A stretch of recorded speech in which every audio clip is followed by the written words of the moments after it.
that Britain's spies will soon better tuck in 2 sausage rolls. Why? Because they put a GCHQ building over a Greggs. When I say over a Greggs, I think Greggs has been swallowed up by the building, and so all of our spies can go and get sausage rolls, which is lovely, isn't it? Loads of your texts and emails already coming in, which is always quite nice, because we don't do phone-in on this programme. We never have done, OK? On this programme, we have never, ever done phone-in. We tried it about 15 years ago, and it wasn't really for us at all. So we do very nicely indeed, thank you. Biggest audience going at this time. Huge spike. Everybody very happy, apart from a few miserable. But somebody wrote to me the other... Honestly, you do get the stupidest people. I mean, how these people vote, I'll never know. But somebody says, you're very lazy, why don't you go on a cooking course? And you go, well, you're a very nosy old bag, but I don't write to you and tell you that, do I? Why don't you go on a cooking... What do I want to go on a cooking for? You know what this is all based on? This is based on yesterday's programme, where we were talking about the fact that you can go and buy... and you have been able to for about the last 15 years, ready-made vegetables. They're just sitting in a bag, and you can go and buy pre-washed, pre-cut sprouts. You can buy cauliflower. You can buy everything. It comes in all little bags, all been done for you. And you can buy peeled bananas, apples, oranges, just about everything. Pear, melon, watermelon, peaches, everything. It's all done for you. And somebody goes, oh, you shouldn't be doing that. It's too expensive. And you go, no, they sell it in every supermarket. I mean, unless you're a bit narrow-minded and you haven't been out in ages and ages, you know, you need to go and sort of open your eyes and have a look on the shelves. Because it's all available. They actually do cut fruit now. Imagine. Only done it for 20 years, but cut fruit and the cut oranges. And I do believe in certain supermarkets you can actually buy a hard-boiled egg that's had the shell taken off for simple people that can't actually manage a hard... But why would you want to? You can go and buy it ready done. That's what we have ready meals for. You know, it's for people who can't be bothered to cook. So when somebody says, why don't you go and learn how to cook? What for? What, and close the supermarkets down? Thicko. Goodness sake. No, you get out there and you buy the ready meals. Everybody does it. I mean, let's face it, if you have Christmas nowadays, how many people actually go out and start preparing vegetables? Very few people. Only people from a bygone era. Everybody else just goes out and you buy it in the trays and you shove it in the oven. And you take it out and it's already done for you. The stuffing, the roast potato. Who makes roast potatoes? Although I tell you what, the other day, Tom Kerridge did... What was he cooking? Oh, he did beef, a joint of beef covered with... Gosh, what's it? It was like sort of Marmite or something like that. Anyway, whatever it was, and he made roast potatoes. When they came out of the oven, I nearly climbed into the television to eat them. They were all the right size... and they were all crispy. They were it was the best-looking roast potatoes I've seen. I think it was just Tom Kerridge's show. I can't remember what he cooked the beef in. Whatever it was something unusual. And he left it to marinate for 24 hours and then put it in the oven and then painted it when it came out of it. It looked delicious. But it was the roast potatoes that came out golden, bubbling, crispy. I mean, I literally, as I say, I nearly climbed into the television to take them. That'll be the way forward. That'll be the way forward, because we always buy ready-made roast potatoes every year. All you've got to do is cook them. And they're either covered with semolina or a few other bits and pieces, and you just shove the tray in the oven. But Tom Kerridge, look at those, the second ones in at the top. Look at those. I mean, aren't they the best-looking roast potatoes ever? They look absolute... I could eat them now. In fact, I could eat all of them now. His roast potatoes were the best I've ever seen, with apologies to all the other chefs who listen to this programme. I told you some years ago, because I'm a bit funny about Christmas lunch. I'm not funny about it, but it has to be right. And the thing that makes it right for me is the roast potatoes. Why? Because my mum made the best roast potatoes ever. She would parboil, you know, and then leave them and then put them back in again and baste them, and they came out crispy like Tom Kerridge's. And when I saw Tom Kerridge doing it the other day, I thought, wow. And we had 2 Christmases. I have 2 Christmas. Well, I have about 3 or 4 Christmas dinners every year. But this one, I go to my godchildren, best roast potatoes ever. Go to my brothers the next day, best roast potatoes ever. And that, for me, is the perfect Christmas lunch. They're actually selling in Iceland pigs in blankets already. They've got Christmas stuff on sale. We know that, you know, a lot of shops have got the mince pies and things like that, which are very nice indeed. And then I thought I'd have some Twiglets this morning. Well, that was a bit of a mistake, because it sent my blood sugars up a little bit higher than we wanted to go. I went 10 yesterday at the end of the programme. I was all right, fine. But, you know, it's sort of gone up to 12 today. So we're being very good now. Now we're reining back in again. But again, I'm having these healthy meals of a night. The vegetables are going down a treat. Absolutely a treat. But when I saw the roast potatoes, I thought, come round and cook roast potatoes in my place, please. They absolutely were so perfect. So perfect. Paul in Cheshire says the Toby Carvery do Sunday dinner takeaway, £10. Never cooking dinner again. You see, why would you want to? Why would you want to? You know, so when people say, oh, why don't you learn to cook? And I think, why don't you mind your own business? You know, because that's what supermarkets are for. They're not for the likes of you, the people who can cook. You have to go to the local shops for local people.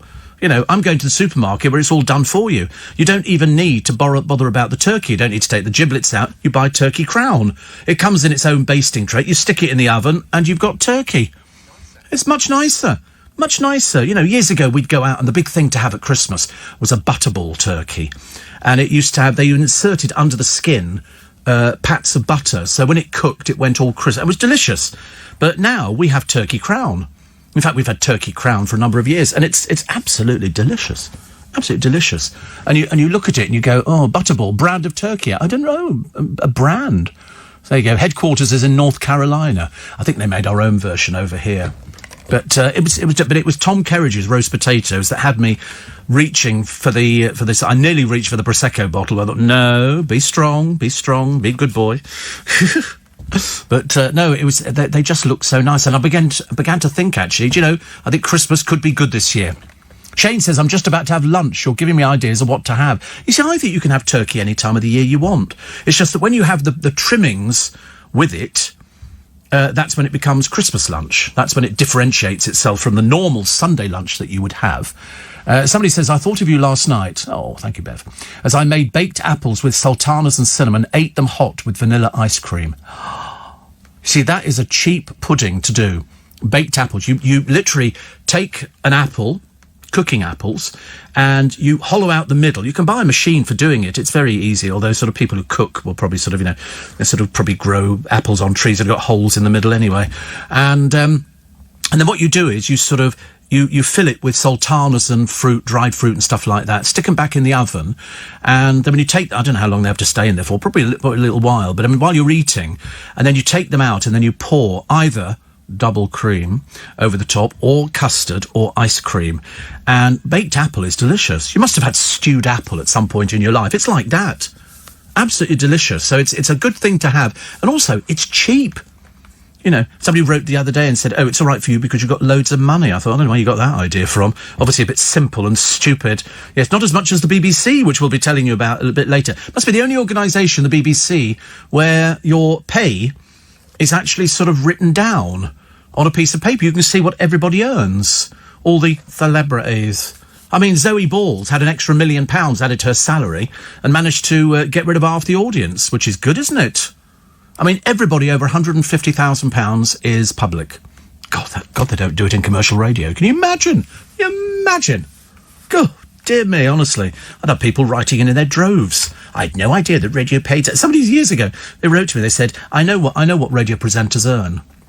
And so I thought, well, I mean, there's no point replying to something like that. I mean, everybody, it's like I would probably work out what policemen earned and firemen and people like that and people in retail. And he said, I think you radio presenters earn $30,000 a year.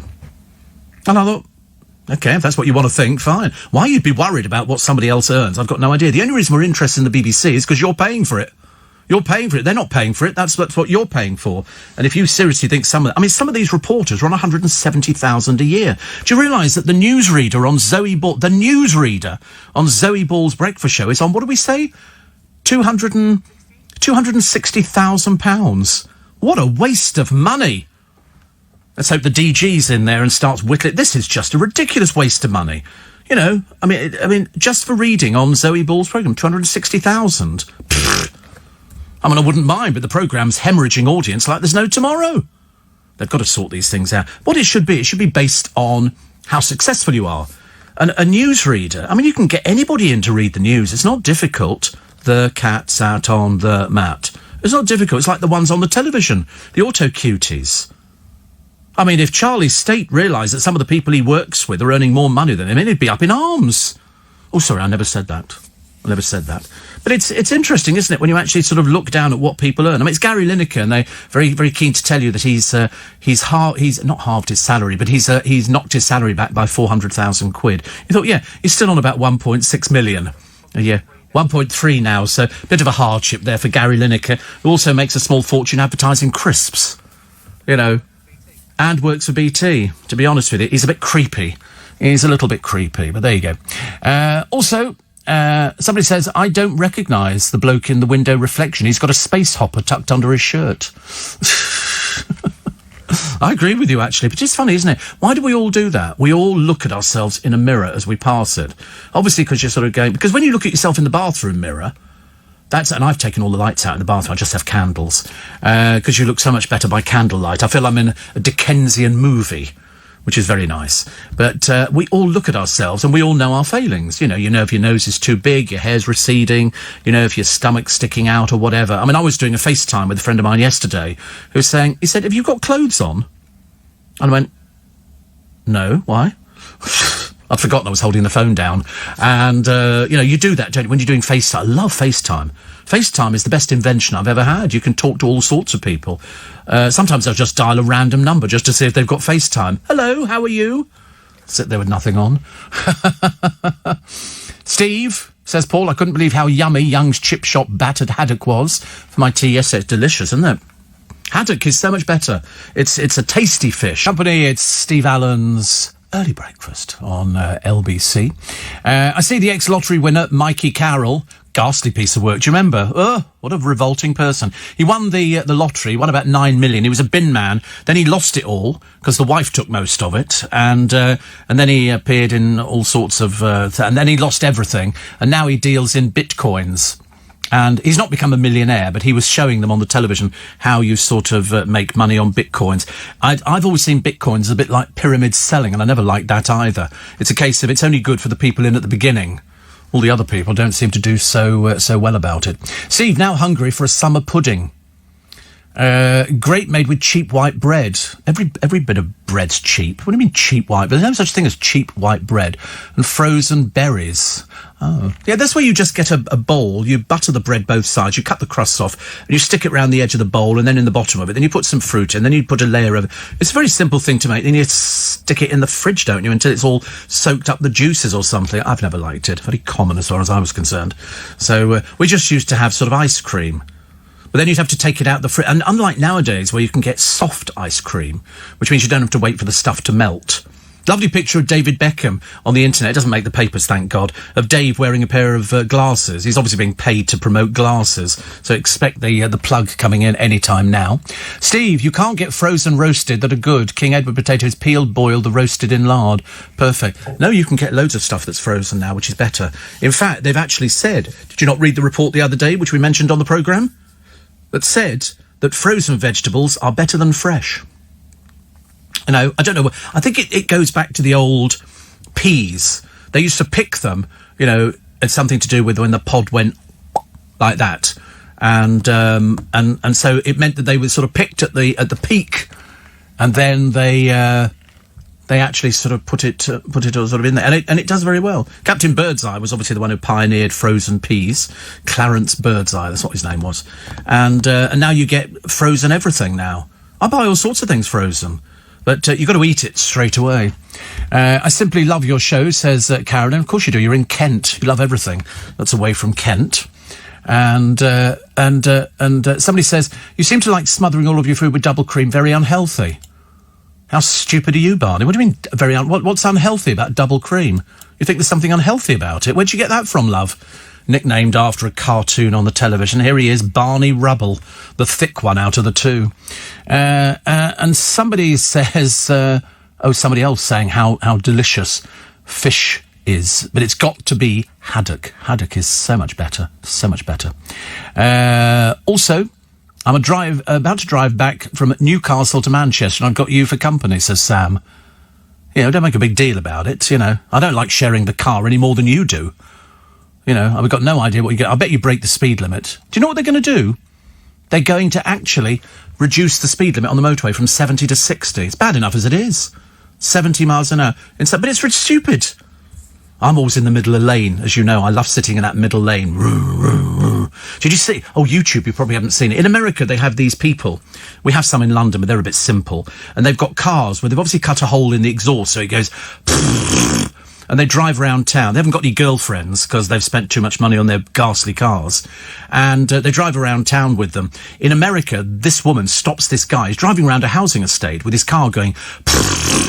like that. And she goes, you stop there, I'm going to call the police. There are children who live here, and you're being noisy. And so he deliberately revs the car up just to really annoy her. I'd do that as well. I'd rev the car. Vroom, vroom.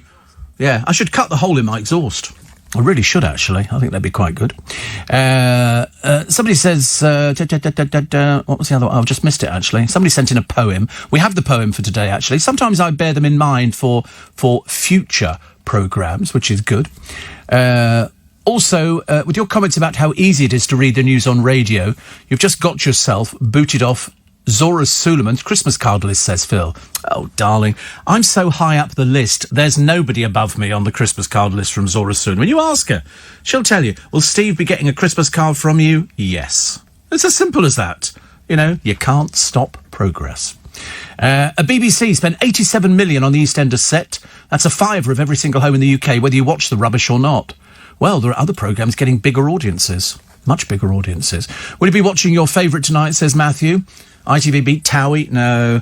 You know, mainly because it is like looking at a Thai ladyboy show. There's too many people caked in makeup, you know, tottering about on heels. They all can't talk like that. And so you can't understand what they're saying. You know, the boys, a lot of them seem to have skin complaints. And there's just nothing going on. Because they're so simple... all they could talk about is who they've been out with. Oh, do you like him? Yeah, he really likes you, and all the rest of it. And now they've started dragging the parents in. I mean, I thought that was bad enough when we got Mrs. Wright who turned up. God knows. That was an embarrassment. And then Lydia Dim's mother. I mean, it really is. It's just not interesting. There's nothing going on. It's like watching the Steph McGovern show. A friend of mine phoned me the other day. I won't tell you who he is, but he's very, very well known. And he hadn't seen it. So I said, and he works for the BBC, and so they're quite interested because she started on there, and now they've tried to turn her into a personality, which of course is trying to flog a dead horse.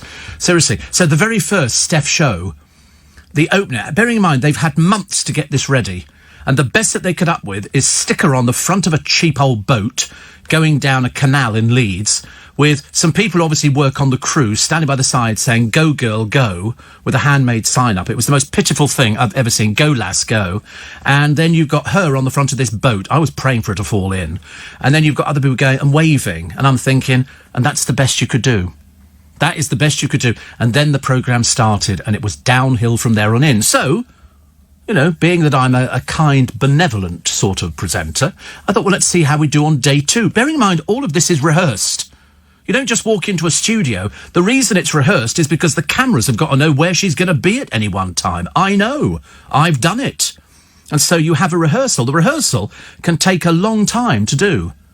If she's on at 12:30, they'll be in that studio at 10 o'clock in the morning, and they will have the rehearsal. Then, after they've done the rehearsal, she'll go out and put that makeup on and the funny hairstyle and the hilarious clothes that they've given her. Yesterday was sort of a denim kind of an outfit thing, a little bit dated, but it's a bit like the programme, because they're doing it from inside the Channel 4 building in Leeds. So there's people walking past the window going, what the hell? Oh, it's the Steph show.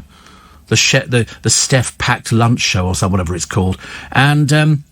And then all I do is I count up on television programmes how many guests they've got and how many taxis that was going to be. So on the first one, they had about 7 guests. So that's 7 cabs in, 7 cabs out. Then there's her fee. It was pants. So I watched it yesterday. And a friend of mine watched it, and he'd never seen it. And he said, oh, my God, he said, it looks so amateurish. And I said, well, you wouldn't believe. The trouble is, all she read auto cue, and she did, I think, business news or something. Whatever it was, she did. She's way out of her comfort zone. And yesterday was even worse than the first day. And this is supposed to be, you know, television. I mean, unlike radio, where you cannot rehearse a radio show because you don't know what you're going to say, unless you work for BBC local radio and it's all scripted for you.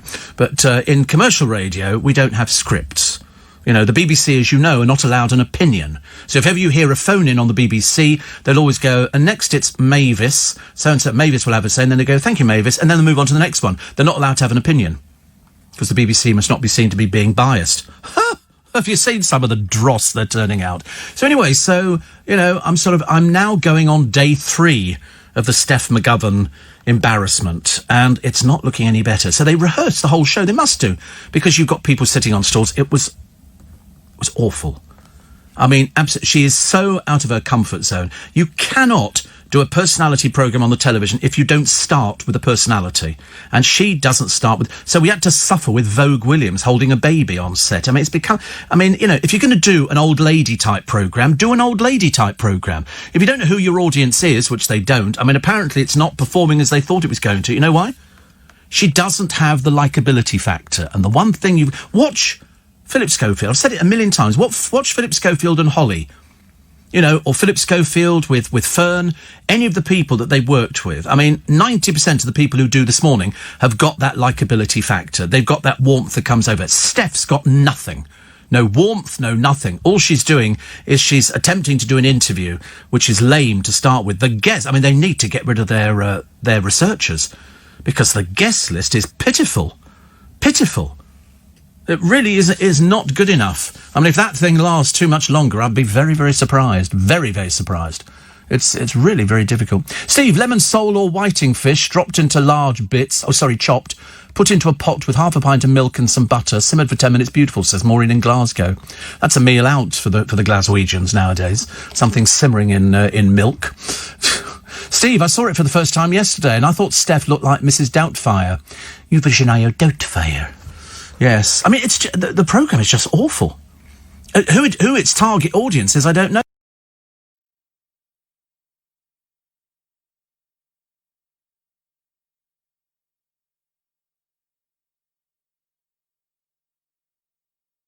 It just doesn't work with one person. It doesn't work. I mean, what they do, the trouble is, if you put another person in there and they're better than her, it's going to wipe the floor with her, and she's going to just lose. It didn't work from her house. It certainly doesn't work from Leeds. I mean, God knows what comes from Leeds. Nothing. There's a few half-hearted programmes. So they need to rethink, Countdown. But that's all pre-recorded. Perhaps they should pre-record her. Emmerdale Interiors, that's right, yeah, so we discovered the other day. It's about as good as it gets, isn't it, really? But the trouble, I mean, it really is bad, considering they had all these things where they dressed her up in different outfits, looking a bit like either Mrs. Doubtfire or Tootsie. That's what she looks like. She looks like a bloke wearing women's clothing. And it's just not good enough. It's not good enough. You know, so I flipped over to Loose Women. Admittedly, there's 4 of them, and they're at least chatting. She's got nobody to talk to. So when she says to Makita Oliver, "Oh, you've not been on television for 10 years," Makita goes, "Thanks." You know, thus proving that it's the dregs of the showbiz world that they've sort of managed to put on the programme. Somebody needs to kick the producer up the rear end and say, I mean, I don't know what your track record is, but this is just not working at all. And that's me being honest. Steve, 43 years ago today, Mark Bolan died. Yes, that was it was on Roehampton Common. He hit a tree. The fans still hang it with ribbons and everything else. I've been up there. I used to go to the hospital up there at Roehampton, but that tree is still covered. Mark Bolan driving his Mini back, I believe. Gloria Jones, of course, was the one there. So it struck a fence post and then the tree. He was killed instantly. She, his girlfriend, suffered a broken arm and a broken jaw. Bolan, I mean, I was a big fan of Mark Bolan. Not a big enough fan to go, oh, I've got all the records. I was the only one who liked Metal Guru, because I thought it was such a good song. I just thought it sounded absolutely brilliant. You know, ride a white swan in the apple crown. Sorry? I can't do Metal Guru. Metal Guru, is it true? But it had that nice opening to it. And so when he died, he always looked out of it when I saw him on the television. He'd stand there and he was a bit glam rock before we got glam rock. And Telegram Sam was the 4th single. And there were just so many of them, weren't there? But it's always the ones that are taken too soon that kind of live on, because had he carried on into later life, you probably wouldn't be talking about him. But because he was taken early, and because it was sort of an accident, mind you, that place was swirling in mist. Dreadful, absolutely dreadful. This morning, Steve says, Alan, my favourite T-Rex song was "And You Won't Fool the Children of the Revolution." But I thought it was good. But could you name anybody who was in the band? No.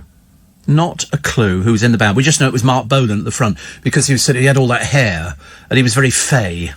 You know, I mean, I remember years ago when I was a much younger person, I worked at a hotel out at a place called Kintbury in Berkshire. It was a country house hotel. They use it for ballooning now. They do a lot of balloon stuff from there. But in the early days, it was a big country house and all the food that they served in the restaurant, not that it was ever that busy, it was frozen. Duck à l'orange, Boeuf bourguignon, you took it out the freezer, you put it in hot water and then you poured it onto a plate. So in other words, anybody could turn it out. It was not difficult. And because it was an old-fashioned place, I got a job out there in my summer holidays cutting the grass, which seems a bit uninteresting, but I promise you it was a sit-on, ride-on thing. So I'd go and get it. I loved it. You get it out the garage and and they'd fill it up with petrol and I'd just pootle about all day, doing nothing, just basically sort of attempting to cut the grass. And we had a group staying there because a lot of people used to stay there before they came into London. I can't imagine why they did it. But anyway, it was quite nice. But the group was The Love Affair. And The Love Affair had a couple of hit singles, Rainbow Valley, Everlasting Love. Love's gone astray deep in her when they were. And I served them breakfast. And I remember thinking how avant-garde they were. They were a pop group. And pop groups in those days used to wear tight loon trousers, which had the little tiny waist, but big sort of, bell-bottom type things. And I had to take them in their breakfast. And I was only about 16 at the time. I used to cycle to Kintbury. It was like 12 miles. I was fit in those days. And that's my first taste of show business. And they'd broken a tour to go to do Top of the Pops, because if Top of the Pops came a-calling, and it was a case of you were on tour, you dropped the tour and you went to do Top of the Pops, because that was the chance of your record going up the charts. And I can't remember which one they were promoting at the time, but I thought they were absolutely brilliant. And I just remember going into the room where they were rehearsing downstairs. I remember thinking, God, it's The Love Affair. I was dining out on it for years and years. Steve, what is the programme you're referring to with this lady called Steph? Oh, come on, if you don't know that, you must be living on another planet. Everybody knows who she is. Good God, I mean, you don't have to, Shane in Sydney says, I loved Metal Guru and Hot Love. Yeah, we all like a bit of hot love, don't we? Yeah. Never going to happen, of course, now. It's past us, I'm afraid. Past us completely. Now, what was I going to tell you? I was going to tell you something, and I've completely forgotten what it was. We do have a poem for this morning, which we'll do. Warren's up, so that's good news. Warren's sort of saying, here we go again, 24 minutes to 5. So it's going to be another hot day. I don't know. Let's have a quick chat, shall we? We don't need to have an expensive weather person, because they obviously don't earn 150,000 quid, because they're not on my list, but I do have a list of all the people at the BBC in the presenter lineup. And you'll be quite surprised, actually, some of the names in the frames. And if their shows are made by outside companies, we don't know. They're not on the list because they keep that secret. In the same way, they're actually trying to keep Steph's audience figures secret. I think very wise, to be honest with you. But day 2, it was still pretty bad yesterday. It's still pretty bad. Hey, Siri, what's the weather like today? It's currently partly cloudy and 20 degrees. It's dark. Expect rain starting early in the morning at 6 a.m. Oh. And partly cloudy skies in the morning with mixed conditions for the rest of the day. Today's high will be 27 degrees and the low will be 18. So we're going to get rain today. Oh, that's all I need, isn't it? We're going to get wet. And cloudy skies in the morning with mixed conditions, but it's going to be 27 degrees. So that means it's going to be steamy. You know when they say steamy? It's going to be very hot. Very hot. 27 degrees. Hate it. And somebody wrote to me and says, why do you need an accountant? Well, because every presenter's freelance, and I can imagine, unless you're really one of those presenters who's got time on their hands, they've all got accountants. I mean, you've never heard of that before, Clive? I mean, goodness sake. Everybody's got an accountant. I'm freelance. I work to a contract, and I don't do my tax. I have an accountant that does that for me, and I pay the accountant. Every single person. I can't think of anybody at LBC on the presenting lineup who does their own tax. Nobody. Definitely. And then Stella, can't be a real name, can it? Nobody's called Stella nowadays, unless they're a lager. Says, why don't you go on a diet if you know your feet could be amputated by diabetes? How little you know. How little you know. And then poor Hillary, who says, did I hear you correctly? Did you say you're having one of those Freestyle Libre devices put on this morning? If you are, can I wish you well? I should stop you there, actually, Hillary. I'm on my 4th. Okay, I'm on my 4th. I've had these fitted over the years.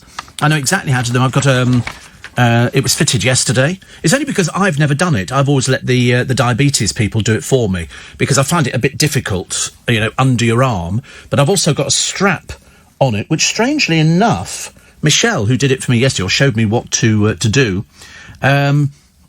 she'd never seen one of these things before, and it holds it in because they've got glue on them, like a sticky pad. But unfortunately, because of my skin, it kept falling off. So I'd walk down the road to the bus stop, and the blooming thing had fall off, like a nicotine patch. And it's holding this thing in place. So you buy this thing here, which it fits into a little thick, whatever it is, anyway. And then you stretch it with a bit of Velcro, and that keeps it in place. And I've also got the sheath thing for keeping your arm dry. So I can have a shower without getting it wet, because I don't want to get it wet, because that would be worse, wouldn't it? Great news about the Aston. Up the Aston. Yeah, Henry, you're so right. He said, I bet you're over the moon, Steve. Over the moon? The little dog laughed to see such fun, and the dish ran away with the spoon. Yes, very, very happy, Henry. Thank you for that. 3-1 last night, and new contract for Jack Grealish. And Henry says, what did you make of the Aston's performance? Well, like you. Up in arms over it. I thought it was fantastic. Gripped, I was, at the edge of the seat. I was there, so it was Burton 1, up the Aston 3. Yeah. And it's got the list of who actually scored it. I mean, I think in 39 minutes, Ollie Watkins scored the first one. In the 88th minute, it was Jack Grealish, so that was great news. And Keenan Davis, 90 plus. We had 2 minutes of overtime as well. So, I mean, what a night, Henry? What a night. Just last minute. Tense. Whew, I was there, like, chain smoking and being a right Jezebel. But, no, loved it. Absolutely loved it. So thank you for reminding me. I should have mentioned it at the beginning of the programme, but I was waiting for you to come and tell us and remind us of it.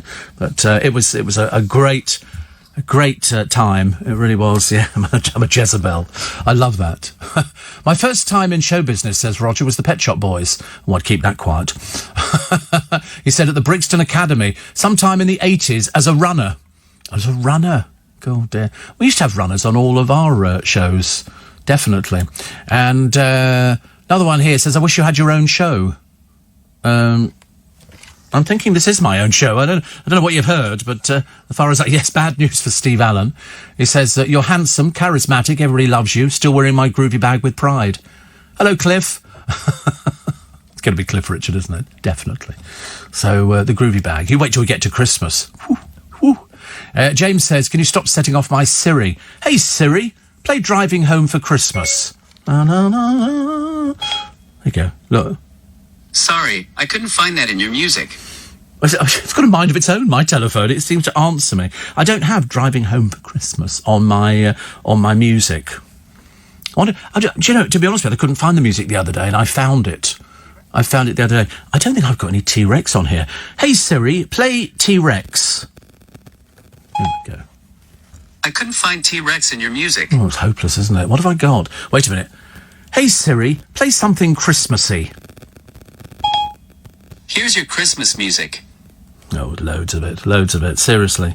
Mary's boy child. I haven't got Boney M with a Christmas medley. I'm not sure I could cope with something like that at this time on a Wednesday morning. But for those people who listen to this programme on a regular basis, you know we are Christmas mad. We love Christmas. We love everything about it. And this year, because it's been a particularly miserable year for a lot of people, we want to enjoy it even more. So when a lady puts up her Christmas lights, we're with her 100% of the way. As long as they're not tacky. We're all right. Steve, did you know Steve Ellis from The Love Affair is still touring? Does a lot of those 60s, 70s anniversary tours. Oh, well, Noreen will know all about that. She knows every single one of the people on the 60s and 70s tours. And I think I've seen, there's a German programme that all these people appeared, but they all mimed. But I used to love Rainbow Valley. You know, when you listen to it and you think, did they really have an orchestra in the studio? Yes.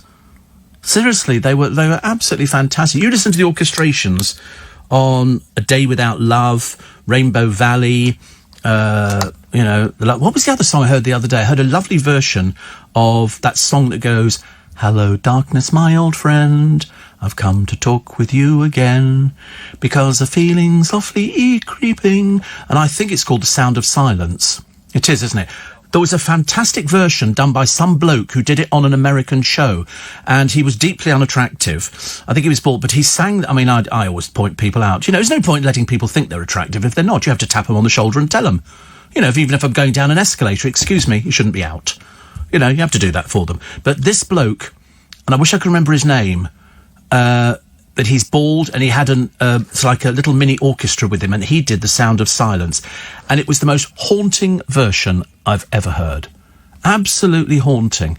And it was only a few years ago, a couple of years ago it might be maximum, and he turned up everywhere. So here we go. So Simon & Garfunkel, The Sound of Silence, no. Wolf Winters, no. Who else have we got? Sound of Silence, who else recorded it? No. It's this bloke.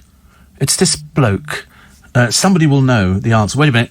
Rich Walters will know. He will know. He said, Disturbed. The singer is David Drayman. Can you put me up a picture of Disturbed? Because if it is, that means that, you know, I have to buy Rich a present or something, you know, because he's good like that to me. It was the most amazing version I'd ever heard. That's him. He's an American singer-songwriter, and he's got this operatic baritone voice. If you hear him singing The Sound of Silence, it is the most amazing version I've ever heard in my entire life. I just sat there and I played it again and again and again and again. And, you know, he's one of I think he's voted number 42 on the Hit Parade's top 100 metal vocalists of all time. Or was it 43? Anyway, I think it was 42. But you go and check him out, and you watch him singing it, and it's just, I can only tell you, it's the most fantastic version. And I love Simon & Garfunkel. And I've also heard, there's an Irish group who sing The Sound of Silence as well. Celtic Thunder.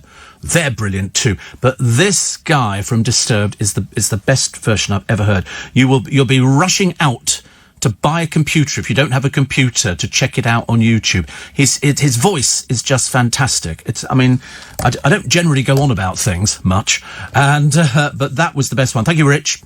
I knew you'd know. It's the sort of thing he knows because he works for one of those radio stations that probably used to play it, I should imagine. But it's so emotional. It really is. I mean, I've decided, actually, I think I want it at my funeral.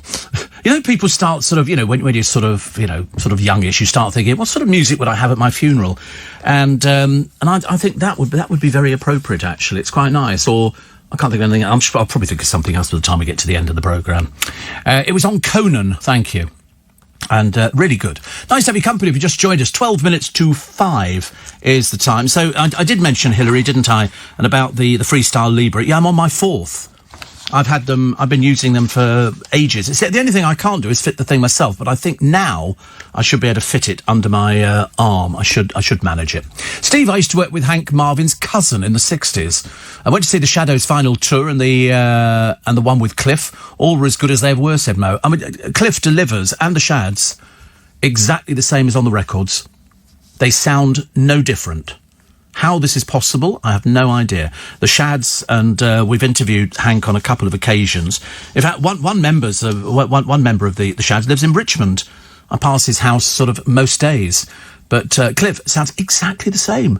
Seriously, age has not changed him in the slightest. Talking of showbiz, my only claim to fame, says Matt, was working for Just 17 magazine, sitting opposite Jane Goldman. We used to share sweets. There you go. That's a claim to fame. And Malcolm Lyons from Love Affair, his daughter was my daughter's best friend at high school, says Chris. See, everybody's got a link. Everybody's got a link. I sang with Mark Bolan at the radio 210 Reading, Berkshire 76. I was in a band called Flintlock. I know Flintlock. There was a programme on the television with Flintlock. In fact, I think I've got an album of Flintlocks at home. You were a I was going to say little boy band. But how about you were a little boy band, weren't you? Flintlock were. Definitely. And you sang with Mark Bolan. And we were on the same radio, Saturday morning show, Steve Wright and Mike Reid. It used to be called, they had a show on 210, and it was called Read and Write, which kind of works out. Flintlock, though, can you put me up Flintlock? Because I can't remember what the hit was, but Flintlock had a huge following amongst the girls of that. No, it's the group. The group Flintlock. Put me up a picture of a Flintlock pistol, which is very nice. There they are. Flintlock. The group began under the name The Young Revivals, but after 2 years changed their name. They came to national attention. They were on the British television programme You Must Be Joking and Pauline's Quirks, hosted by Pauline Quirk. And then, of course, Mike Holloway was the lead singer. He went on to the Tomorrow People, and Flintlock made a guest appearance in the Series 5 story, which I think was called The Heart of Soguth. And in 2007, they had a one-off reunion concert. But yes, it was... I seem to remember, actually, Mike Holloway, very pretty boy. Very, very pretty boy. Essex boy, big family, I seem to remember. And he went into a West End musical, which I think was called Robin of Sherwood. And I'm pretty certain he was Robin. He had long hair. He was sort of like pantomime pretty boy. You know, if you had a pantomime on, then you'd put Mike Holloway in. And I suppose if you were lucky, I don't know if the group went in there as well. He's still good. I mean, look at what he looked like years ago. I used to look like that. Not. He's very John Barrowman. He's married with kids, so not at all like John Barrowman. And he's aged very well, actually. He's aged very... If he still looks the same... But, no, I remember Flintlock very well. Funny, isn't it? You remember these sort of things. It all comes flooding back. But I remember Steve Wright and Mike Reid. Like they've passed on. Steve Wright's on my list. How nice. I've got a list of how much they earn at the BBC. Would you like to know where your money goes? I bet you would. I bet you would. I'll run through just a few of them, actually. So, for example, I can not only tell you how much they earn, because it has to be documented, but I can also tell you what programmes they do. So, for example... let's pick lovely Martha Carney. She does 140 programmes in the year, okay? And a Radio 4 documentary, and she earns between 255,000 and 260,000. So there's only a difference of 5,000. So about 260,000, okay? That's for 140 programmes. Justin Webb does 140 programmes, and he gets 250,000. So he's earning a little bit less than her. A little bit less. 250 to 255,000. Evan Davis, 200 programmes, including something called The Bottom Line. Give that what you will. And, leave it. Don't go there. He earns 275,000 to 280,000. But he's doing 200 programmes. Sophie Rayworth. She earns the same money for 180 presentation days and an election programme. Presentation days. They call them a day. So does she do anything? I shouldn't think so, no. OK, let's find somebody that you've heard of. Louise Minchin. 180 programmes, 215,000, 290,000. You're not doing well at all, actually. You're a bit down on the list. Naga Manchetti. 180 programmes and the media show Cover. 195,000 to 200,000, which is actually up on what Charlie State gets. He's 190 to 194,000 pounds. I mean, it's quite interesting, isn't it? The Middle East editor, Jeremy Bowen, 220 to 224,000. Mark Easton, used to be with LBC, 185 to 189,999 pounds. Clara Amfo. OK, she does 190 editions of the Radio 1 mid-morning show and Radio 1's Big Weekend. I'm assuming that's when they just turn the transmitter off because it's not appealing to anybody. She earns up to £160,000. God, they're getting you cheap, love, aren't they? Dear me, Paul's up. Not surprised you need to do other programmes. Ken Bruce, who I believe has the biggest audience in his station, and he's on 385,000 to 389,000, which is amazing because Zoe Ball, with a smaller audience, gets more money. Doesn't make any sense, does it, really? Adrian Chiles. He does 40 editions of Chiles on Friday, 40 editions of Question Time, Extra Time, and 20 other shows on 5 Live, 155,000 to 160,000. What else have we got? I'm trying to find... Oh, Gary Lineker. Well, he's their most expensive presenter. 1,750,000 to 1,754,000. But he's taken a cut. That's good of him, isn't it, really? If I was running the place, they'd all be out, these people. Sue Barker, 200 to 204,000. John McEnroe, Wimbledon and BBC documentaries. Do you think it's the same John McEnroe? Because he's on 195,000 to 199,000. Seems quite a lot, doesn't it, really? Yeah, that's what it says, BBC documentaries. John... Yeah, yes, it is the same one. It's John McEnroe.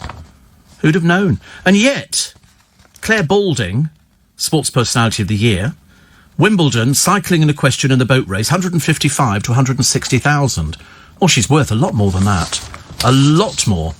Mary Berry, 215,000 to 220,000. Anybody heard of Jason Mohammed? Anybody on that one?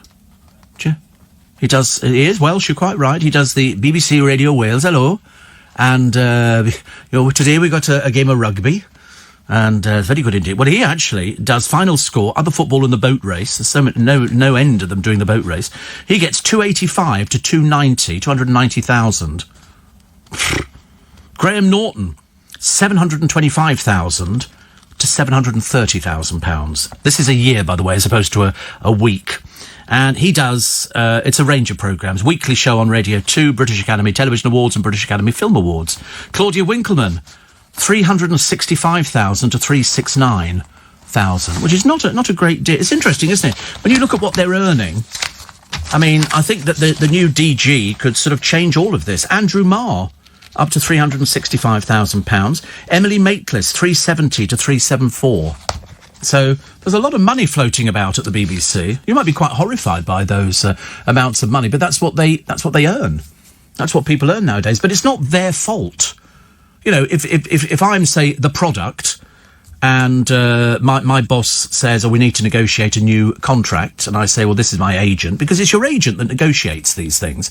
And the agent goes to them and says, listen, we think because his audience figures and because this and this, you get. So the agent organises it because they're on a percentage of it. It can be anything up to 25%, if not more in some cases.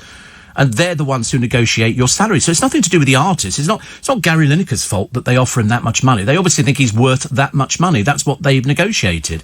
They haven't been sort of bent over a barrel. Again, leave it. And I'm sort of thinking that's, so you can't blame any of the artists for earning. If somebody comes back to them and says, listen, the BBC have offered 300,000 a year, you're going to go, thank you very much indeed. You're not going to start arguing the toss, are you? Again, and that's what they earn. I mean, whether or not you can all of a sudden start reducing people's salaries, I've got no idea. Steve and Patrick says, I've just listened to The Sound of Silence. Remarkable, compelling video images. It is it's the most stunning version I've heard. It is absolutely the most stunning version. And Rebecca says, I've just watched the Disturbed video. Wonderful. I've never liked the song, but he brought it to life, didn't he? You could have wept at the end of it. You seriously could have wept. Isn't it funny, though? You mention something on the radio and you say to somebody, listen, go and listen to this. Listen I promise you won't miss anything on the programme because we're available on Catch Up. And, again, leave it. And it's a case of once you've heard it, you'll be going, wow, that is quite something. Somebody says it's haunting and mesmerising. I played the video over and over again. It's wonderful. It's wonderful. Mark in Shoreham says, what are you worth? If the BBC pays their people £1 million plus a year, I'd say many times more. Well, we never discuss things in commercial radio. The only reason that the BBC tell you is because they have to, because you're paying for it. You don't pay for my wages. Oh, look, the orchestra's in. How marvellous. Which means we must be heading towards the LBC Orchestra. They're in their 90s now, but they're very sweet. They've been playing for years and years, and they've managed to master it. They're a bit like the old Top of the Pops Orchestra. Mark says, Steve, I've got Christmas lights up. Whoopee! I bought some the other day. I bought some Christmas lights. I know. Makes me a dreadful person, but, I really don't care. I'm determined to enjoy Christmas, as much as I can this year, because, we've had such a rotten year. So many people had a rotten time. Let's push the boat out, shall we, and try and make sure that, let's also make LBC. So we've all checked out the version of The Sound of Silence, and lots of positive feedback. It's so haunting. It is so haunting. It's wonderful. Anyway, leaving that to it. There was something else I was going to tell you, and I can't remember what it was now. Oh, that's right. We were talking about newsreaders who earn a fortune on the BBC. Now, I've said before, it's not their problem. It's, that's what the BBC pay them. But to be honest with you, and much as though I love all of the people on there, the people I'm going to name, it doesn't make any difference. But it's a case of, you don't turn on the news and go, oh, goody, it's Clive Myrie. We're going to stay watching the news. You've got no idea who's reading the news. It's like the girl who's reading the news on Zoe Ball's lacklustre programme in the morning. She's really sweet. The programme just doesn't... It's exactly the same as listening to this, but with a bit of music thrown in. And so the newsreader's on about 260,000 a year. What a waste of money. They wouldn't get that in the real world. You'd have to, you know, if she came outside, she'd be lucky to pull 130. Very lucky. Very lucky. You could actually get rid of all those people there, because nobody tunes in to Zoe Ball or whoever it happens to be, goes, oh, I think we'll have a listen to the news. They don't do that. You just go, oh, the news is read by whoever it is. They don't pay that sort of money. Ridiculous. So let's see what he does. Let's see what he does. Steve, I can tell you my husband had a drink with David Bowie's brother. I'm very proud of him, says Connie. Now that's stretching the imagination a little bit. June says they don't earn it, Steve. They're paid it with money from the public. I know. It is. I mean, it's an awful lot of money. When you think just the newsreader on Zoe Ball's programme, 260,000 a year. What a waste of money. That's our money. If the new boss wants to start cutting back and saving us some money so we can put it into programmes, thank you very much indeed. I mean, put it this way, if that newsreader wasn't there, and I'm sure she's lovely, wouldn't make the slightest difference to anybody. It's not, it's not like she's the main presenter of the programme. She's just somebody who reads the news on it. I have a poem for you this morning. You'll like this one. It's a bit sort of, pulls at the heartstrings. It's by Emily Robinson, and it's called You Were There. When tears fell from my eyes, you were there to brush them away. When I was lost in confusion, you were there to say that everything would be okay. When I stood before you falling apart, you were there to lend your heart. When I felt like no one could understand, you were there to take my hand. When no one else was left to care, you were there. Thank you very much indeed. So that's Emily. It's short but sweet, as they say. Very, very short but sweet, which is quite nice. Flintlock was Dawn the hit. I don't know. I can't remember. We have to check all these different things. Steve, talking to music, some of the kids busking outside the Benthall Centre are very talented. Yes, very few of them. There's a bloke who plays the violin. It's the most dreadful violin playing I've ever heard. And most of it's on a backing track. So it's a bit of a swizz. There's all sorts of strange people in Kingston. The only problem is Kingston's got no people to shop because most of the shops are closed, boarded up. Very difficult. Steve, Gary Lineker may have taken a pay cut from the BBC, but he'll probably make it up with more crisp ads. Yeah. I think he's taken a pay cut of about £400,000, which is, but he's earning, he's only 1.7 million a year. Presenting, if you can do presenting, not everybody can do it. It's an easy way to make a living. You just sit there. It's only when you get people like poor old Steph who makes it look complicated. Makes it sound as I've got something in for her. But I do object when, you take somebody and you go, we're going to make you this. I've seen more chat shows fail on the television because there is no new way of doing a chat show. You're either interviewing people or you're not interviewing people. And if you're interviewing them, at least try and find some people who are interesting, not the same olds. Who was remotely interested, lovely though she is, in watching Makita Oliver plugging some new show she's got coming up after 10 years of not being on the television. I'm not remotely interested. If it's just a plug programme, fair enough. At least admit it's a plug programme. But yesterday, it was just rubbish. It's just rubbish. It needs, and they've sat down and worked that out. They've sat down and gone, OK, we'll do this, then we'll do that, then we'll do... And I'm thinking, how many researchers are there? I've got to watch the credits. I'll try and get round to the credits later on today and see exactly how many people are working on it. Because whatever it is, they need to recast, and they need to do it quickly because it's going to go straight down the U-bend. There's an ex-public school girl. Why that would make a difference to this story, I have no idea. She's 19, and she was drink driving the other day. Now, as you know, the police... and everybody else has no time for drink drivers. I couldn't care less what excuse you come up with. If you have a drink of alcohol and you get behind the wheel of a car, you are a potential murderer. It's as simple as that. Luckily, she didn't kill anybody. But what did she blame for her drink driving? And as I said before, as far as I'm concerned, if you have a drink of alcohol, you do not get behind the wheel of a car. I don't care, what excuses. Hers is that her father died 10 years ago. So she was drinking. What a load of old cobblers. I mean, seriously. 10 years ago, my parents died as well. I didn't start drinking and getting behind the wheel of a car. So it was just an excuse. You cannot blame grief for drink driving. Not for something for 10 years ago. The hard and fast rule is, if you've had a drink, throw your car keys away. And yet people get into the cars, don't they? People get into cars, they drive, they have accidents. It's absolutely dreadful. And at the end of the day, people can lose their lives. And all because somebody got in a car. They had a woman who went to the pub to pick her husband up because he was drunk. Unfortunately, she'd been drinking at home. It was one of these police interceptor type programmes, and so she turns up, but the police had been tipped off. So they stopped her in the car, and she kicks off big time. She's screaming and ranting, and I thought, yeah, it's because you're a drunk. That's why. So they arrested her. And then the husband comes out and he goes, what are you doing? They said, because she's drunk behind the wheel of a car. Effing and blinding all over the place. I've got no time for those sort of people at all. As far as I'm concerned, you drink, you drive, you go to prison. OK? End of. In some countries, zero tolerance. Much better. I've got a lovely house for you. Fancy buying a new house today? This is you're going to love this one. It's 1,000 square feet. Doesn't sound very big, does it? Well, it's got 4 stories, a roof terrace. The only problem is it's in Shepherd's Bush, which used to be quite fashionable years ago. Not anymore. And it's 5 feet 5 inches wide. It's obviously a passage between 2 houses that they bricked up. And it's on sale for just under £1 million, just shy of £1 million.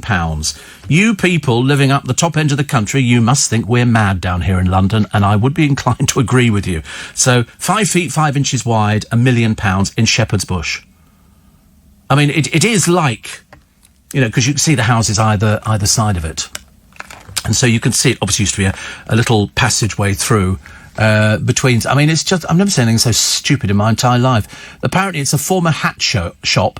I mean, look at the kitchen. I mean, the kitchen... I've seen bigger kitchens in caravans. It was sold in 2009 for $600,000 to a lawyer. And it costs more than a 16th century castle in Wales. Painted in blue, still features a shop front with a bowler hat-shaped lamp in the window. Riveting. Not helping me, is it really? And it's tiny. It is tiny. The gross internal floor area is 1,034 square feet, which is 96 square metres.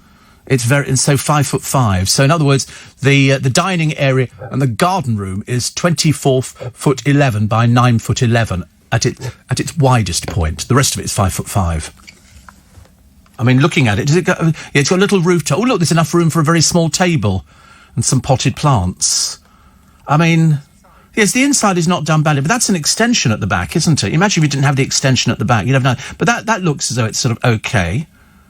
I wouldn't spend that much money on it, but somebody will buy it because they'll go, it's cheaper to stay there than it is to stay in a hotel in London, which a lot of businessmen do. So the main bedroom's got a built-in bed. A built-in... Oh, right. A built-in... How does that work? You can't move it. It's sort of built in. And then it's got the reception. It's on the ground floor. Well, I mean, there's just about enough room to swing a cat. Not that I would recommend swinging a cat. The kitchen's got an Aga, providing the central heating. And the hallway is piddly-tiddly. And yeah. I mean, oh, look, what's that? It also features a small garden. That looks bigger than the house, the garden, doesn't it? That looks quite interesting. I don't know what you're going to plant in it. And it's got a little roof terrace. But, I mean, £1 million. But somebody will buy it. The only thing it doesn't have, which we don't have in London for many, many houses, is a parking space. Parking comes at a premium. Steve, my friend Rich is back again.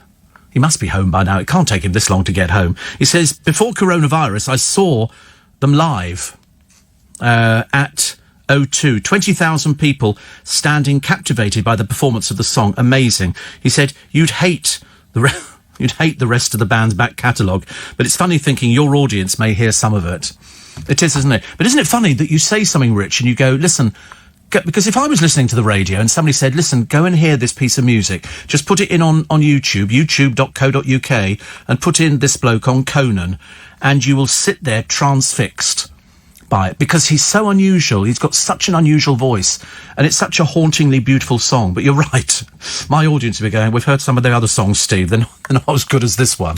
The newsreader on Zoe Ball's show, Tina, also presents TV shows including Breakfast Show, Crime Watch, News, Points of View, and she also read Moyles' Sports News for several years. That doesn't justify £260,000. Really, you could get it for 80 grand. If she doesn't want it, find somebody else. Steve, I remember the comedian Sarah Pascoe, also Crime Watch finished ages ago, and Points of View hasn't been on for a long time, has it? Do we still have Points of View? Is that still on? Really? Used to be Barry Took, didn't it? Barry Took doing Who does it now? Who does Points of View? Didn't even know it was still on, honestly. All these programmes on the BBC. Jeremy who? Jeremy Vine does it? Does he? Lord above. Does he? And when do they show that little treat for everybody? When's that on? Sunday afternoon. What, the dead slot? I mean, that's, oh dear, I mean, you might as well be sort of shoved on, you know, over the weekend. The current series is narrated by Tina Nahara. I mean, how difficult is that? It must take about 5 seconds to do, mustn't it? There are about 4 complaints on it. Basically, you know, I love the BBC. I would happily mortgage my house to pay your extortionate salaries. Steve, I enjoyed David Draining's version of The Sound of Silence. It's very emotional. Have you heard the version by Puddle's Pity Party? No. I'm sorry, I'm only going for that one, which is lovely. But Sarah Pascoe saying in an interview her father was the saxophone player in the band Flintlock, says Sanj in Wokingham. Really? Isn't it funny? We've resurrected Flintlock. I'd love to know what it was like being in Flintlock with Mike Holloway as the lead singer. Was he artistic, temperamental, or was he sort of absolutely wonderful? You'll have to let me. No one turns on Match of the Day to watch Gary Lineker.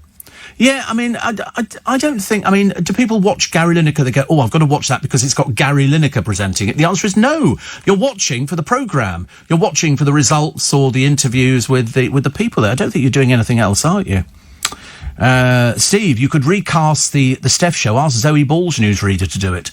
Exactly, try and get something out. Wouldn't you love to know? I mean, at the moment, we're trying desperately to find out how many people work on the Steph Show. I'd love to see who the researchers are. And love to know where they've been before. Thank you very much indeed. You know, have they actually done work on television programmes? Have they actually booked... I'm surprised, actually, we haven't had... who else is a fairly good regular? You know, there must be loads of people who could sort of pop on these sort of quasi-chat shows, which is not so good, is it? 5:15 is the time. That means we have a check on the road and the rail at the LBC Travel. The 16th of September. So Elton has ended his court battle with his ex-wife, Renata. She was taking him to court over passages that appeared in his book. You know, she wanted them taken out, and he said no because they had an agreement. Well, apparently, Elton, who... Smack on the wrist, Elton. You know what he's like. A little bit temperamental. Tiaras and tantrums, and God did he ever... Do you remember that? I wish they'd show it again on the television. That was the funniest thing I've ever seen. Elton in the south of France playing tennis, and somebody went, cooey, to him in his tennis court. He went up the wall. He threw his racket down on the ground, had a complete Queenie strop, and pranced back into the house. It was the funniest thing you've ever seen, and it's never been out on DVD. I think it's called Tantrums and Tiaras, whatever it was. You've never seen anything like it, but obviously Renata got the one over on him. It's a case of, I'm taking you to court. Oh, don't. I don't think he likes courts, actually, at all. Somebody says, Peter Falk, one of your favourite detectives, born on this day in 1927. Yeah, died a few years ago now, didn't he? I still enjoy watching them. Paul says, stop telling people to watch things on YouTube. You'll lose listeners. Unfortunately, not possible. Not possible to lose listeners. We have so many listeners. You know, it's like when somebody wrote in the other day and they said, I'm never going to listen to you ever again. And what, yeah, and? You know, goodness sake, honestly. I mean, there are new people arriving. Sorry, there's another coach with more people piling. How many of you are on this one? 60. And there's another 10 coaches. Fantastic, thank you. Oh, and the Blue Peter presenters. Hello, come in. People arriving every day on this programme, on this station. Literally, I mean, it's unbelievable. You know, you probably don't remember the gang shows, but they used to show them on the television. I don't think you get away with it nowadays. And it was Ralph Reeder's gang shows, and it was Cubs and Scouts. And they used to do a show on the television. I think they did it in theatres as well. And their song was, We're riding along on the crest of a wave. And I never knew any further than that because I never got invited. But he used to look out and had all these boys in shorts. As I say, you'd never get away with it nowadays. It was the Ralph Reeder gang shows. And that's what this is like. It's like constantly people arriving. And then people will write to me going, I've only just discovered your programme. You think, well, where have you been? Goodness sake. 40 years plus. 41 years now. Nearly 41 years. Come December, it'll be 41 years again. Amazing. 84850 steve at lbc.co.uk. And I love the way somebody says, have you noticed that Steve Allen's contract has just been renewed by LBC? It was renewed years ago. We don't need to wait for things like that. Somebody's still listening, though. That was the other one the other day, actually. Do you remember when somebody wrote in and went, oh, you know, you're so-and-so, so-and-so, and I thought, you know, you're very lonely. And it turned out they just listen all the time. The snowflakes are there all the time. And Ian says, I could quote you most episodes of Columbo, and I still love them. I've got the whole DVD collection in a cigar box. That was the complete series, limited edition. I love it. I mean, I love Columbo. It's funny, though, because you can watch him aging. You can watch him aging from the first ones that went out where he was very young. The best thing is, on YouTube, he roasts Frank Sinatra. Sinatra's there, and Columbo gets up, Peter Falk, and excuse me, Mr. Sinatra, and he comes up to the stage in his raincoat, and he roasts him. They do them for the showbiz people. It's great, actually. Apparently, you can see tantrums and tiaras. I think it's tiaras. On YouTube. Oh, I should check that, actually. I must check that. And Anne in Richmond says, just back from the stunning Yorkshire Dales, which you must know well.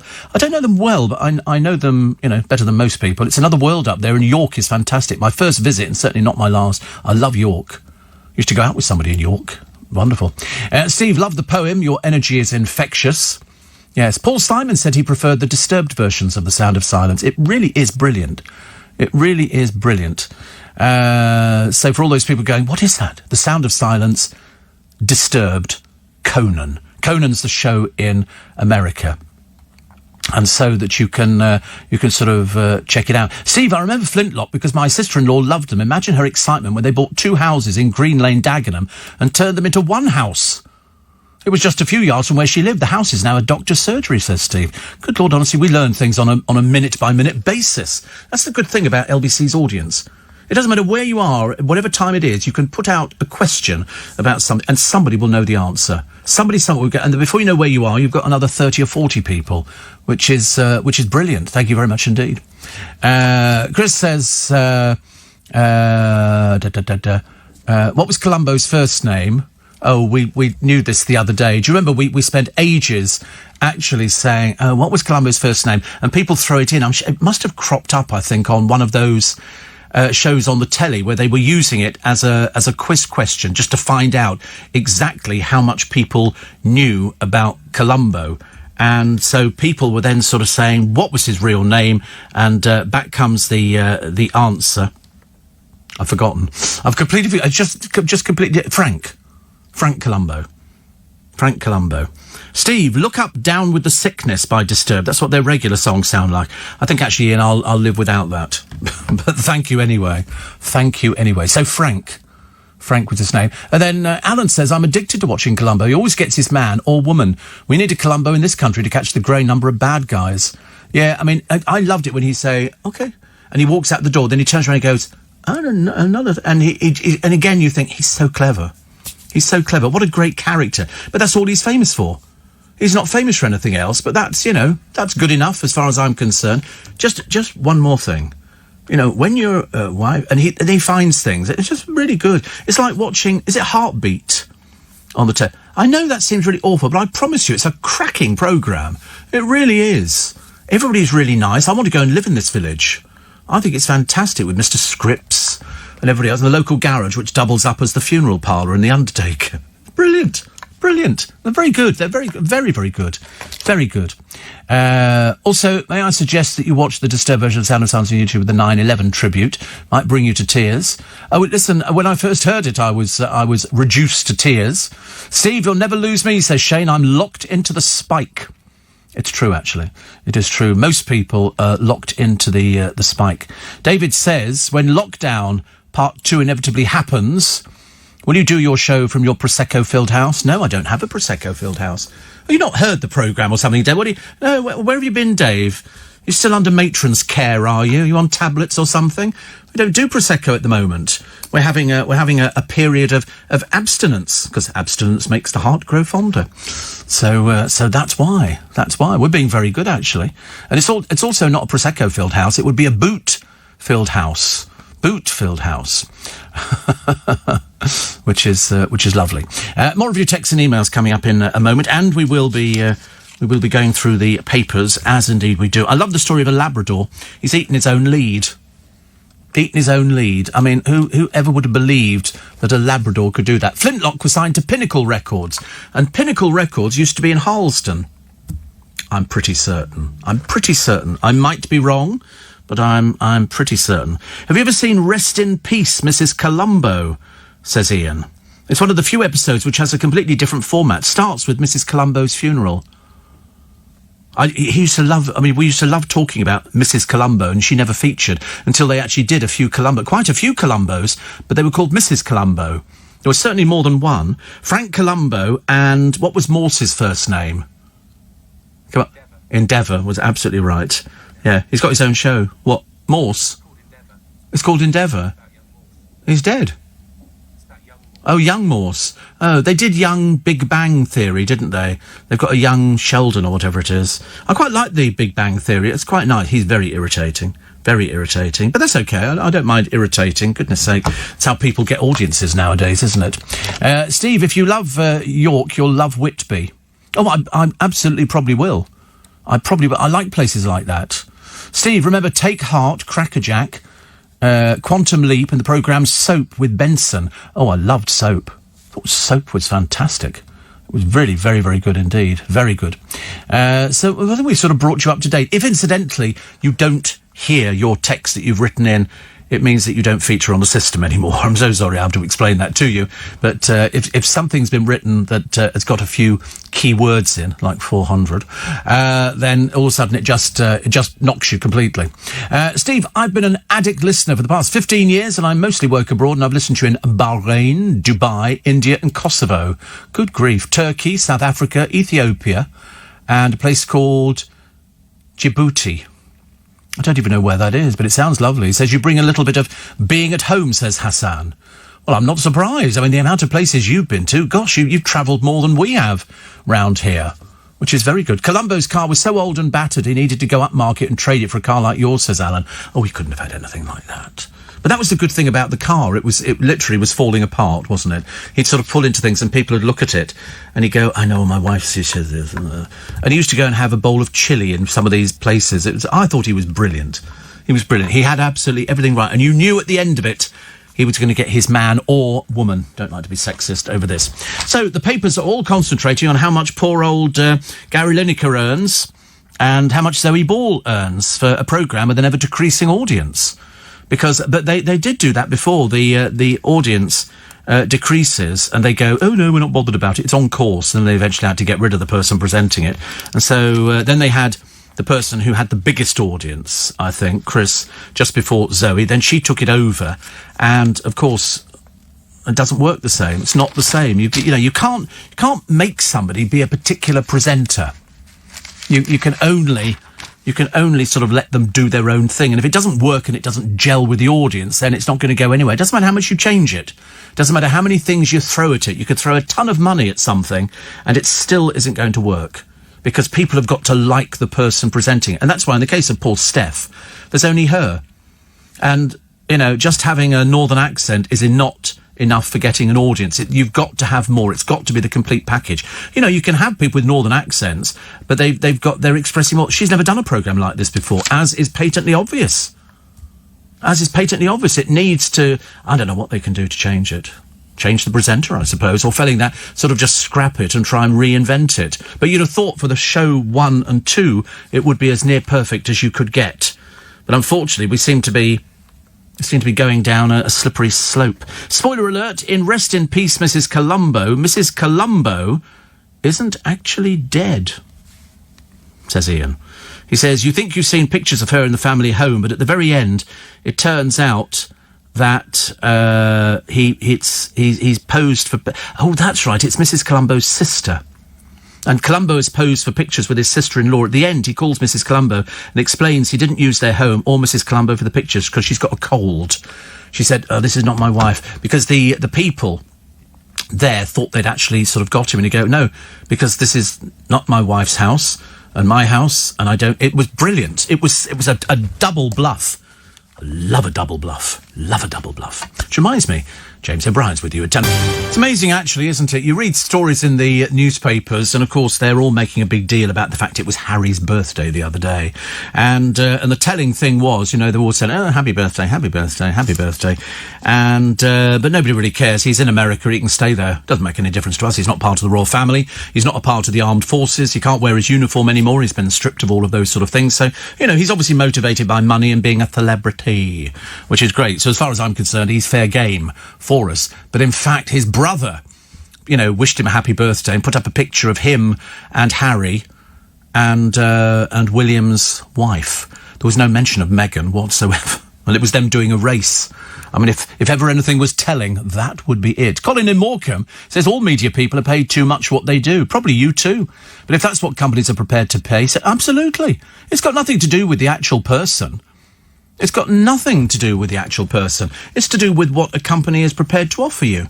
If I go to my boss and go, I think I'd like a £300,000 increase, I think quite rightly he's going to be saying, in fact, he's even nodding into the radio at the moment, he's going to be going, I think not. I think not. Which is, it's too little. Have more, Steve. Have more. But it's got nothing to do with the artist, of which we are the people. We are the talent. Because it depends whether they think that you're worth it. On the BBC, it makes no difference. They don't have to rely on advertising or audience figures. It makes no difference whether Zoe hemorrhages audience, on a minute-by-minute basis. In commercial radio, you're only as good as your last figures. And that's why you can always tell longevity. If somebody's, still there after a certain period of time, it'll be because of longevity. It'll be because of audience figures. They don't keep you out of some sort of duty to you. I remember saying to my boss years ago, if all of a sudden, the audience figures dropped off, I would expect you to drop me. He said, yeah, absolutely. But of course they haven't. Thank the Lord. You imagine, can't you? Also, I loved Columbo. However, there were times when a perpetrator was never charged, and I liked those episodes, and he didn't get the guy or the girl. When was that? There was never a programme where he didn't get anybody at all. He always got the person at the end. Always. Always. If you come up with the ones, I shall check them out for you, but I think otherwise it'd be a bit pointless, wouldn't it? Sometimes he knew somebody was guilty, but he couldn't necessarily prove it. Steve, have you seen Merv, you're a bit late in the day. We've just done this. It's called a roast. A roast in America. We don't do them here, but they do them over in America, which is very good. I want to wish my other half, Carl, a very happy birthday. And 57. He's away in Turkey at the moment without me. He's a massive fan and listens to you every morning. It'll make his day hearing a happy birthday from the one and only Steve Allen. There you go, Carl, 57. God, blimey. Wonder what it'll be like when I get to 57. Not sure I shall have a, cake dripping in candles, I suppose. That'd be quite nice. Got me thinking this morning, what was Kojak's first name? Oh, that was, oh gosh, I can remember now, because it was something I thought was quite normal, actually, at the time. It wasn't Aristotle, was it? It was something like that. Kojak's first name was... trying to think. No, I can't remember. It was certainly something quite normal. Well, as normal as I thought it was, because, Frank for Columbo. What was Kojak's first name, Joe? What was Kojak? We don't know. No, first name, they called him Kojak. What the heck was his first name? Here we go. I'm trying to think, actually. He doesn't seem to have a first name, unless somebody knows differently. Do please let us know. Have you put in Kojak's first name? If you just put in Kojak, you're just going to get Wikipedia up, aren't you? And that doesn't really help us, because it's not going to... Oh, Theo, I thought it was it the Theodopoulos or something like that? Theo Kojak, yeah. That's what I thought. There you go, somebody said Theo. In fact, loads of people have now said Theo. Thank you, all right. I got there first. Just. It was a bit touch and go. The design manager for the cladding specialist working on Grenfell Tower told an inquiry he can't remember an industry lecture on fires. This man says it's possible he was not concentrating during the talk 3 years before the disaster. How can you not concentrate on something that is so important as that? And still, they don't seem to have removed cladding from loads of other buildings. There's loads of stuff out there. There was one episode where it was a mother and daughter, I think, who both played a part in the murdering a man. They'd had an affair with them both. Columbo charges the mother, but lets the daughter get away with it because the mother asks him to, and the man was a terribly abusive human. That wasn't the one with the electric blanket, that they kept the body warm, so they couldn't work out when the body had actually died. It had died earlier, but because they'd wrapped him in an electric blanket... I never know the names of these things. But they're terribly clever. So the Beebs 20 highest earners. It's in all the papers this morning. Might as well see where your money goes, which is good. So they've got Andrew Marr, 364,000. Stephen Nolan, 390,000. Fiona Bruce, Question Time and BBC One shows, 450,000. Steve Wright, £475,000. So you need to see the size audience before you realise what they've... if they're bringing it to the table, then, that's how it justifies it. Scott Mills, £349,000. Jeremy Vine, £324,000. He gets less than Scott Mills. It's interesting, isn't it? Nick Robinson, £299,000. Zoe Ball, 1.36 million. Lauren Laverne, 395,000 for Radio 6 show. Anybody listening to Radio 6 or something? Wasn't that the one they were going to dump years ago in Desert Island Discs? Well, you live and learn. George Aligaya, 329,000 for doing news at 6 and news at 10. But it's not every day, is it? They alternate on these things. In the Johnny Cash episode, my friend Ian is a big fan, as you can tell, of Columbo. He catches Johnny Cash, but explains why he has sympathy with why Johnny Cash killed the person. Then they play a Johnny Cash song in the car, and Columbo says, any man who can sing like that can't be all bad. Johnny Cash, honestly. I like Johnny Cash, actually. I thought he was quite... Have you ever seen Johnny Cash? Yeah, very good. No, it's not my sort of thing either, but I mean, he was still legendary, I suppose. 20 to 6 is the time. There's a woman who got out of breath mowing her lawn, now runs her own gardening company after she shed 11 stone. She says that she cut bread, butter and double cream from her diet. She says, I plan all my meals now. I've not had it's bread which is bad for you. Bread is very bad. She says, I cook everything from scratch. Meat pies, pasties, pizzas, and I still lose weight. Well, there you go. Good for... It's all different for different people. And they've got the fruit snacks with 4 spoons of sugar in them. Tesco's 5 apple and sultana bars, which always sound quite nice. 4.6 spoons of sugar per serving. That's a lot, isn't it? One here, fruit bowl, juicy yoghurt raisins. 4 spoons of sugar per serving. Asda, 5 yoghurt-coated strawberry fruity bits. It's a snack bar. 3.8 spoons of sugar per serving. The Fruit Factory, strawberry, apple, orange fruit stars. 3.1 spoons of sugar per serving, presumably aimed at children. And Whitworth, sunny dunked yoghurt-coated raisins. 3.8 spoons of sugar per serving. It's in everything. It's in everything. I mean, some of these are as sweet as donuts, if not more. If not more.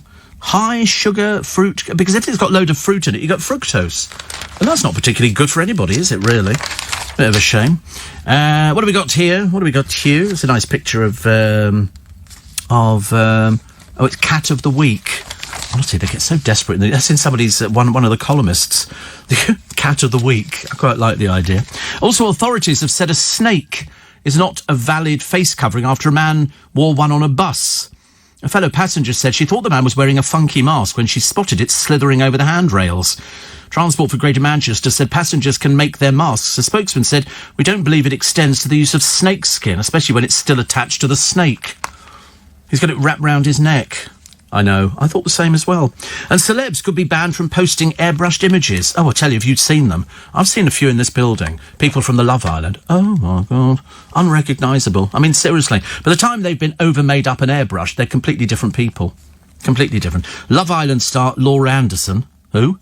Never heard of her. Never heard of her. It's just enough to say Love Island star. She backed this bill, saying it would stop her editing photos so much. Yeah, well, there's nobody knows who you is, dear. Who you is? Who you are, I do beg your pardon. Yes, I've started talking like Love Island people as well now. Actually, Johnny Cash, there is a story.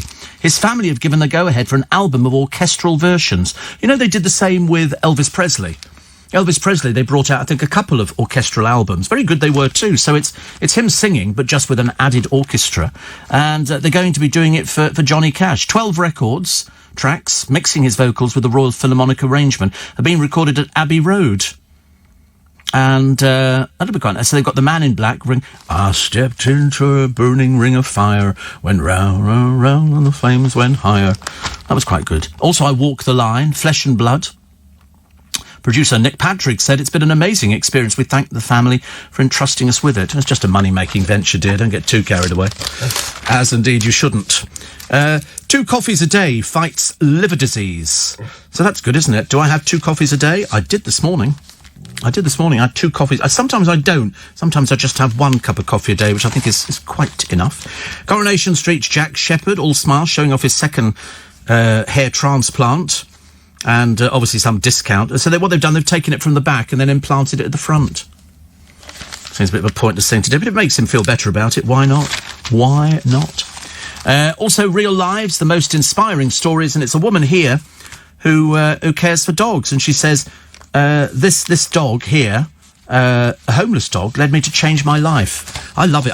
I'm watching this programme, which is people in America, and I think they could be in Phoenix, and they go round and they rescue animals from people who quite clearly are animal haters, because they don't look after their dogs at all. It's really quite tragic, all of them. 5:45 is the time. Here we go, on time again, getting better. 84850. No, it's not. Yes, it is. 84850 steve@lbc.co.uk. Had a minor breakdown there, actually.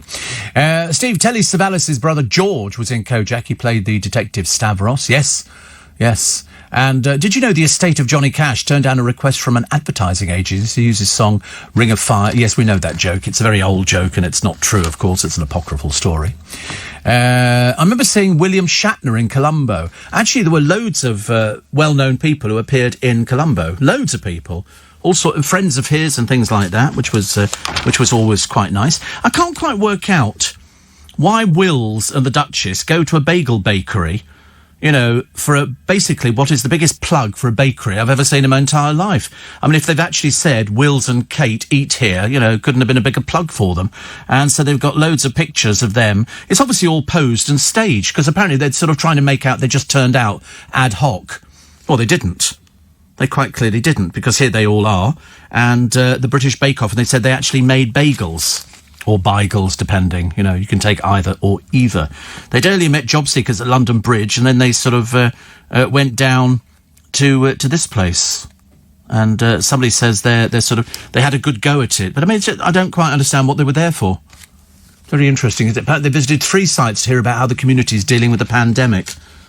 Well, they've been doing it for 7 months now. Well, they've only just got round to going to the bagel bakery. Ian says, Steve, William Shatner's in 2 Columbos. In the first, he plays a TV detective. Who was the one who turned up in... He turned up in loads of Columbos. In one of them, he plays a funeral director. And he's very well known. I think he was in... Was he in The Prisoner? Was it The Prisoner? I'm trying to think of the actor who was in it. Ian will probably know this thing. Patrick McGoohan, that's it. He played a killer 4 times. He's obviously a very, very good friend. And I saw somebody in it the other day, actually. There was another one, and it was a British actor. It's quite interesting when you see somebody go, does Columbo not know them? It's like when they had... What was that thing they had a short while ago? They had somebody turn up in Emmerdale Farm. Was it Emmerdale or EastEnders? Emmerdale Farm, I know, how old am I? Emmerdale Farm. And they, and nobody recognised them as an actress. I think it might have been Michelle Collins was in something, and I remember thinking, why don't they know that's Michelle Collins? I know it's Michelle Collins. Why don't they know? Cindy. It's Cindy from EastEnders. Yes, The Prisoner. Patrick McGoohan. Thank you. Who was part of an advert for LBC. That's the tie-in. LBC had an advert which started off with a beach and a bouncing ball. Did you ever see The Prisoner? Nobody ever understood it. It was the weirdest programme. Filmed in Portmeirion, and it was all different. It was all must be bizarre. Anyway, they had this ball that bounced along a beach with a number on it, and the slogan was, "I am not a number, I am a free man." Then it went LBC. No? Just me again. Just me. I remember these. You'll probably find it on YouTube. We had loads of different adverts that went, but I remember that one. You know, I'm not a number, because they called him a number. I'm a free man, and free man meant that you could listen to LBC. Good stuff.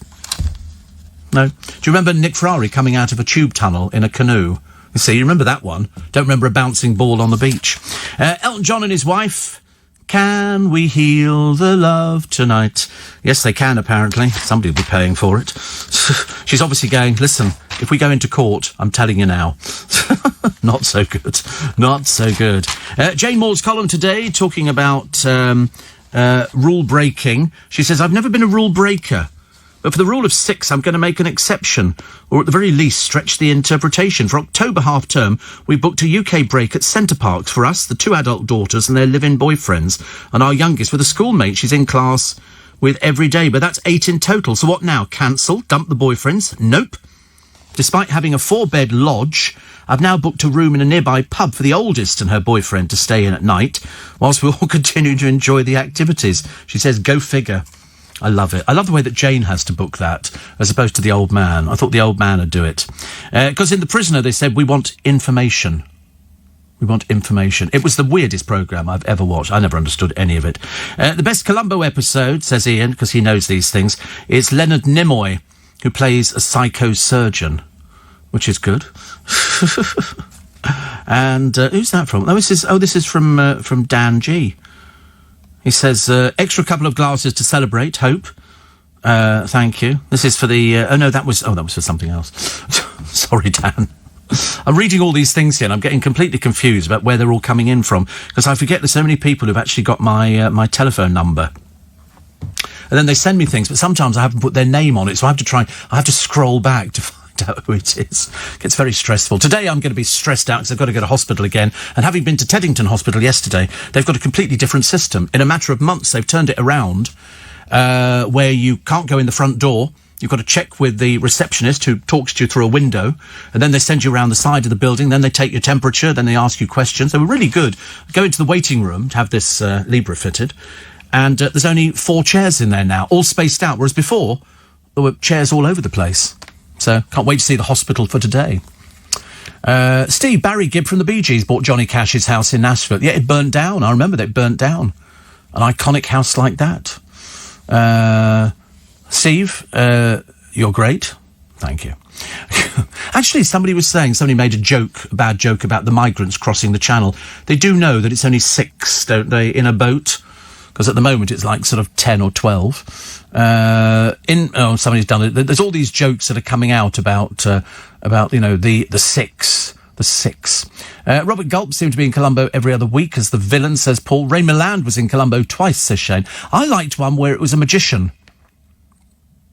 Colin says, I know it's not public money, but how much are you paid? Oh, Colin, don't be so thick. I mean, that's why you're in Morecambe, isn't it, really? You're not floating out to sea, are you, at the moment? I can only imagine you must be. Do you seriously think anybody in commercial radio or anything, how much do you earn? Probably not very much at all. Although, why are people so interested in what people earn? The only reason we're interested in the BBC earnings is because you're paying for it. We're not interested in anything else. You don't have to pay for me, so I wouldn't worry whether I earned £500,000 or £670,000. 46 pence. It makes no difference. Because you don't have to pay for it, but you have to pay for the BBC. Steve. Another one here. Talking of William Shatner, yes. Well, he appeared in quite a few, actually. They obviously had favourites that seemed to work with Peter Falk. He obviously had friends. I mean, I didn't realise, for example, that Frank Sinatra was a friend of Peter Falk. They were of that generation. But Sinatra loves it, absolutely loves it. 84850 says, I was only young when The Prisoner was on air, Steve. My dad was a lorry driver, and I was with him. We were talking about the programme shortly after the lorry broke down, a little place called Little Kimble. Kimble was the character in it, says Steve in East London. You live and learn. You live and learn. So there you go.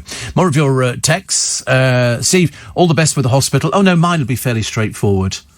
That's the Frank Sinatra. Oh, there must be a couple. Are there a couple of Frank Sinatra? Look, the trouble is he's always in character. Peter Falk is always in character. It's the funniest thing ever. You know, and they've got Dean Martin standing behind him, and he does, every expression is Peter Falk as Columbo, and he does the whole thing. It's the best thing I've ever seen. Dom Rickles, I think, was there, or somebody Rickles. They're all famous people because it's Frank Sinatra. And you didn't mess with Frank Sinatra. There was always those rumours, weren't there, that he was a member of the mafia. Do you remember that? And it was sort of, I don't think it was ever denied. On the other hand, I don't think it was ever admitted. But he managed to get some very good gigs with the help of people, you know, from the Cosa Nostra, who seemed to sort of like him a lot. There are 2 magician Columbos. One in the 70s, where the killer claims he can read minds. Columbo traps him by making him try to chop Columbo's head off in a guillotine. Oh, right. I can't remember who was... I remember seeing that the magic shop existed. It's a real magic shop. And the person behind the counter in it is a real magician. So there you go. Colin in Morecambe says, I earn 19,000 PA. Not ashamed to say, you obviously are. We've got nothing to do with you, you nosy little so-and-so. You're a tea leaf. Not a tea leaf, you're a snowflake. Same sort of thing, actually. It's not a tea leaf at all. Snowflake's completely different. So there you go, Colin. Well, as long as you're happy with that. You know, that's what you should be satisfied with. Otherwise, you're a bit curtain twitching, aren't you? Bit like that, actually. Perhaps you have you written to the Queen asking how much she earned last year? I'll tell you later on, actually. But on second thoughts, maybe not. Let's leave you worrying about it. Sweat-tember. The month's temperature hits a 4-year high. Beachgoers ignore rule of 6. Exactly. I mean, I'm looking in Bournemouth. There's about 12 people all grouped in together. How stupid are they? In Blackpool, 31 degrees. Top temperature was in Kent yesterday. And the top temperature, that was 31 degrees. In Antigua, 30 degrees. Essex, they've always managed to find somebody wandering in and out of the sea in a bikini. And luckily, they managed to find Eliza Simonelli at Leon Sea. So her parents will be delighted. Here's our daughter in a bikini, which is lovely. What do they do? Take them down there in a car or something? Oh, you stand in the water. OK, can you try and look happy? OK, boobs out? Just asking. So I think you're going to get it again today. I think. Dry and sunny. But they said they've said 6 o'clock, bit of rain. That's what they said earlier on Siri. And we've had a look out the window, and as far as I know, it's spitting, is it? It was spitting this morning when I left home, because I remember looking down, but I was wearing a baseball cap, and I was thinking, oh, look how interesting. Spitting. And a little bit of... I don't mind a bit of rain. I'm seriously not bothered by that. I think that's fantastic. The more the merrier. The more the merrier. Russell Brand didn't separate himself from the people going to see his deeply unfunny show the other day. They had pictures taken. He hugged somebody and all the rest of it. And you think, well, more fool you. Noel Gallagher had a sweary rant about the virus. The former Oasis frontman and dipstick of all dipsticks claimed the pandemic is a load of rubbish. That's not what he said. And refuses to wear a mask. He said, there are too many civil liberties being taken away from us. I mean, he really is not bright, is he? It's not for your sake, sweet cheeks. It's for everybody else's. You know, but I mean, obviously you're not bright enough to know things like that. Steve, The Prisoner was weird. But what about Sapphire and Steel with Joanna Lumley and David McCullum? Could never get my head around that one. Oh, I quite like that, actually. I think it's fantastic. Coming up to the news at 6 o'clock this Wednesday morning, the early breakfast on LBC with you till 7. Nick Ferrari will be here at 7 this morning. The two magicians were Anthony Andrews and Jack Cassidy, who was the killer 3 times, and David Cassidy's father.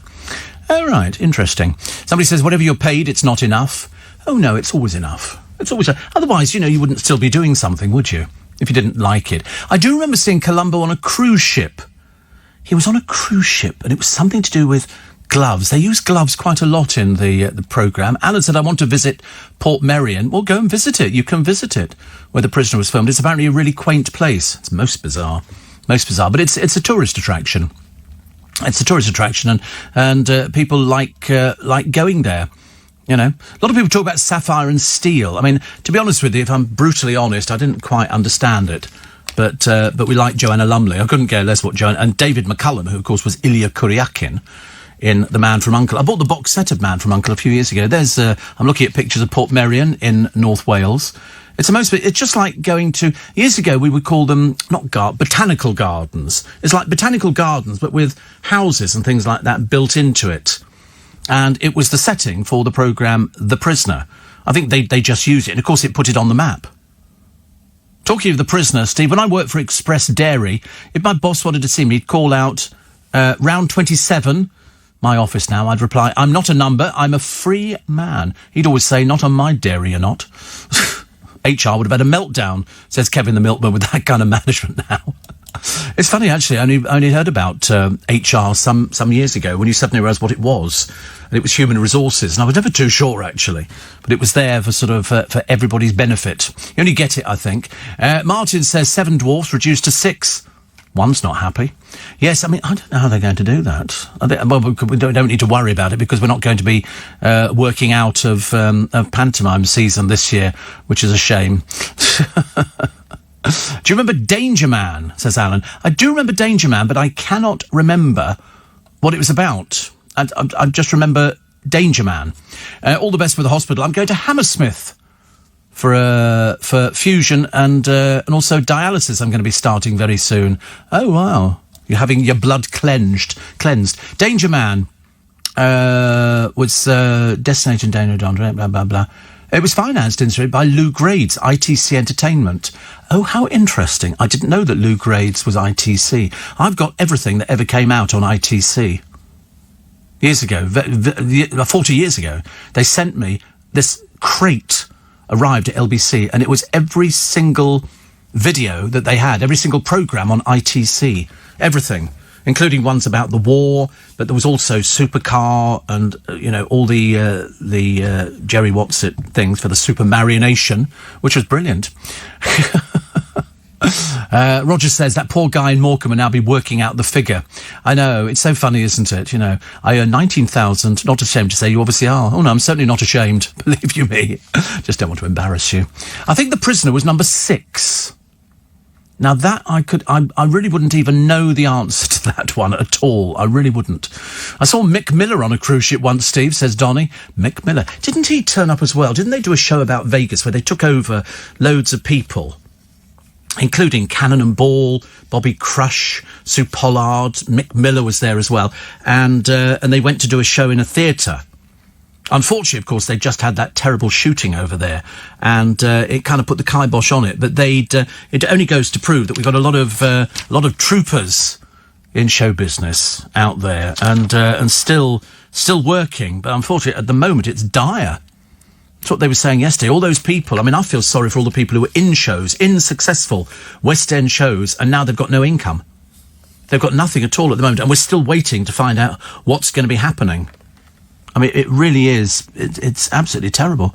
Actually, Mick Miller, we found a piece, he's actually, I think he's known for his bald head. That's what he's known for, and sort of the long hair. So it didn't seem to change at all. But he was on that Last Laugh in Vegas, and there were loads of them on there, and it was nicely done. It was nice to see them, because there must be loads of people like Mick Miller, loads of people who are on the comedian programmes, loads of people who are in comedy shows and stuff like that, who aren't working at the moment and who are struggling. I was watching the television the other day, and I think it was Heartbeat. Was it Heartbeat? Whatever it was, Pamela Cundell turned up in it. You remember Pamela Cundell? She was in Dad's Army. She was in loads of stuff. She was Robbie Box's mum in Big Deal. She was lovely. She was more theatrical than anybody I've ever met in my entire life. Billy Connolly was in an episode of Columbo. Yeah, he was a conductor, wasn't he? He was a conductor, and somebody fell off the roof of a building. He was a conductor. He was very good. But mind you, I always thought Billy Connolly was a cracking little actor anyway. Apparently, Twickenham. Steve, you may not know, but you're known as Minted. Minted? What does that mean? Minted. How lovely, Dave. How lovely. But I live in Twickenham and you live in Putney, and you think I'm minted. Why are people so funny about money? It's hilarious, isn't it? It's like, say, you can... And that's why if somebody's got a company, you can see how much they earned, because, that has to go through a company's house, and people are obsessed with it. But as I said before, the only reason people are talking about it today, and it's on the front of every newspaper, is how much all the BBC people are earning. I mean, the reporters, if they were out in the real world, would certainly not be earning money the like of which we've seen. I remember Adamant, it was Adamant with Gerald Harper from the 60s, used to do a radio programme for one of our stations. and Phil says, if you ever want to borrow money, get it from somebody who's a pessimist. They won't expect it back. That's good. I always say, somebody said to me once, if somebody says, you couldn't lend us a fiver, could you? Lend them 50. 50 they'll remember. A fiver they won't remember at all. So it's Zoe and her £1 million pay rise. For an audience that's dwindling. But, I mean, that's the BBC's responsibility, and that's up to them if they want to change things. But presumably you can't do it in the middle of somebody's contract. That would just be absolutely ludicrous. Ludicrous. Also, the paper today, apart from this man wearing I thought it was a mask as a python, but it is actually a python. And highly dangerous, I would have thought. You've got a python going around there. Don't pythons... Oh, that's boa constrictors, isn't it? Oh, shame. That's why I have to recommend a boa constrictor next time to him. Also, a couple pocketed 60,000 quid when they both won the People's Postcode Lottery. They each picked up a cheque for 30 grand. And so that's good, isn't it? So obviously we're buying tickets separately. Very funny. Dawn Neeson talking today about... Harry's 36th birthday. William and Kate wished the Ginger Whinger a happy one by posting a throwback picture of 3 of them. Yes, the 3 of them, she says. Probably the biggest clue as to what they really think of little Miss Sparkle. I like it. And by the way, she says, Christmas is not cancelled. This is Dawn Neeson. Christmas is not cancelled. Just make sure you've got a shotgun, some dead grouse, slung over your shoulder and put on a posh accent. Instant party for 30 people. Family members and friends sorted. Probably best not actually load the gun, though. If the big day usually ends up in a drunken fight over washing up, stroke telly, stroke the last Quality Street. You see, that's why. I mean, of course, if you don't have a dishwasher, you have to do the washing up yourself. But, I mean, do people argue over Christmas? I didn't think they did, actually. I thought people just they had something to eat for lunch and then they'd all fall asleep. I used to fall asleep because they'd always go, Stephen, Sound of Music's on. I go, oh... Never get there. I mean, it depends if you're stuck with relatives for a long time. But I'm not. I'm stuck with sort of family, so I don't consider that a hassle. Nowhere's open. Oh, and there's always somewhere open. There's always somewhere open. You can always find a garage. Yes, Londis will be open or something like that. You'll go there, and there'll be people who want to work on Christmas Day who aren't affected by Christmas Day, which I love. Excuse me. Let's have a little... nice cup of tea. Nice cup of tea. Very nice. Steve, if you're not too busy later, why don't you take a visit to God's own country of Eastbourne? I mean, luckily, I'm at the hospital. So that's good. Phew, that was lucky. I nearly had to go to Eastbourne. Peter Falk's own wife starred in a few episodes recently. Recent convert to your show. Love it. Only problem is it's messed up my sleeping pattern. Oh, goodness sake, Sosa. Goodness sake. Listen, I mean, that's one of the sacrifices you have to make. You have to sort of sacrifice your sleep pattern. In fact, you have to give everything up. Family members, work, the whole thing, just to make sure. I mean, set the alarm for 3:59. Once you've done it for a week, you will wake up automatically at 3:59. Even when I'm not on, and there is only one day in the week where I'm actually not on the radio. Apart from that, I'm on 6 days a week. I'm sort of like one of those BBC presenters. Marginally less money. But never complain. Never complain. Bronwyn says, listening to you in the car. What a treat. Well, that's good. What do you normally listen to? Nick Ferrari does that, doesn't it? He always... Somebody will say, oh, I'm just a recent convert to LBC, and he goes, what did you listen to before? I've never dared ask anybody. What did you listen to before you discovered LBC? Because I've got people who've been listening for 40 years. I said, what were you listening before to? A crystal set, Steve. Yes, the home service. This is BBC Radio whatever. Radio Luxembourg. I can remember, actually, Dale told me. He went for a job at Radio Luxembourg. He decided he was going to be a DJ at Radio Luxembourg, and he went down. They were next to the London Hilton, their offices, and the first question they said to him was, are you gay? He said, I didn't quite know what to say, actually. I don't know why they'd be bothered by something like that, but anyway, I think he was quite honest and just said no, and made it so much easier. Steve, a python is a constrictor snake. A python, so... Is it? I thought that was a boa constrictor. I thought, do pythons do the same thing? Do they constrict? That's a bit unwise, isn't it, then putting it around your neck?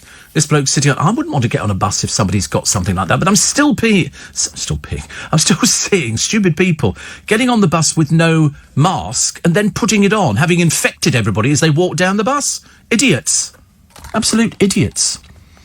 Another one, which says, Peter Falk was a friend of Sinatra after they started in the film Robin and the Seven Hoods, which also featured Bing Crosby, who was originally offered the role of Columbo but refused it, as he thought it would get in the way of his golf obsession. He played over here with the whole family. Bing Crosby came over and played the London Palladium with Rosemary Clooney, and his whole family were there as well. Carpenters played the London Palladium. I never got to see them. Well, I never got to see them in concert, but I did see Karen Carpenter. She came into LBC years ago. In the days when they used to drive people around in big Daimlers.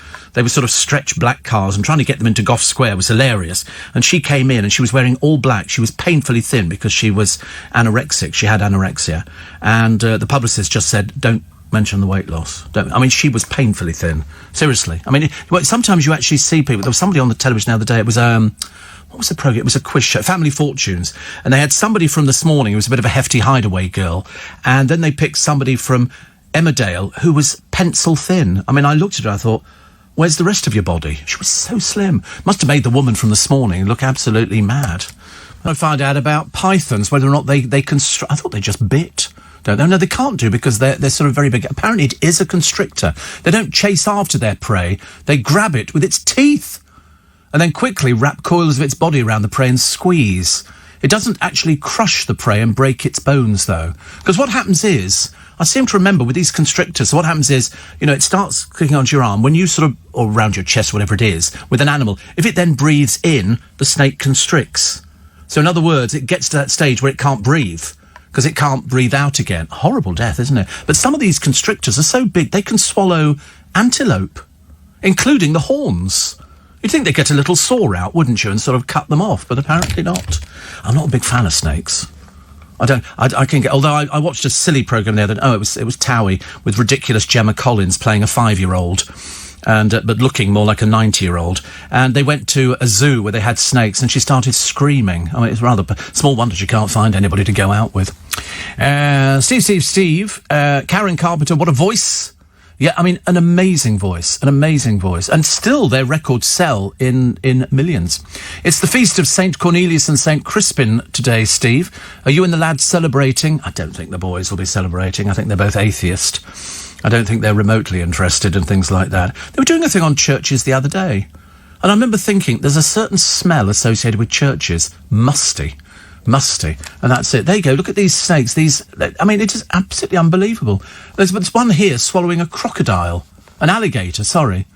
And it literally, it sort of takes it in. They dislocate their jaws, don't they? But of course, once it's eaten, it can't move for God knows how long. They're very clever, aren't they? I just wouldn't. I used to have a friend of mine who used to walk around the Hippodrome when it was a nightclub with a snake around his neck because they're deaf. They're deaf, so it didn't make any difference to them. Somebody was banging out ABBA or something like that.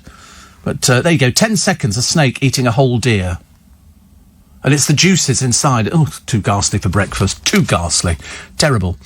Steve, I started listening to Simon to LBC from about 10 years old. I can remember Andrew Manderstam reading the news. No, you never heard Andrew Manderstam reading the news. You might have heard him doing reports into the news, but you never heard him reading the news. And I was waiting for the currency values, which were quite educational. Yes, I used to read currency, and I used to do football results. I know. Happy days. Yes, 1.7 million. But the football results, I was quite... And horse racing, I was very good at reading horse racing.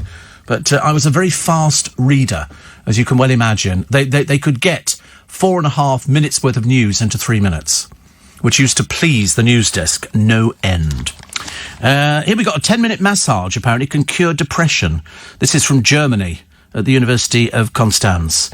They say short treatments could be used to aid the condition as they improve the parasympathetic nervous system, which fights stress. So a 10-minute massage. See, I hate massage. Can't bear massage. The very idea that somebody's going to say, just relax. I can't relax. I find it absolutely awful. There's a man here who has smashed the £11 meal. He scoffed 8,000 calories in 18 pies and 7 portions of mash and liquor within 45 minutes. But he stays trim and slim by competing in triathlons. He's 33, his name's Max, and he took on the epic £11 challenge at the pie and mash shop he used to go to as a child. See, I've never had pie and mash. I think people think if you live in London, God blimey, Mary Poppins, up on the roof, dancing on the rooftops, we'd all be eating pie and mash and stuff. I've never eaten jelly. I wouldn't touch a jellied eel if you paid me. You would have to force feed me a jellied eel. I can't think of anything worse. I've looked at them. No. I've seen them when they're alive, let alone when they're... Oh, no. Far too ill. Shamed ex-MP Charlie Elphick was branded a sexual predator, jailed for 2 years for groping 2 women. I never quite understand what goes through these poor people's minds when they start doing stuff like that. Do they not realise that you can't do it? Oh, well. Russell Crowe has admitted narrating a documentary about Leeds United, and he said it's a dream job. And Fred Siriex has signed a big money deal with M&S. He's now their wine expert. How does that happen? He's now their wine expert. They seem to pick anybody up, don't they, really? And don't expect tip-top vocals on Celebrity Karaoke Club. Well, I wouldn't have thought most of these people could sing at all. It kicks off next Wednesday. And they go, oh, what could be better, seeing celebrities singing karaoke? Well, in my mind, what could be absolutely worse than celebrities? They've taken that bloke off Ibiza Weekend. The big bloke, David... who's not exactly the butchest thing. Whether he can sing or not remains to be seen. There's a few other people on there. They've managed to find a job for Scarlett Moffat, which doesn't involve dieting, so she'll be attempting to sing. It sounds ghastly. They've obviously run out of ideas for television programmes. They can't think of anything to come up with now. Is that because they got... First of all, it was all antique programmes. Everywhere was antique programmes. You know, you couldn't sort of move for people taking in something and they go, oh, this is beautiful. And this is... Where did you get it from? You know, well, my dad nicked it. And they'd sort of come up with all these things and it'd be a little box and they'd go, oh, this is... And you could see pound signs whirring round in these people's... And they go... That's very nice. Value? Between 20 and 30 pounds. Would you consider selling it? I'll be going, are you serious? 20, 30 quid? I've wasted my time coming in here for 20 or 30 quid? Oh, dear. Reminds me of that thing years ago. They used to put bits of paper through your front door saying, you know, the Antiques Roadshow's in your area. You know, bring along to St George's Church Hall, and then they decide then on these preliminaries whether they can take you to the big show, and then they'll send a van round to come and collect your item. You know, if they think it's worth it. You don't think these people stagger down on the bus with a Chippendale sideboard, do you? No, of course not. And my Auntie Enid had it, and she phoned them up. She said, I've got something that's been in the house for years. So they said, oh, right, well, we'll come and have a look. And so, dutifully, about 2 weeks later, they sort of came round and she said, I put it in the front room. She said, it took me ages to get it downstairs. So that they opened the door and she went, what do you think it is? They went, it's your water tank. So anyway, she didn't know. But no, that's what they do. They actually decide which ones they want to put on the show. No point in putting rubbish on there. But when they go, it's worth 20 or 30 quid, I'm thinking, what are you selling it for? You can't be desperate for 20 or 30 quid. Keep it. It's family. If it's something that your family's bought or it's been in the family for ages, I'd never sell anything like that. I've still got my parents' furniture. Between me and my brother, we've got all of it. Everything. I wouldn't dream of selling it. I mean, your parents sweated to go and buy stuff like this. I think they had a maximum of something like 50 quid or something for each item, which in those days was quite a bit of money. So they got loads of furniture, really nice. You know, I've got a sideboard, tables, chairs, carvers, everything.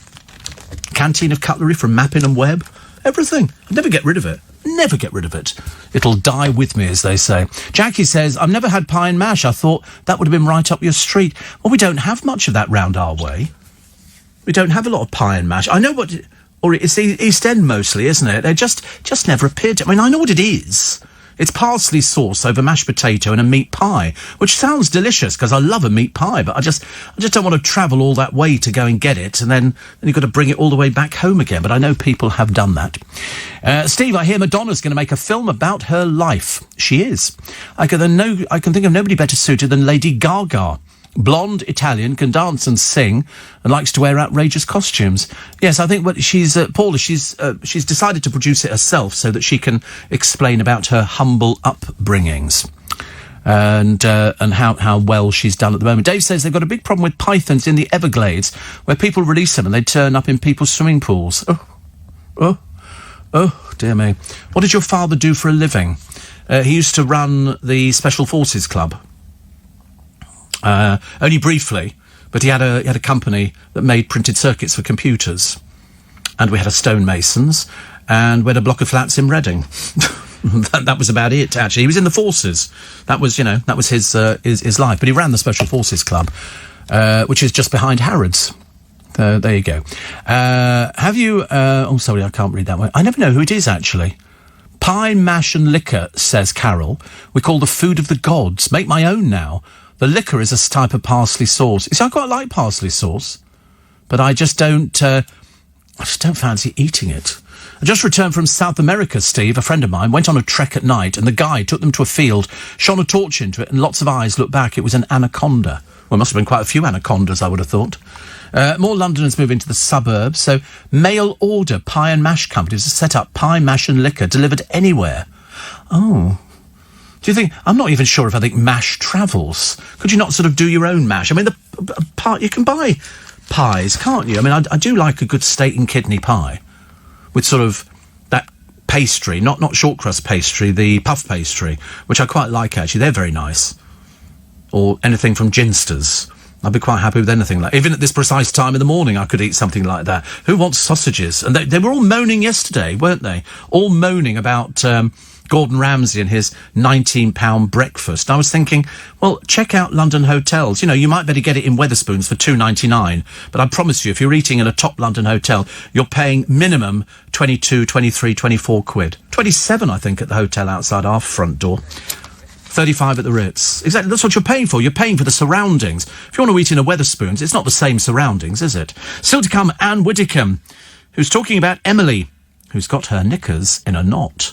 And you'll know who Emily is when I tell you the story in a moment. First of all, to 7, welcome to Wednesday. I know, so exciting. So Anne Widdecombe's column today. Now, I said this before. What she's saying here, loads of people have said before. And she's got a picture of somebody called Emily Bendell, who's an entrepreneur specialising in women's undies. I've never heard of her either, but it doesn't matter, because the story is that she's got her knickers in a knot, according to Anne Widdecombe. She says she's suing the Garrick Club because it admits only men as members. And then Anne says, what bullies women can be. We have the University Women's Club, the WI, and plenty of other opportunities to get together as women only. Why should men not have the same? Where's the equality in keeping it a one-way street? What happened to liberty and lawful association?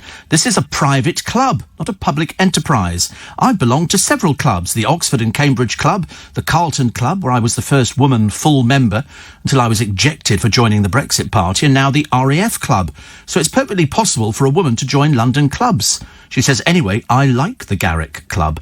When I was appearing at the Royal Opera House, yes, really, I used it for visiting the loo. I totally agree. I think Emily's barking up the wrong tree. It's a private club. They don't have to let you in at all. Go to your girly clubs. Stay there, because men don't try and join. Perhaps we should all try and join the University Women's Clubs and the WI. I see no reason why we shouldn't, but I mean, to be honest with you, Emily, it's made you look a bit silly.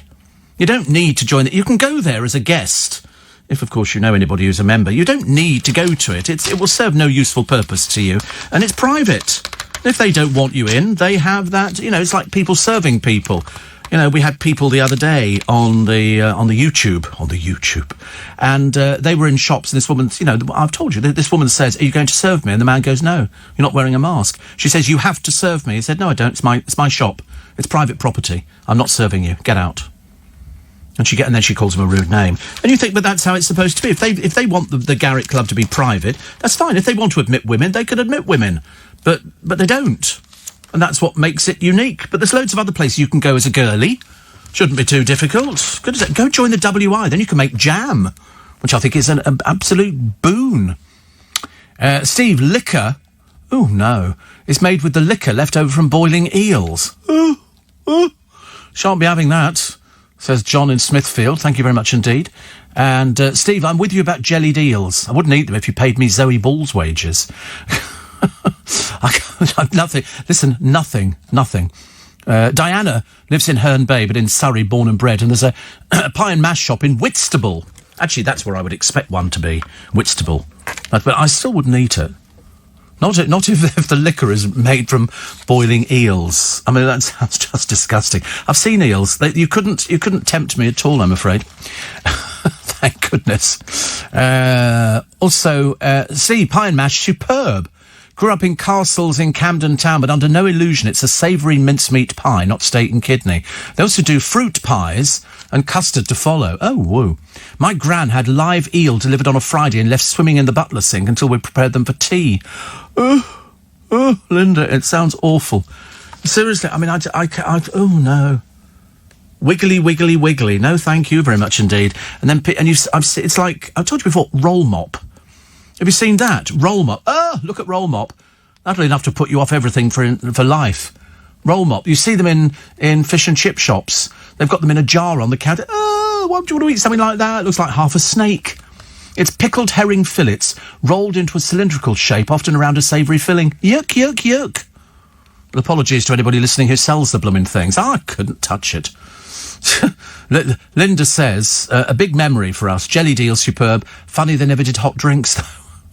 I don't mind having sort of fruit pie and custard. I used to love a fruit pie and custard. That sounds very appealing. But not... and also, if it's only a mincemeat pie. Do you know, somebody said that they invent something. They've invented something, and she had it, and I remember thinking, oh, I need one of those.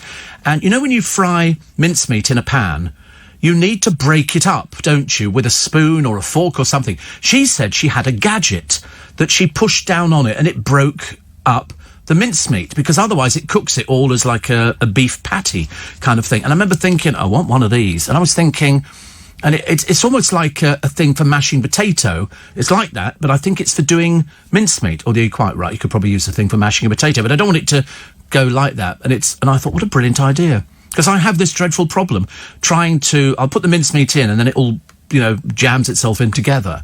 So I want one of these things. And I shall find one if it kills me. Potato masher, blah, blah, blah, blah, silicon glove pot, stainless steel. Yeah, I'm sure they must be there. If anybody knows what it is or you've got one, do please tell me. And let me know exactly where you get this thing from. I'm assuming Lakeland, because they seem to do all sorts of things. Claire says there's a pie and mash shop in Uxbridge. And then Sarah says roll mops are lovely. No. No, they're not lovely. You've been convinced that they're lovely. They're not really. They're horrible. It's the food of the devil. It's disgusting. It shouldn't be eaten by anybody, man nor beast. Thank you. I was trying to find out whose birthdays we celebrate. Normally, we celebrate birthdays in the morning because there's generally loads of celebrities who are celebrating. And to be honest with you, I don't think today is a day where we've got loads of celebrities. I think there might be some good stories. But also the experts now saying this might please you for today. I'd like to give you some good news on a Wednesday. With new treatments and local lockdowns, the second wave won't be as bad as the first. Oh, if only it were true. If only somebody could wave the magic wand and go, no, that's absolutely true. Absolutely true. What have we got here? Oh, there's all the... You'll enjoy reading today how much those favourite presenters of yours on the television are earning. As I say, which you're actually paying for, so it's always quite interesting. Also, 2 in 3 towers still don't have safer cladding after Grenfell. It's not good enough, is it? It really isn't. The healthy fruit bars, which apparently, just by their very nature, healthy fruit bars, definitely not healthy. Definitely not. They've got so much sugar in them, it's absolutely atrocious. So, happy birthday to Julia Donaldson. Okay, Julia Donaldson, who's 72 today, the former children's laureate, best known for writing The Gruffalo. At 12, she was in an Old Vic production of A Midsummer Night's Dream with Judi Dench and Tom Courtenay. She says her most treasured possession is her teenage diaries detailing her crush on Mick Jagger. There's a crush and a half. Also born on this day, 1924, passed away in 2014, Lauren Bacall, who starred in 4 films with Humphrey Bogart. Also, what was it? 1979, 2 East German families reach West Germany after flying 28 miles in a hot air balloon made out of bed sheets. And September the 16th. Don't let children watch television. It's made my son a moron, pleaded a mother yesterday. Mrs. Joan Burke of Tonbridge in Kent told the Housing Institute annual conference at Hastings, if any parents are going to buy a television set, please do not let the children look at it. This was in 1955. 1955, when presumably there weren't that many things on the television that you could sort of watch. I thought they were all educational things. Hello, welcome to the television. It was all terribly, terribly clipped and all terribly wonderful. Coming up in a moment, Muffin the Mule. And he'll be followed by the Potter's Wheel, which was just a little 3-minute filler. There was a train journey as well, I think. They used to show these little filler things. And on the Potter's Wheel, it would be somebody the camera was focusing on the Potter's Wheel and somebody would make a pot in 3 minutes. And that's what the film was. They didn't see their face, right? You had no idea who it was. And then they did a train journey. I think it was Penzance to somewhere. Simpler times. And the thing I liked about it was that all of the people, reading the continuity used to dress up, bow ties, evening dresses. People even on the radio, people dress. Can you imagine if I walked in here and my boss said to me, Steve, in future, could you make sure you're wearing the bow tie? I am wearing the tux this morning, but that's only because I'm a good boy anyway, and I've got to go to hospital, and I like to dress up for the nurses, make them think I've wanted them from a film set, which of course I haven't. But can you imagine if they went back to those sort of days where everybody spoke like this? It was all terribly, terribly clipped. You're listening to the BBC. We're very old-fashioned, and we haven't changed in hundreds of years. And this is Zoe Ball. Don't laugh. Steve, it's called a meat masher. Meat masher. There you go. Available on Amazon. I'm going to have to get one. Actually, I should have thought about that, shouldn't I? A meat masher. That's what it is. And this is for mincemeat, because I might have mincemeat today, just to be different. And do it with a meat masher. It's probably going to be something really... It's going to look like the thing you do potatoes, isn't it? John Lewis... Oh, they've got a meat tender... No, it's not a meat tenderizer. No, a meat tenderizer is banging steaks out. A meat masher. Goodness sake. Available on Amazon. Go to Amazon and type in meat masher.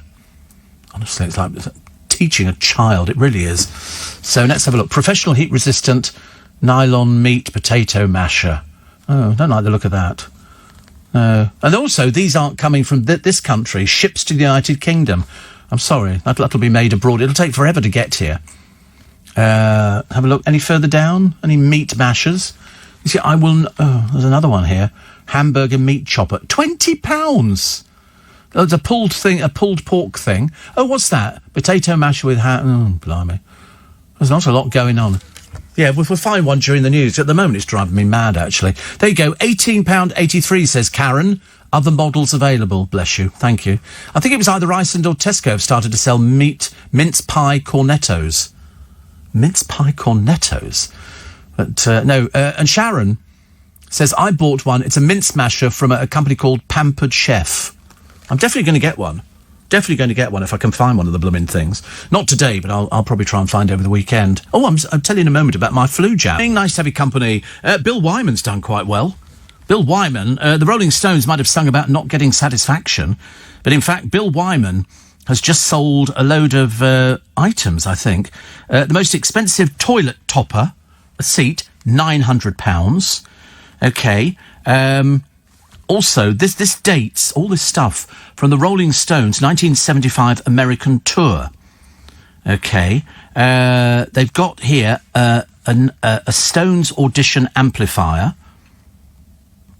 £82,000 this went for. £82,000. Also a guitar, which fetched an awful lot. This is an orange Fender Mustang bass. It sold for $300,000, but he had a bigger one. A Les Paul guitar fetched $545,000. The lots which they put up for sale the other day raised £2.7 million. Whoa! You see, I've always said to you, save things. It'll come back and it'll reap benefits. Now, some of the proceeds will go to charities, including the Prince's Trust. But he says, I feel like it's time to share my archive with the world. How old do you think Bill Wyman is? 83 he is. 83. He came in here. He's not tall. He's not tall. He's sort of... makes him sound like he's appearing in Panto this year, but he's not the tallest person. But £2.7 million, 1,000 lots. Imagine paying $545,000 for a Fender Mustang bass. I mean, I didn't mean anything. I've heard of Les Paul, and I've heard of Fender basses, and I've heard of Vox. They used to be called Vox AC30s, but the toilet seat cover went for £900. It's got a picture of the Rolling Stones with the tongue out, taken from the time that he was in the band. He joined in 62, left in 93. Amazing, isn't it? That is just fun. He says, I hope people get as much joy from my collections. Yes, unfortunately, we couldn't afford anything in there at all. Not even the £900 for the toilet seat, which actually would have been quite nice. What you're supposed to do with it, I've got no idea. But the bassist, 1962 Stones audition amplifier. People who save things, I love. That's why you've got stuff. People save it, and it's absolutely fantastic. Yes, says Sarah Vine, I fell out with the Camerons, but their friend's diary betrayal is unforgivable. Phil Vickery told us that he likes Fray Bentos pies. Well, I think he likes Fray Bentos pies. I don't know, actually. I could eat one now. Do you cook them in the tin? Are they cooked in the tin or something? Oh, right. It's just student food, isn't it? It's like pot noodle or something like that. I don't think... From Uruguay? Is it? Fray Bentos is from Uruguay. What, they make pies that we buy over here? From Uruguay? I thought they were British.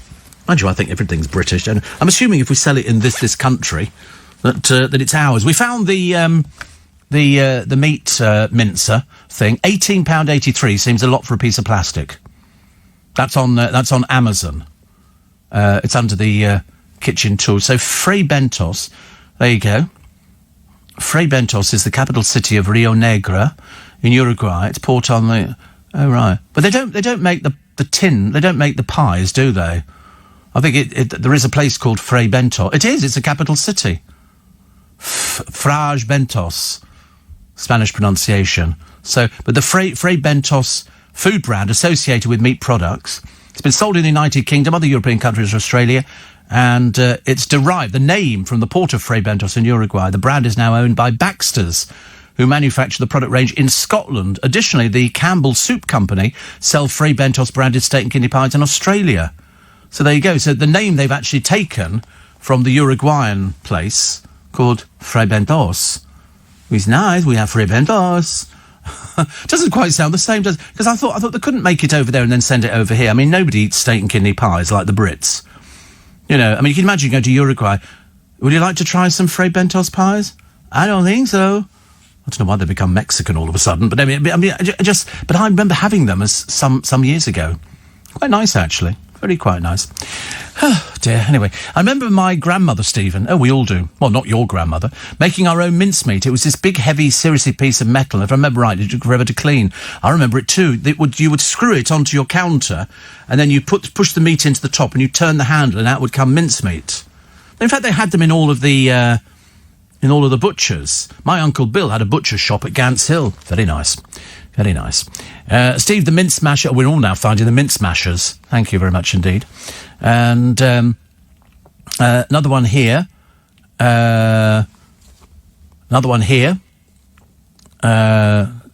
Which says, speaking of rail journeys, do you remember Balham, Gateway to the South? Written by Frank Muir and Dennis Norden. I didn't know that they wrote it. But I do remember Balham, Gateway to the South, and it was Peter Sellers putting on lots of different voices, and it was quite good. He did all of them, but nobody realised that it was him as well. 84850 steve@lbc.co.uk. Steph's written to me to say that she hopes that I've managed to save her show, which is so sweet. Yeah, she says, you might have done enough to save my show. All you listeners will be watching to see if I'm as bad as you say I am. It's dreary up until now, Steph. I mean, surely you must realise that. Surely. I mean, even, people in the industry are sort of saying you need to change the researchers. The guests are lame. Seriously. And this is after rehearsal. After rehearsal. She says, I love you too. No, you don't say things like that. You're gay. How can you love me too? Got nothing to do with it. But no, the show needs a kick up the rear end. If that's the result of all this rehearsal and everything else, no, not good enough. Not good enough. The Daily Mail. Why are they still failing the tests? COVID tests have to be rationed, says Matt Hancock. The Express. It's the BBC Pay. It's everywhere. I mean, it's unbelievable because they must be the only organisation that tells us how much money people earn, which I think is peculiar. But it can only happen on the BBC. But if the programme is made by an outside company, then you won't know how much the person gets paid. But I'm assuming it'll be roughly in line with what the other people are earning down there. It's always been roughly the same. But I remember years ago, Blue Peter presenters, I think the maximum they earned was 50,000 to be because they were looking. I mean, it was basically a commitment for 5 days a week. You had to be available to go 4 days a week. There's four of them.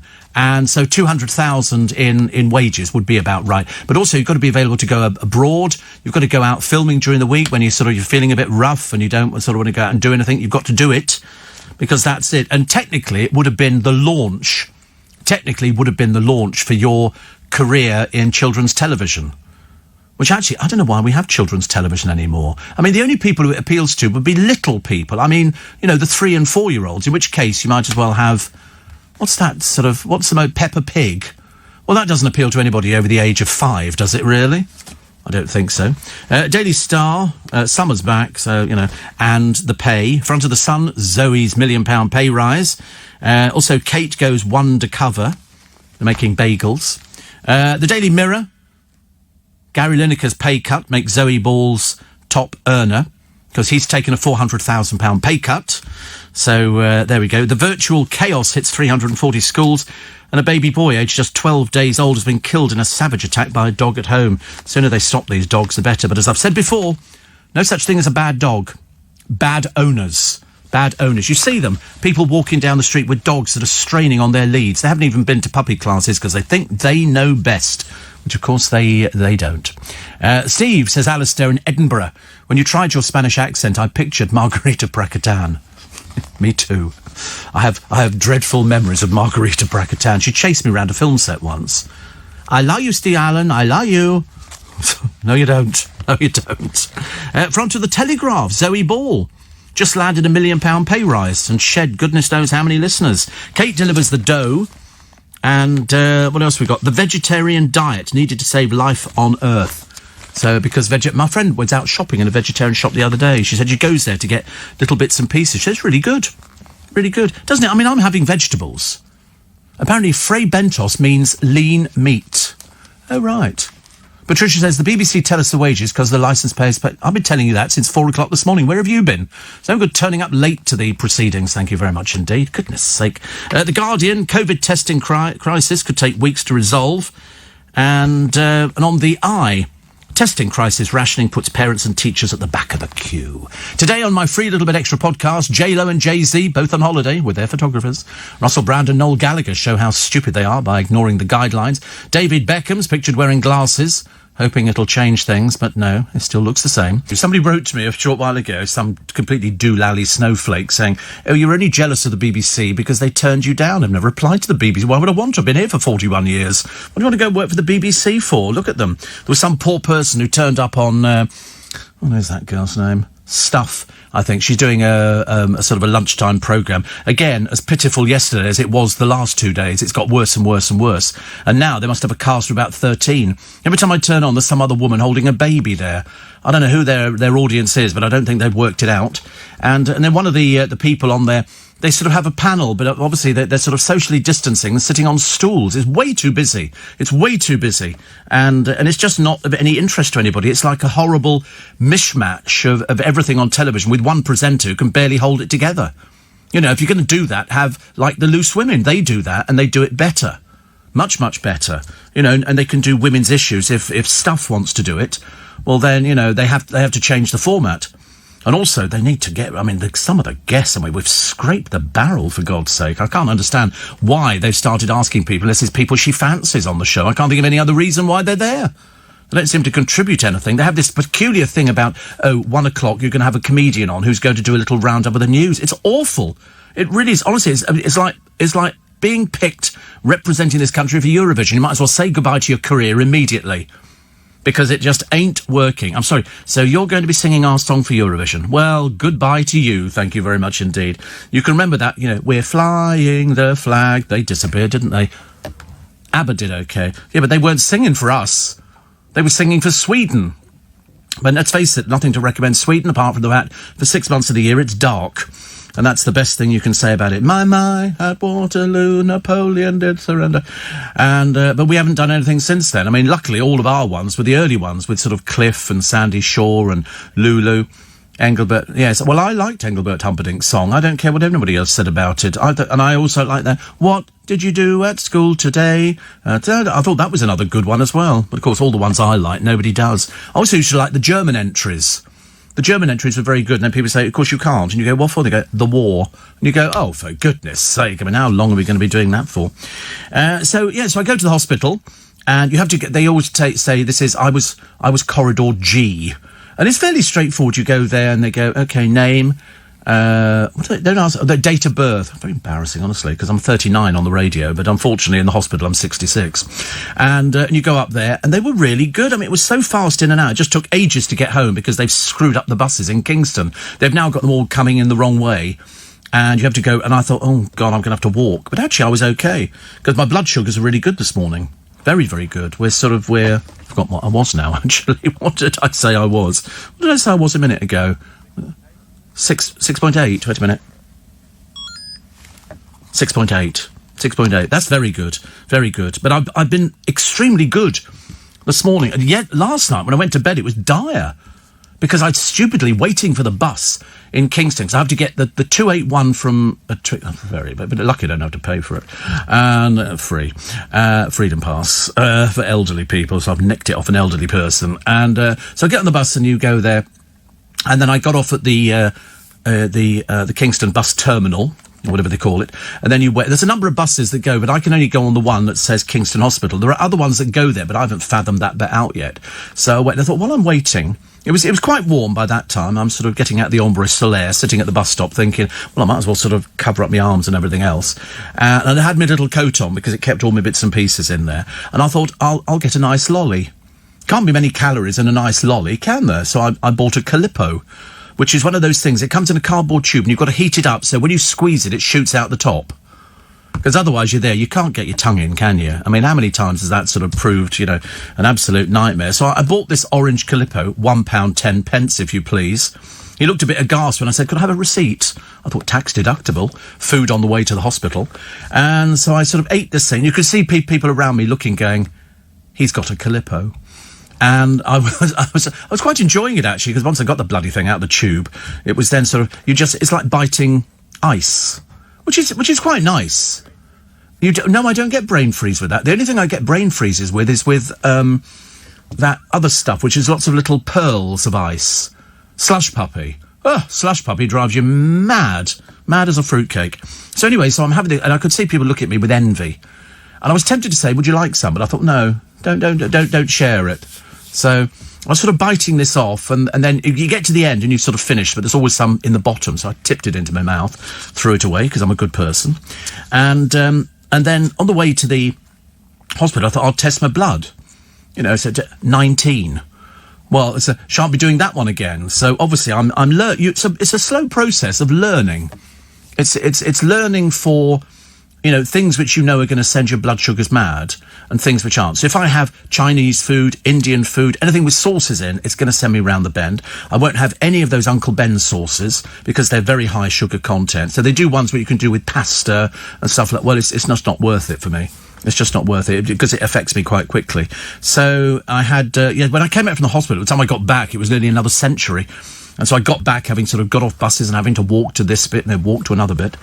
And I thought I'll just have some asparagus. So I had some asparagus with some mushrooms and I chopped up a hot dog just to add a bit of interest to it. And I had that, and that was quite nice. And then obviously the blood sugars start coming down. But it's a slow process. So that was good. Oh, by the way, the result of the eye test, the glaucoma test, fine. They were a little bit worried last time. They'd seen, I think, a blip, and he said, no, it must have just been a blip on the machine, because he said, it looks fine to me, absolutely fine. I said, oh, good. So now they have to write to my doctor to say, look, he's not going blind. He can actually see things. Next thing we've got to do is the podiatrist. So we managed to get the Libra fitted, but as I say, this is about my third or fourth. So I've done it quite a number of times before. It does keep you down. Jim says, I watched Steph for the first time yesterday after hearing you talk about it in the morning. He said, at least it's a bit better at lunchtime than the very sad and tired Loose Women. Oh, Loose Women looks a bit tragic, doesn't it? I mean, I don't know why they have to have 4 presenters. It's like the Blue Peter programme on the BBC. 4 presenters. There's no audience, no. Well, I mean, when I say the audience, it was mainly people who were on sort of reduced benefits, and they would go in there and take their sandwiches and sit in the audience. Oh, we're watching Andrea McLean. She's very good, isn't she? What do you got, cheese and pickle? That's what the audience are like. They're all a bit balmy mad, I'm afraid, in that show. I don't know why they bother with an audience. I suppose it's sort of anything, because at the moment, Janet Street Porter has got nobody to play up to. She just has to sit there, I mean, she doesn't know where she is half the time, poor soul. She sort of stares into the distance. Somebody goes, Janet, you're on. Well, Michael... No, different show, dear, different show. This is Loose Women. This is Andrew McLean, OK. Jane Moore, come on. This is Stacey. Remember Stacey? She married that funny bloke with the candy floss on his head. You like him, didn't you? He was very funny. And so, it is better than Loose Women, but I think Loose Women's better in many other ways. They've sort of honed it down, whereas Steph has got no experience of doing programmes like this, and boy, does it show. Boy, does it show. Also, what have we got here? Pubs and restaurants facing a 10 p.m. curfew. I'm hoping we're not going to... They're saying we could be all right for Christmas. That's what they're saying. But I don't know how we're going to manage that one. And if you want to buy a T-Rex... You have a T-Rex? We have a T-Rex. We have one for sale. 40 foot. and it's coming up for sale with Christie's. I mean, to be honest with you, I mean, I think if you got the DNA back out again, you could probably start growing these things from scratch. Neighbours would be so impressed, wouldn't you? We just lost all the children, and Granny's gone as well. Why? Next door, I've got a T-Rex, and do I like T-Rexes? I did like T-Rex. We talked about them the other day, actually. We talked about T-Rex on the programme because of Mark Bolan. But I quite like the idea of T-Rexes, but they had very small brains. Little tiny hands at the front. Do you remember those little tiny hands? And then along came the fire from the sky, and they all got killed. But this one is a skeleton. They find a lot of skeletons in China. I don't know why China in particular. And so they've got this one. I mean, it's 40 foot, and it can be yours for $6 million. But where? I mean, to be honest with you, where'd you keep it? Can't keep it in the garage. It's way too big. These things stand quite tall. But I always thought they were frightening. I thought Jurassic Park was actually quite a frightening film for anybody. I thought, let alone sort of people like me who are sort of used to seeing frightening films. Also, happy birthday to Des Lynam. He's still around. 78. 78 today. Maureen Lipman's taken up dancing, which is good. Ant Deck with another picture of Cat Deeley flogging her kid's book. They all do that, don't they? They all think that they're going to be another sort of whoever who writes children's books. Piers Morgan and Jedward have a feud going on Twitter. Poor old Jedward. I didn't even know they were still going. I don't know why, actually. They're mad as fruit bats, aren't they? They really are. Hello, everybody. We're Jedward. Yes, of course you are, dear. And when they marched onto the stage, you think, oh, dear. And then it turns out they have baths together, they sleep in the same bedroom. They're really peculiar. Not normal, is it? Still waiting for them to find girlfriends. But, Philip Schofield, talking of finding a girlfriend, we think he's got a boyfriend. Da-da-da-da-da-da-da. He's apparently got a lunch date. He let slip the other day that he's got a lunch date this coming week. And he's got a book out as well to flog, so, perhaps he'll be telling us who he's been out with. Do you think he's been out with anybody famous in showbiz? He never went out with Dale. Dale wouldn't be remotely of interested in Philip Schofield. Way too young. So it'll be interesting, won't it? I wonder what Philip Schofield's type is. I mean, you really, you look at him and you sort of think, I wonder what your type would be. Obviously the wife at one point, I suppose, but not anymore. And he's having a place built over the garage with the house out in Henley. And, which would be quite, but he's also got a place in town, commonly known as a bolt hole. So if you want to meet somebody, it's near to the studio, so if he's got early starts, you don't have to keep driving in from Henley. That would be absolutely madness. What else we got? The world is your oyster. Where to live by the seaside, which is quite nice. I mean, if you want to live by the seaside, then we've got the best places. And Jake Wood is leaving EastEnders. He plays one of the Brannings. He's been doing it for 15 years, and so they're going, he's leaving. Now, whether or not they've axed him because the character's gone too far, or because they were going, oh, he'll probably go into, I'm a celebrity, get me out of here. I think, what for? He's not a celebrity, he's an actor. Why don't we get these things right? We really don't, do we? We really don't. Oh, and Christmas. What did we say? 100 and something days left? 99 days for Christmas. Woo, it's going to be fantastic. Blankety Blank could be back with Bradley Walsh. And there's a little lad called Josh Stockhill. He went to school the other day. He's beaten cancer twice. He's 4.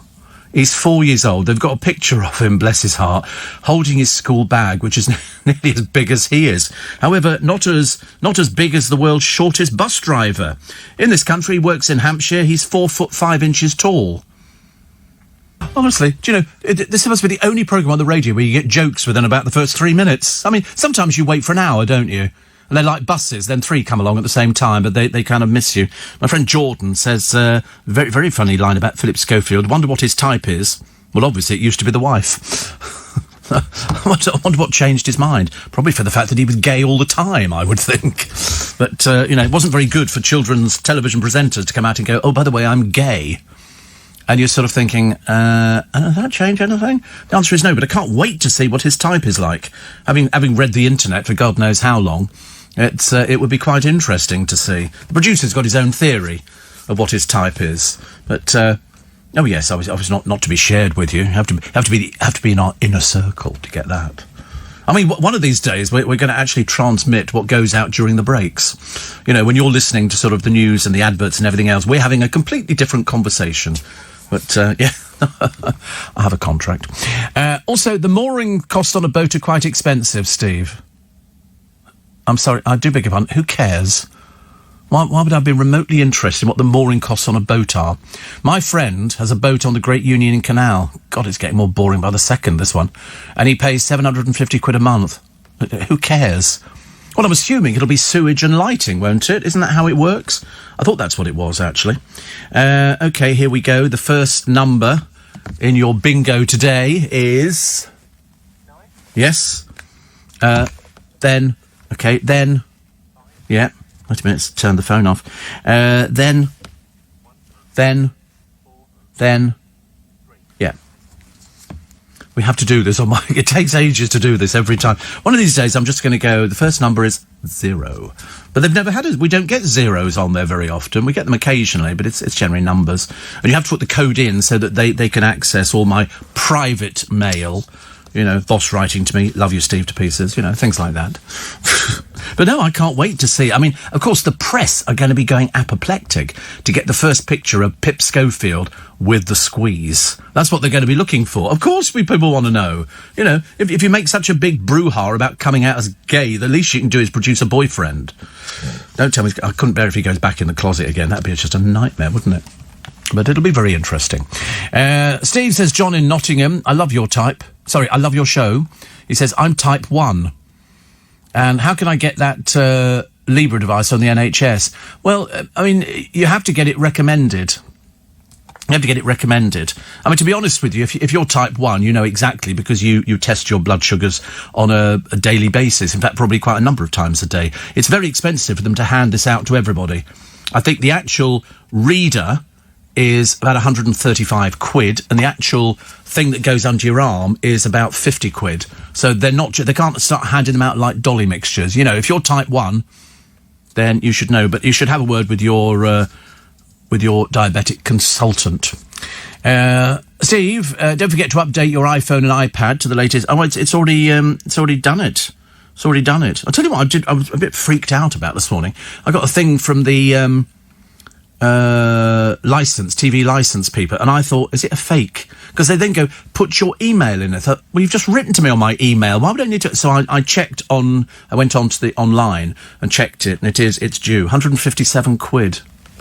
157 pounds. That is for colour, of course. I'm operating a colour television at the moment, which I think is actually quite a nice idea. But and it's also Thursday, so because the eye test was very good the other day, and because the blood sugars are good, I've just got to make sure I don't sort of eat anything. 10 seconds of Zoe Ball, £157. I know. Esther Ranson's complained about it. She thinks that, of course, she hasn't told you how much she used to earn when she was at the BBC. I reckon she was on a fair old whack, but not now, because she's not. And Zoe, but she said that all the presenters should be on 150,000. Well, you're not going to get many presenters on 150,000, even in this day and age. You're just really not. Because somebody somewhere will actually end up paying more, and then they'll move. But of course, once they move from the BBC, you lose that sort of comfort blanket that goes around you. But 150,000, I didn't think that'd work very well.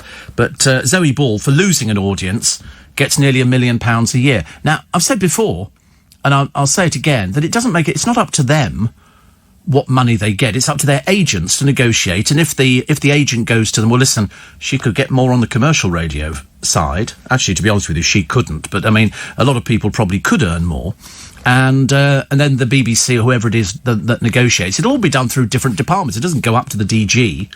He doesn't go, oh, let's pay them that. It comes down to the individual heads of different departments, and they would probably say at Radio 1, yes, I've got a budget and I can probably afford to pay her that much money. You don't then go back and go, oh, it's too much for me. Take away half of it. Give it to the poor people in commercial, you know, and things. Because there are so many people working at the... Well, I say working at the BBC. There's so many people at the BBC. They're not all working. You know, out of the 25 people working on Blue Peter, there's probably about 3 of them actually work. The rest of them just stand there thinking, I could be a presenter. That's what they all want to do. Anybody who works in research, in television, they want to be a presenter. They really do. It's like watching Click. Have you seen Click? Spencer What's-His-Face does it. He looks like he used to be a producer at the BBC but had delusions. And so he sort of presents the programme. But the trouble is, he's a grey-haired old man. You know, and if you're doing computer stuff, you want them all to look like Will Guyatt. You know, you want sort of young people who know what they're doing. Hugh says, 41 years presenting, 41 years for a reason. Hashtag enjoy it. Yeah, absolutely. Why would you ever not want to enjoy what you do for a living? I mean, I have heard of people who, not in this business, because how could you not enjoy being on the radio? How could you not enjoy coming into work? I bounced out of bed. Ta-da! You know, slipped on a rug. Woo! Looked like something out of Happy Feet. I was sort of going into my little dance, which was quite good. But it's, everybody loves it. You come in every day. There's always not every day, but I mean, most days there's happy smiling faces. You know, then we get Luke back from his holiday. Well, he called it holiday. We called it having the tag removed. And so that worked out quite nicely. And then he said to me this morning, bless his heart, honestly, as if I cared, he said, I've got a bit of a tan. I said, I thought it was rust.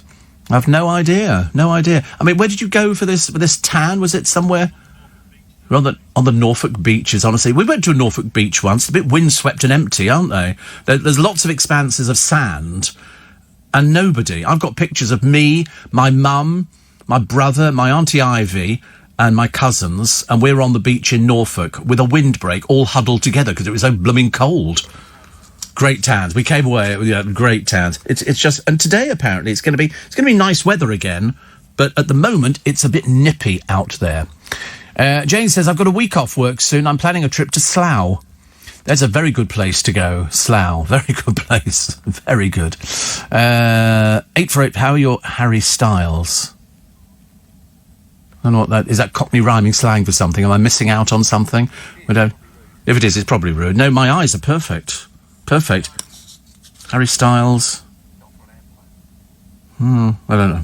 But not eyes, though, is it? Obviously, my rhyming slang. We've got a lovely poem for you today. It's rubbish. It doesn't even rhyme. And then assistant producer boy, back from holiday, sitting on a beach in Norfolk, by himself, I hasten to add. I mean, he just went up there to sort of go and visit his relatives, and he sort of sat on the. I mean, what do you want to go sit on a beach in Norfolk for? What is the point? You went in the sea. Yeah, just to go to toilets. I know what well, you don't go into the swim in the sea off Norfolk. But that's all I remember, this huge beach that we went to. And it was the very first place that we had a packet of crisps. Okay, crisps that were commercially available. And they were Golden Wonder, and they were threepence. 3D. Old money. First ever crisp we'd ever had. My mother used to make crisps. You just slice very thin potato, and then you put it in hot fat. Hey presto, crisps. We didn't do flavours. Well, we did cat flavour, but it's only because the crisps fell on the cat.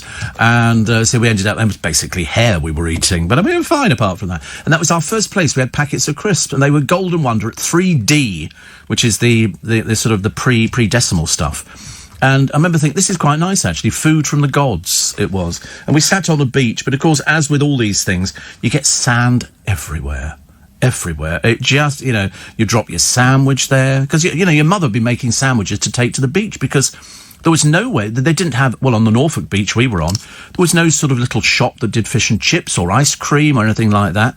We didn't even find a beach ball shop where you could go and get a shrimping net and all these, you didn't get anything like that at all. I was a bit disappointed. But as I say, it all serves fulfilling a programme. Much later in life. Who'd have known, sitting on that beach years ago, eating my packet of Golden Wonder crisps that God knows how many years later, like 60, I'd be sort of sitting there going, and I remember sitting on that beach in Norfolk. Yeah, I mean, I can get 10 minutes out of it. Everything that I do in my life, I can get 10 minutes out of. Except my friend Jordan, in which case, 10 minutes would be stretching a career. So it has to be less. He'll be furious. He'll be texting now. He does that. So families apparently will be shunning big gatherings for Christmas. No, they won't. Are you going to be sitting there in your house?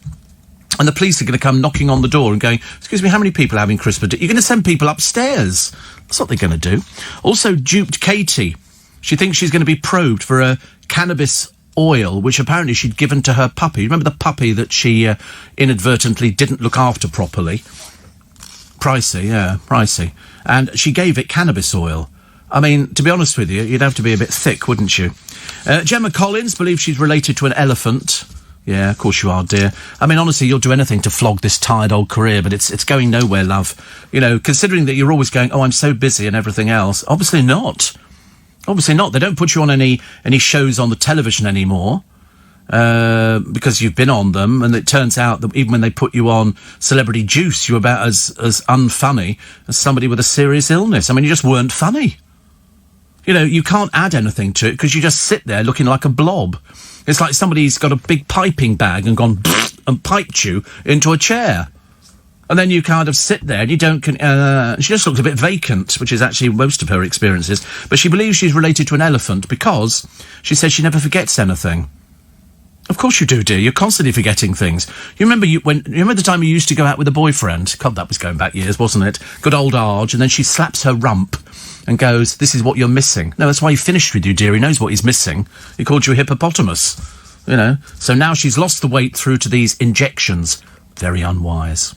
I told you before, these injections are not really meant for people, you know, who sort of... She's going to be on them for the rest of her life. Which, well, she'll have to be, because the moment she comes off it, she'll pile the weight back on, like Scarlett Moffat. Oh, here I am in a boot camp. Let's flog a cheap, tatty old DVD, making you lose weight. And by the way, I'm now eating my weight in crisps and chips and everything else, and I'm now back where I was before, but bigger. It will happen exactly the same to Gemma Collins. Do you think Steve Pinner and Paul Bohill should go to the television centre and chuck them all out, says David in Cranley? Oh, we love Steve. If you haven't seen Steve Pinner and Paul Bohill, they're from Can't Pay, We're Going to Come and Take It Away and Break Your House Down. And I love stuff like that. I think the programme is so addictive. They should bring it out on DVD. They should really bring it out on DVD. Yeah, they should. I'd buy it. I'd tell people about it. Somebody said to me, can you stop mentioning Marks and Spencer's food? Because every time I go in there, they've sold out. I don't think it's to do with me, but... Do you remember yesterday we were doing Hello Darkness, my old friend, I've come to talk with you again because a feeling... And that was, it was so wonderful. I had to watch it again this morning, 3 times. 3 times. Do you know how many hits they've had on YouTube? Over 600 million. Over 600 million hits for that song. It's lovely. On one of them, though, he's singing, I forget where it is, it could be in Australia. He starts off singing flat and then gradually picks up where he's supposed to be, which was good. It's a lovely tune. It's The Sound of Silence by The Disturbed. And put it in on Conan Show. Just put on YouTube, Sound of Silence, Disturbed, Conan. And then watch it. And it's slow to start, and then it builds up, and it's just brilliant. Makes you cry.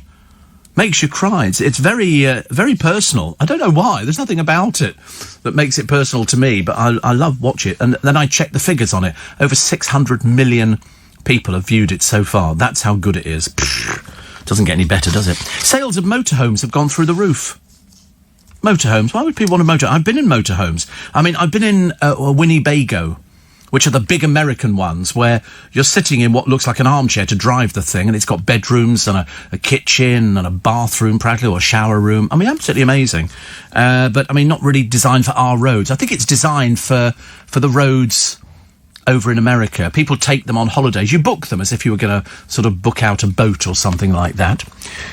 Steve, have you bought the Corgi reissue of the Chitty Chitty Bang Bang car? No, I don't collect cars. Dale collected cars. Used to be a shop that he went to, it might even still be there, on Upper St Martin's Lane in London, and they sold model cars, but they were like 200 quid a piece.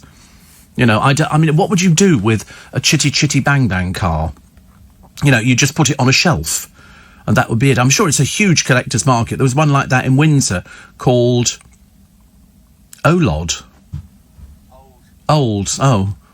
That's old boys' toys. You see, why do they assume it's only going to be blokes?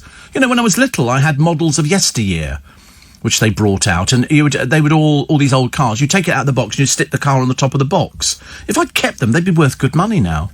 But you don't keep them because you play with toys. But, I mean, I'm really, you know, the Corgi reissue. The only thing I ever wanted, and I've only got one piece, is the Chipperfield Circus set. The set goes for about £1,000 now. You know, if only I'd saved them when I had the blooming things. If only. Monique says, when you're getting your flu jab, 10th of October, I get the flu jab. Had to pay the blooming TV licence today. That's £157 I'm never going to see back again. And Jackie says, I've got some mini Calippos. Everything is something per 100 grams, except carbohydrates, 23 grams, and sugar's 19. Are they the problem? I would think all of it's the problem. So it doesn't matter how big it is, Jackie. It's what its sort of sugar content is, and carbs and all the rest of it. So I've decided to stay away from those. I think occasionally you could probably have an ice cream, but I mean, it's going to completely screw... No, you couldn't have the flake in it. And that's the best bit, isn't it? You know, sometimes you go double flake. Have you ever had double flake? That's rich. That's right. I mean, that means you've really arrived. And sprinkles, crushed nuts. If you're very unlucky and get too close to the ice cream van. But I mean, normally speaking, you just go for sprinkles. And that's great. And I quite liked oysters, except they go a bit soggy. So by the time you get to the end of it, you've got it all over your fingers, your hands, you've got wasps all around you. Terrible. I was watching some people in Alaska the other day. It's one of these Alaska programs where a lot of people with no friends go and live in Alaska. And they have to go out and shoot sort of animals to try and survive through the winter, because apparently they tell me it gets quite cold out there. And I was sort of thinking, oh, interesting. And you look at their live set, they're all dreadfully unattractive. All the people out there, every bloke is really unattractive. And they go out and they've got their rifles with them. And the one thing that they have to look out for is brown bears, because brown bears just sort of pop up out of nowhere, and they can outrun a man. They really can. And I've said before, if ever you're sort of in a piece of the wilderness, and not that you're likely to be if you live in Berkshire or something like that, unless Reading, of course, and because that's a bit of wilderness, isn't it, Reading? Mind you, I thought Kingston looked like a bit of wilderness the other day. I've never seen so many chavs on the streets. Oh, dreadful. It was so busy. Queuing to get in McDonald's. So, and you're the next, and I'm looking at all these people, I'm thinking, dear, I wouldn't queue to go in anywhere like that at all, thank you. But anyway, so they've got this sort of programme, and the one thing you mustn't do is, if you're trying to escape from brown bears, is climb trees, because from the moment they're born, they climb trees. So, you know, you'd be kind of worried about it. And you've seen the size of their paws. They're huge. But so when they build their houses out there in Alaska, they have to sort of build them high enough up so that the bears can't climb there, because if they only use it during the summer months, not the winter months, the bears will break in if they think there's food in there or something. I mean, really, I've frightened the life out of me. Look at them. Grizzly bears with the paws the size of... I've seen, there is one who was tame. They used him in all the films, and I can't remember what his name was. Wasn't Eric, was it? No, it was no, it wasn't Yogi. No, he was a well-known bear. He stood about 13 foot tall if he stood up, and they used him in... He was apparently a gentle giant. Yeah, right. I think not. But really lovely. Really lovely. There you go. There he is. Look, is that Bob? Bart. Look at the size of it. Look at the size. Compared to a man, it's almost twice the size of a man. I mean, you're not going to be arguing with that thing, are you? You really aren't. But they use them for films. Animals like that. I wouldn't want to be acting with something. That thing could eat you alive. I mean, you wouldn't stand a cat in hell's chance going, I'm on the radio tomorrow. Can you go easy? Not going to happen, is it, really? Steve, weird. Recently, I've gone mad for Calippo Cola. Oh, right. Steve, check out Gangnam Style. Whoop, Gangnam Style. That one. Gangnam. Yeah, whatever. I don't speak the language, okay? I'm not supposed to. Apparently 7 billion hits. Really? Check it out on YouTube. See what, Whoop and Gangnam Style. I've seen him doing it. He's round the bend, isn't he, that bloke who did it? Whoop and Gangnam Style. This bloke here said 7 billion hits. Well, I actually thought 3.7. Get your facts right, Greg, honestly. Talk about exaggerating. Nothing worse, is there? So, 3.7.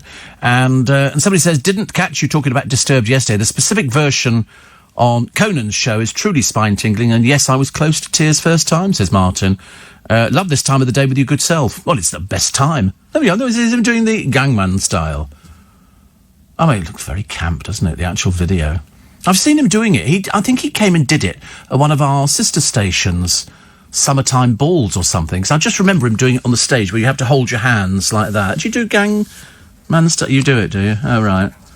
Yeah, I'm all right. Gangnam Style. Gangnam. Yeah. What's it mean? You don't know what it means, do you? So how do you know I'm not pronouncing it correctly? Gangman. It's Gangman Style. Why? Because there's a load of us. We're in a gang. I hated it. Mind you, the other one I did, Macarena. Woo! That was quite good. That was another one of those whoopee songs. And then, what was the other one that went, oh, hip, hop, a hippie, did a hippie, did a hip, hippie, did a... Was that the tomato ketchup song? Was it something like that? The Ketchup song, yeah, by the Ketchup Girls or something. But my favourite was, oh, Pizza Hut, Kentucky Fried Chicken and a Pizza Hut, McDonald's, Kentucky Fried... I don't know why I learnt it, actually. I was determined. I watched it so many times on the television, and I thought, I've got to learn this song. Just in case it ever came round that, you know, we had a party at Global, and they said, can anybody sing it? Yeah, I can sing it. I can mime to it. I love it. South of the river. Oh, Gangnam means south of the river. Oh, right. What's the point of that? But I did like the Macarena Men. They used them for... What did they use them for? There was something. Macarena, woo! And everybody starts dancing. And I think it was one of these big orchestras that tours around Europe. And I can't remember the name of this guy. He's very famous. He's got a very big orchestra, and they play, you know, Strasbourg. The entire square will be turned over to him and his orchestra. And I think he brought on the men who did that, the Macarena. A bit past it now. I mean, I don't want to be rude about it, but he did Mary Poppins. They flew Mary Poppins in on a wire, an invisible wire. It was fantastic. Yeah, Macarena, Los Del Rio and Andre Rieu. That's it, Andre Rieu. It's ever so good because when everybody starts dancing to it, you know, it became quite infectious at the time. I don't think they knew what they were singing about or even realised just how huge it was going to be. I mean, it's a Spanish dance song. It's about a woman of the same name. And so it actually appeared on an album, I think, if memory serves me, from 1993 called, is it A Mi Me Gusto? I think it's something like that anyway. And it was, I mean, during the second half of the 1990s, it got ranked as the #1 greatest one-hit wonder of all time. Which is good, isn't it, really? So, yeah, I mean, I seem to remember that at the time. People were saying that's about the #1... what? Honestly, so rude, aren't you? And I think as well, if memory serves, 6 or 7, I think, on the Billboard all-time top 100. I remember things because I'm like Gemma Collins. I borrowed her elephant. And, yeah, I'm an elephant as well. I can remember everything, although I can remember a lot more than Gemma Collins. Steve, how come... life's not fair. Listen, I keep asking Number 10 Downing Street why I've not got an award. I've been in the business 195 years, but we don't worry about things like that. It's an honour, you know, to be given something. Because I keep seeing the people on the television who keep getting honours for basically being on the television. If they're on the BBC, you know they're being overpaid. I mean, I can't believe some of the salaries, but that's, as I say, it's not their fault. Not their fault. Gangnam Style. What was the other one? I'm trying to think if there have been any other songs that have been that catchy through the, you know, YMCA. Yeah, but you didn't. I mean, when you saw the Macarena, it went all the way round football stadiums and everything like that. The YMCA never went round football stadiums. I mean, I know, yeah, YMCA. I mean, that was a bit odd, wasn't it? Yeah. Oh, Saturday Night by Wigfield, wasn't it? Saturday night. Da, da, da, da, da, da, da. What did it go after that? I can't remember what happened after that. Saturday, Pretty Baby, and there was another song. Oh, Barbie. You remember? I'm a Barbie girl, you're a Barbie. Could have been Jedward, couldn't it, really? But it's funny, all these songs that go around, and all of a sudden it becomes the craze, and you've got to learn the dance. Luke's learnt all the dances. Seriously, very popular. Very popular at old people's home. There was also Rapper's Delight. Do you remember that? And a hip hop, a hibbity hibbity hibbity hip hop, hibbity hip hip. Apparently, talking about ice lollies, Steve, Iceland are celebrating 50 years with a birthday edition lolly. Oh, God, they're not, are they? I bought a box of cider lollies. Cider lollies. Didn't even know they made things like that. 4:45 is the time. Nick Ferrari at breakfast, LBC. Justice Secretary Robert Buckland, a week ago your colleague Matt Hancock said it would take 2 weeks to iron out the problems in test and trace. Yesterday he said it will take another matter of weeks. Why is it such a shambles? We've got issues with lab testing, we're increasing the number of laboratories, but I accept there is more work to be done as demand increases. He keeps missing deadlines, Mr. Buckland. It's not acceptable. I'd rather have a Secretary of State who is ambitious and upfront about it. Nick Ferrari at breakfast, weekday mornings from 7, LBC. Xero is the beautiful alternative to your old accounting system, providing a real-time view of your business cash flow. And because it's kept securely online, you can manage your business finances from anywhere. Your accountant can even log in so you can both work on the same set of accounts at the same time. Purchase Xero in September and get a free set of headphones, a printer, or a coffee machine. Visit xero.com. Terms and conditions apply. Have you been injured in a road traffic accident, an accident at work, or an accident anywhere? You could be entitled to thousands of pounds in compensation. Harris Fowler are specialist personal injury solicitors, winning over 96% of cases. It's no win, no fee, no risk. Call 0800 213 214 to see if you have a claim. You've got nothing to lose and perhaps a lot to gain. Harris Fowler, the personal injury solicitor. Win rate based on cases issued and finished between the 1st of January and the 31st of December 2018. At Ring, we've reinvented the doorbell. So no matter where you are or what time of day, you can watch over your home and the things you care about. Ring Video Doorbell streams HD video and two-way talk straight to your phone, so you can speak to whoever's at your door from anywhere. Delivery. Oh, great. Can you leave it round the back, please? Sure, no problem. And it's so simple, you can install it yourself in minutes. See, hear and speak to whoever's at your door from wherever you are with Ring Video Doorbell. Available at ring.com and selected retailers. Steve Allen on LBC. Text 84850. We're trying to find all these songs. Well, not normally the sort of thing we would do, actually, but we're trying to find all these songs that that sort of formed a dance craze. There was one from Wigfield called Saturday Night, which I think was one. I mean, what was it? 94, I think you'll find, and that was like Saturday night is like riding a bike, I don't know, pretty baby, and the Rocky Horror Show, the Time Warp. But I mean, I think it was just it's a jump to the left, then a step to the right, and Madonna had one, but Vogue, it was rubbish. Do you remember what voguing was? It's where you sort of swept across the dance floor and then just struck a pose. It was rubbish. Absolute rubbish. Kylie Minogue's Everybody's Doing a Brand New... But it wasn't hers, it was Little Eva's Locomotion. Kylie just jumped on a bandwagon. Chubby Checkers, The Twist, you'll remember if you're over a certain age. Come on, let's twist again. Also DJ Casper, Cha-Cha Slide. I don't even know that. I've never even heard of it. DJ Casper. Slide to the left. No, I don't know. It's slide to the left, slide to the right, crisscross. No, I don't know that one. I know the Grease Megamix. Yeah, was it like that? Right. The Grease Megamix. I got chills, they're multiplying, and I'm losing control. All the single ladies from Beyonce. She did very well at Glastonbury. That was a very good one. She did it. I mean, she really rehearsed it. Village People's YMCA. We were never sure about. Because it wasn't really that hip and functional to sort of, buy YMCA because they were allegedly a gay group. Turned out that the most straight one in there was the gay one in the group. All the rest were straight. It was hilarious. Very disappointing for all the gay clubs, but there you go. Michael Jackson's Thriller. You can't dance that. Da-dum-dum-dum-dum-dum. Da-dum-dum-dum-dum. I mean, that could be frightening in itself, actually. Los Del Rios' Macarena. Hey, Macarena. Hey! They were funny old man. They're not still alive, are they? They're still going. Everywhere they go now, they have to... Somebody says, will you sing the Macarena for us? I thought it was quite catchy. It was lovely to watch all the people in stadiums dancing, because it's like singing. Singing is very, very infectious. It really is. I was talking to David Dom, and he quite liked my singing as I walked through there, having recorded a programme, and he thought I was very good. And,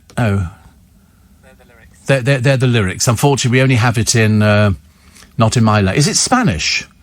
Oh, right. So here we go. The English words are, give your body joy, Macarena. This is, because Macarena is the name of a woman, okay? That your body is to give you joy and good things. Give your body joy. Eh, Macarena, I. Then it goes, there's a lot of giving your body joy. And then the second verse is, Macarena has a boyfriend whose name is Vitorino. And in the flag swearing, the boy, she was seen with two friends. Macarena has a boyfriend who is called Vitorino. And in the flag swearing, the boy, he saw her with two friends. And then it goes back to, give your body joy, Macarena. Don't know we need that kind of talk at this time of the morning, do we? Honestly, very unnecessary. And then it goes, Macarena, Macarena, Macarena. What a tribute to the summers of Marbella. Macarena, Macarena, Macarena. And then, what do you like the guerrilla movement? A. Sounds so much better in foreign, doesn't it? Don't you think so? It sounds absolute rubbish in English. It does. That's not a winner as far as... Oh, how about, yeah, Roger says, remember the rowing song? Oops, upside your head, say oops, upside your head. Remember that one? That was a very good one. We liked that, actually. No, that wasn't Agadoo. Oh, Agadoo is another one. No, Agadoo was... Agadoo, do, do, shake pineapple, wave the tree, shake it to the left, shake it to the right. So, come on. Let's have some more. The Bump by Kenny, says Javier. Yes. I used to play The Bump, actually. It was on Rack Records, if memory serves me. Steve, am I showing my age if I remember The Bump? No, not really. Not really. And, Steve, what about... Sha-la-la-la-la-la-la-la. When the day is dawning on a Texas Sunday morning. Actually, the funny thing was, when they were filming it, Peter Kay said that they were sort of walking towards the camera, and that's when Ronnie Corbett really did fall off the conveyor belt. He said, but that was the funniest bit. Tragedy by Steps, so it really was, wasn't it? But they put that on the list. Dum, dum, dum, dum, dum, dum. I mean, if you have to do it, because every Step song came with another dance. I mean, you'd never remember it, would you? Apparently, the bad news is they're touring again next year. What about the Chicken song? Yeah, the Chicken song is, oh, Pizza Hut, Kentucky Fried Chicken and a cheap Pizza Hut, McDonald's. Oh, it's not the Chicken song. No, that's called the Fast Food song. That's the Fast Food song. And what's the Chicken song? Cluck, cluck, cluck, I suppose. The Chicken song. Spit it, oh, chicken, it was, oh gosh, what were they called now? It was, it'll come to me in a minute. Wait a minute, the Chicken song was, Spitting Image. There you go. Phew, no, I'd remember it eventually. And they did it. And the lyrics went, it's that time of year, now that spring is in the air, when those two... I can't use this language, it's bad language. It's another song from Ironic Holidays, the nauseate 8-8 in a million different ways, from the shore of Spain to the coast of... God, blimey.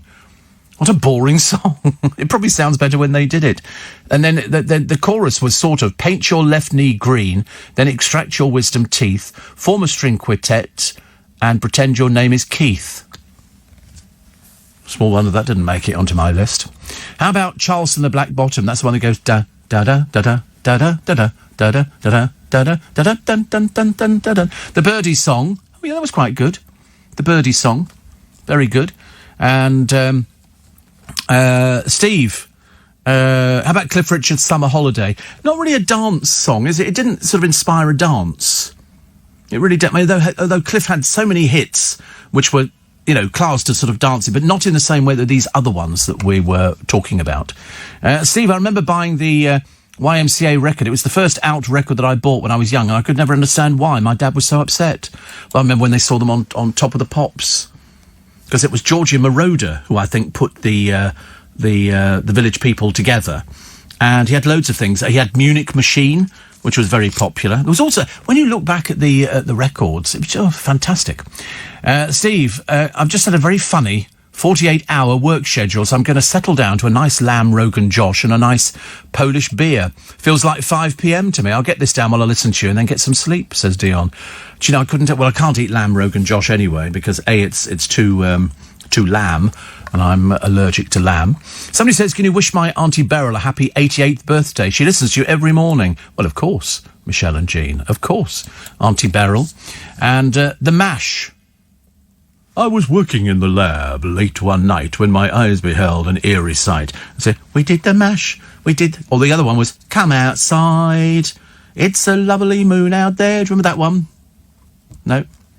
How about, where do you go to, my lovely, when you're alone in your bed? Tell me the thoughts that surround you. I like to look in... Vindaloo was good. Joe Dolce, Shut Up Your Face. Did the Luton Airport song ever dance? You know, there was a Luton Airport song. There's a Luton Airport song as well. How fantastic. Do you know, the one thing about this programme is just how educational we are.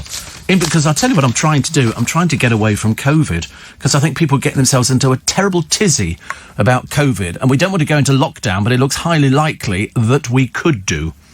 Which means that we're going to go back to sheer misery for ages. Already there are 2 areas of Wales where they've got lockdown in the pubs.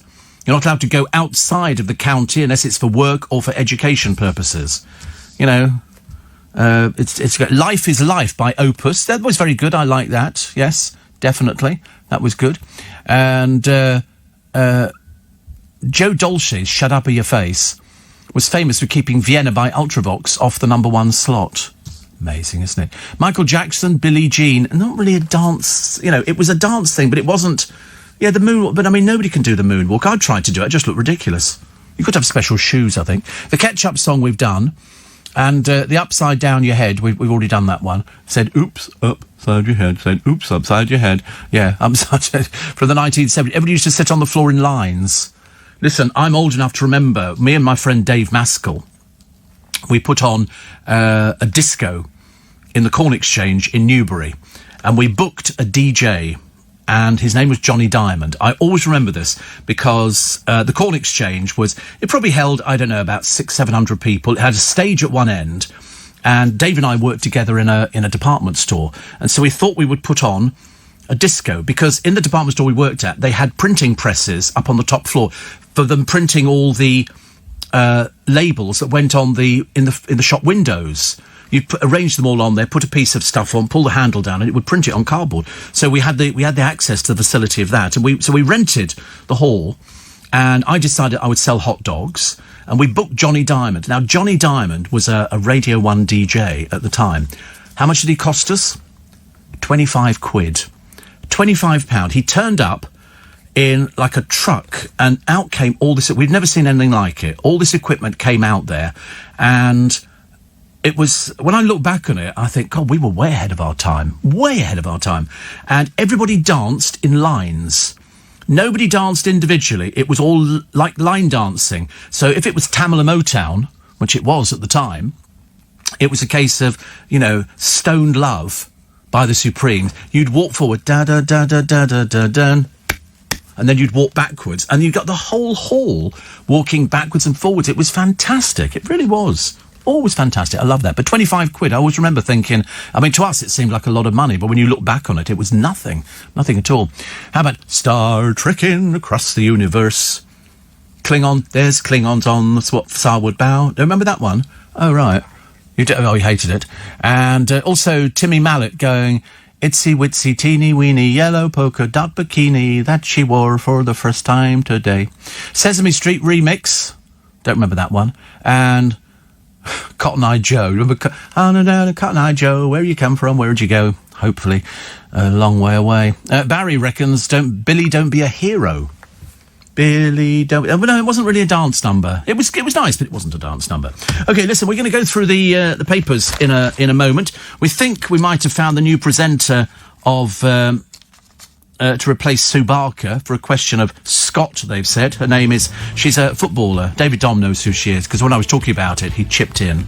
And he said, I know who that is. Because she's a female footballer playing for England or something like that. But again, didn't we predict that Sue Barker would go? The BBC trying to be diverse, putting somebody on. So they put somebody on of colour, but she hasn't got the gig yet. I don't know where they've got this from, but that's what they're actually saying. So, I mean, but why would you get rid of a perfectly good presenter? And I tell you for why, because all the presenters of A Question of Sport have been white. There is not one person of colour anywhere. Going back to the original, Prime Minister has admitted that he's maybe got it wrong, but he has a plan to save Christmas. I wasn't aware it was under threat, unless we're going to be in major lockdown. Thank you very much indeed. So we were doing your dance number. Somebody's come up with the Bamba, La Bamba. And what was the one that went... Little bit of Erica, little bit of this. Mambo number 5. There you go. By, who is it by? Lou Bega. Oh, good, isn't it? And everybody's forgotten the classic party dance, the hokey cokey. Well, that's not really, no. I mean, that was sort of a party kind of thing. But the other one was the Music Man, which actually kids used to sing. I am the Music Man, I come from down your way. What do you play? I play the trombone, dun dun dun dun. And so it went on. That was boring. Brotherhood of Man, save all your kisses for me. So made me cough. Not really sort of a dance craze, even though there was a little dance that went along with it. Also, somebody's... God, blimey, honestly. How embarrassing. Not to forget The Streak, says Lynn, by... who did The Streak? Wait a minute. Ray somebody. I'm pretty certain. Ray Stevens. Ray Stevens, The Streak. That's why they call it The Streak. Because The Streak was very popular. Whether it was a dance, I've got no idea. But it was popular. Streaking became very popular in this country, where people would take their clothes off and run down a road. To be honest with you, I can't quite work out why they did it, but they did. We have a poem for you today. Where he's got this one from, I've got no idea. If you understand this, for goodness sake, please don't write in and tell me, because I've got no idea. I said to him, it's supposed to rhyme. And he went, no, not all poetry rhymes. Well, this one certainly doesn't. OK, it's by Wilhelmina. Wilhelmina. OK, do you get the gag? The Snail. It could be him. Could be him writing under his pen name. It's called The Snail, OK? The snail that sat upon your shoulder, it whispered to you number order. If 2 is 3 and 3 is 2, then 1 is 5 and you look blue. Do you not enjoy this game? The snail looked to you as it asked in vain. The game of numbers is one we play by seeing things most every day. Down is up and left is right, then 4 is 8 and 9 is 5. But 1 was 5, I thought you said. Shut your mouth, you'll end up dead. The snail continued his nonsense game of numbers, words and silly things. The root of 10 is 34, but wait then, what's the root of 34? The crooning of his awful voice, enough to make your skull so ache. Wait! Stop! Do set me down, the snail cried as you swung him round. And off he flew into the water, where a fish poked out and thanked you for supper. That's it. I mean, seriously, don't you feel your life's at an end? Don't you feel so you've lost the will to live? You know, I can imagine in years to come it'll be saying, do you remember when Steve Allen used to read these poems out in the morning? And the excuse this morning I get from Luke is, I think we're running out of poetry. Well, there you go. That's literature gone out the window immediately. Just close down the country. We've run out of poems. I did get one from a listener, actually, which I was going to read. I haven't actually scanned it, so you'll have to take my word. What? You have to take my word for it's okay. This is from Jackie, a seasoned member of my programme. We like seasoned members. You're very welcome to this. This is the nice thing about this. You know, I was thinking the other day. You know that in October I'm interviewing Ian Dale about his book in Twickenham at the theatre. And I checked on how many, because I watched the theatre being built, but I've never been inside it, so I've got no idea. It'll be the first time.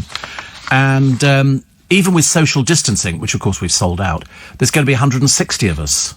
So that's actually quite a nice little round number, isn't it? You'll all be socially distancing, but I mean, it holds 300, but I think for social distancing, it's 160, which is nice. So here we go. This one was written about 7 years ago by Jackie. She said, I would love to hear you portray it. You do it so well. Oh, don't say that, because now it means that I'm going to be terrible. But I shall try and do it justice. It's called The Autumn. In autumn, the leaves come tumbling down, and everywhere wears a golden crown that spreads for miles and miles around. The leaves come down. The leaves are all scattered, tattered and torn by the cold winter's wind that comes with the dawn, that spreads all the leaves so tattered and torn, tattered and worn. The smell in the air and the thrill of the chase when we run hell for leather all over the place, kicking the leaves from their blanket of colours to find the best jewel before all the others. The gold and the yellow, the red and the brown, this glorious palette to behold on the ground. Such freedom and fun as we'd snuggle beneath, our unbridled mirth lay around at our feet. So where did they go, this plethora so bright? Did they vanish in my sleep in the dead of the night? Or tumnal feelings stay with us forever? It's a gift to be shared and to cherish together. Now their eyes like mine hold this scene in great awe. As autumn unfolds, can they see what I saw? Their small hands hold mine as we run through the woods, reliving this treasure as all grandparents should. There you go. A lot better than the blooming snail, isn't it? Well, I'm just telling him next door. I'm telling him off, basically. I think they do it. It's like Corey always picks things that sort of, I don't know what they're for, nothing. But it's something to do with somebody dying on a burning deck. And that's as far as we ever go. See, Father Christmas will need extra help this year. You think so? You think, though? I mean, I'm definitely going to be there for you for Christmas. I'm definitely going to be there for you for Christmas. I think that we should, because for this year, my God, it's been rubbish, hasn't it? It has been for many, many people. People who've lost jobs, people who, might even have to change career. You know, and you get to a certain age. I mean, British Airways seem to have this thing with the thousands of people that they were getting rid of, is they were downgrading them. And the idea is downgrade them, knock 50% off their salary, and then say, would you like your job back? You can have it, but you're taking a 50% cut. I think not. I think not. It's absolutely appalling. How can they do that? How can they do that? They should have had reserves. All these people should have had reserves. BBC bosses set to get out the chequebook and pen. I do hope not.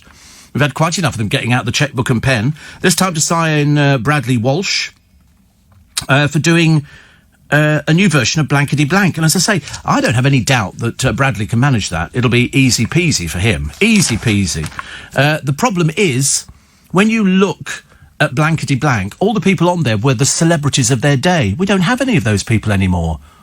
We don't have any of those people. All you've got is some old bimbos off sort of Love Island and himbos and people who can barely string two words together. So it will be full of sort of, you know, people like the GC. They won't be able to contribute to anything because they're not funny. She's only funny when she was fat. You know, she's not funny now she's lost 3 stone with the help of injections. Very unwise. I keep telling people that because I think it's a very dangerous route to go down. But, you know, so who are they going to put on there? Stacey Solomon. What, is she going to be playing the dumb act again? You can't put Joe Swash on. He's been on everything. You know, his hair arrives in between him. You know, Keith Lemon sitting there. I mean, it's just, you know, it'll be a bit sad because if you get people like Keith Lemon, who is, in inverted commas, a presenter in his own right, he can't appear on something like that. When you look at the old people who appeared on Blankety Blank, it was just, they you know, Barbara Windsor did it. Loads of people who were around at the time. Even Jim Davidson did it. He's been getting some stick, which I'll tell you about a little bit later. But that we don't have anybody now. You look at the lame people they put on Celebrity Juice. Look at if you really want to see a bad lineup, look at poor old Stuff's programme on Channel 4. Stuff and her sort of lunchbox or something. I mean, it really is. It's the worst programme I've ever seen. People sitting on stools as if they're about to become target practice. Have you seen Wipeout? I love Wipeout. Do you like Wipeout? You don't like it? Oh, I don't like seeing people getting hurt. I love it. Oh, I think it's brilliant. They bounce on balls and they fall in the water, you know, and they drown, and they have to fish them out. I mean, never get away with it nowadays here because of the elfin safety, I suppose, which is bringing us back to Father Christmas. What about the Lambeth Walk? No, not really. No. Somebody says you should go on Blankety Blank. No, I'm a radio presenter. I keep telling people, I'm not remotely interested in... Why would you be interested in that? I've seen the way Stuff's going. I mean, where can she go after this dreadful programme? Nowhere. Nowhere. It is so pitifully awful. I mean, they need to put it out of its misery. So, what have we got here? Katy Perry and baby daughter at the centre of a terrifying stalker ordeal. Oh, they're everywhere, these people, aren't they, now? And former footballer Alex Scott poised to replace Sue Barker. She starred in last year's Strictly, impressed BBC bosses after 2 previous appearances on the long-running series. She's due to meet with execs next month before castings and contracts are signed in December, with a formal announcement in the new year. Last night, a source said Alex is being lined up as a host, as a direct replacement for Sue. Who said that? Her agent, I should imagine, trying to drum up interest. And they managed to get a whole page out of nothing. Out of nothing. Sue's expressed her disappointment at being let go. You should have realised, Sue, it's the BBC. They get panicky after a while. Wait a minute, we haven't got any diversity. OK, all right, let's get rid of Sue and the other 2 white people, and let's bring somebody in who's a bit diverse. Because they need to find another 2 people. But it's looking a bit too obvious. The BBC do that for Strictly as well. You know, there'll be somebody gay, which they've already found. Then there'll be somebody, you know... So luckily they found gay and diverse in the same package, which is brilliant. But now they've got to find people to dance with her, so that's OK. They managed to find that. Then there'll be somebody from some lacklustre BBC programme. I mean, they've used everybody on BBC Breakfast. There can't be anybody left apart from the studio bloomin' cat. That'll be the only person left who's not appeared on Strictly. On the Dancing on Ice programme, they're so desperate to scrape the barrel that they can't find anybody. The programme that was dumped years ago. Why? Because it was rubbish. Unfortunately, it's come back again, and they went, we've actually signed... Is it Billy Faheers? One of the Faheers sisters who does that dreadful Mummy Diaries programme, otherwise known as Freebie Television. And they go, you know, they're really looking forward to seeing her. She was a big star on Towie. And she wasn't. She was the most boring person on there. And they go, yeah, because Gemma Collins was such a success. What, Gemma Collins, who couldn't skate and sat on her bum most of the time? I mean, you've never seen anything more pathetic. She never managed to complete any programme. I hurt my leg. I done this. Oh, what am I going to do? disappear off our televisions with a bit of luck. Do you remember the Cheeky Girls? Nobody remembers the Cheeky Girls, I'm afraid. That was that disgusting song, Touch My Bum, Don't Be Shy. I'm sorry, that's called an assault. Somebody says here, your show keeps me sane. Really? We're all going round the bend here. We're completely round the bend. My mum's 92 and in a care home, has Alzheimer's, and I'm wondering if I'll see her again as the home's in lockdown. Oh, of course you will. Yes, absolutely. You can go and wave through the window. That's what a lot of people are doing now. They're sort of having conversations through windows. It kind of works, Tim. She says the house is empty without her. Well, I should imagine it probably is, but you can go down there and see. You just can't go in. It's the going in you can't do. 5:15. What do we do at 5:15 every day? Come on. You should know this by now. We have a check on the road and the rail. Make sure we get you there nice and quickly. Trains are definitely getting... Morning. Nice to have your company. Roger says BA's not the only airline in trouble, it seems, because there are 20,000 aircraft grounded around the world. I know, but they're the ones with the biggest people that they're dumping. I mean, honestly, people who've given their life's work and all of a sudden, nothing at all. It's a case of, oh, thanks very much indeed. See you. Oh, by the way, if you want to work, we're going to halve your salary. It's ridiculous. Rob says, how can you stop saying Sue Barker's white? She's been orange since 1987. Orange. On my television, she's white, I promise you. And but if something isn't broke, why do they need to fix it? Because they have to be seen as bringing themselves up to date, having got all that bad publicity about the amount of money they're paying people who can't get audiences. I mean, it's quite... So they've got to do something to address the balance. So they sort of think if they do something like this, it'll change it. Simon says they had brilliant lineups in the early Celebrity Squares. Yes, in Celebrity Squares they did. Because they had to find, 20, I think, in Celebrity Squares. But in Blankety Blank, they were only looking for 6 people. 6 people. So they would have Lorraine Chase, Barbara Windsor would go, all sorts of, people you identified with. But 9 out of 10, I promise you, 9 out of 10 people will turn up on that programme and you won't know who they are. It's bad enough now when they bring up sort of a Celebrity Juice and they stick people out and you go, who on earth are they? And they go, oh, that they were on Love Island. You go, sorry, everybody's been on Love Island. Might as well bring out the crabs from Love Island and sort of stick a coconut in the seat. It'll be marginally more entertaining. Also, Steve, remember Russ Abbott? I do remember Russ Abbott. Yes, of course I do. I don't remember any of the hits he had. I don't remember any of that. Somebody says, so what's happening with Jim Davison? I shall tell you later. It's called a tease. In other words, I'd sort of tease a story and then I make you wait for it. Like, oh, I've got to tell... I'll do it in a minute. And a minute never comes. Also, there's a tourist. Have you ever been on a zip wire? There's, no, not at your size. You're still running around the playing field. There's no chance of being on a zip wire. I've not been on one either. But in Vegas, in Old Vegas, they've got one that runs all the way the length of it's all undercover. The whole ceiling of Old Vegas, the whole ceiling is a giant television screen. It's absolutely enormous. It's brilliant. And there's a zip wire that runs underneath it. And, but this isn't this one here. This is a tourist hurt in a zip wire crash, has lost a claim for damages. This is Kate Bergman, I think, who smashed her foot into a wooden platform, had her case against Virgin Holidays thrown out. She claims she's still in pain from the accident at a dolphin sanctuary in Mexico in 2015. She blamed a faulty braking system and wanted 50,000 quid. But she failed to file papers in time to Central London County Court, and now she's got to pay 7,000 quid for Virgin's legal fees. I've always said, if you start going to court and you start thinking that you can sue somebody for something, you better make sure that you've got all your facts together and that you file in time. If you file late, you will you'll be the one paying the... So she's now got a bill for £7,000. And I'm only guessing, she ain't got £7,000, so she'll have to find it from somewhere. 84850 steve@lbc.co.uk. Celebrity Juice is aimed at a young audience. Well, why are the presenters so old then? And they say, and this person here, quite clearly a bit doolally, Sue Barker needs to stand aside for someone young and dynamic. What, you don't think it's a quiz show, dear. It's a quiz show. She sits there, she reads questions out. That's all it is. You don't have to be young and dynamic. God, what a horrible person you must be. Young and dynamic, what are you saying? At 60, she's past it. Pfft. You need to get your act in order. You'll not be writing in again to the programme, I promise you.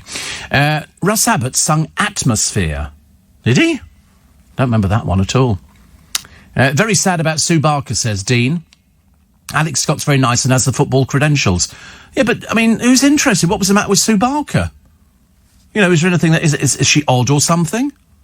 I don't understand why they have to change things. Well, I know why they have to change things. They have to be seen to be doing something, don't they? I mean, it doesn't make any difference who's actually presenting the thing, but will this person rate?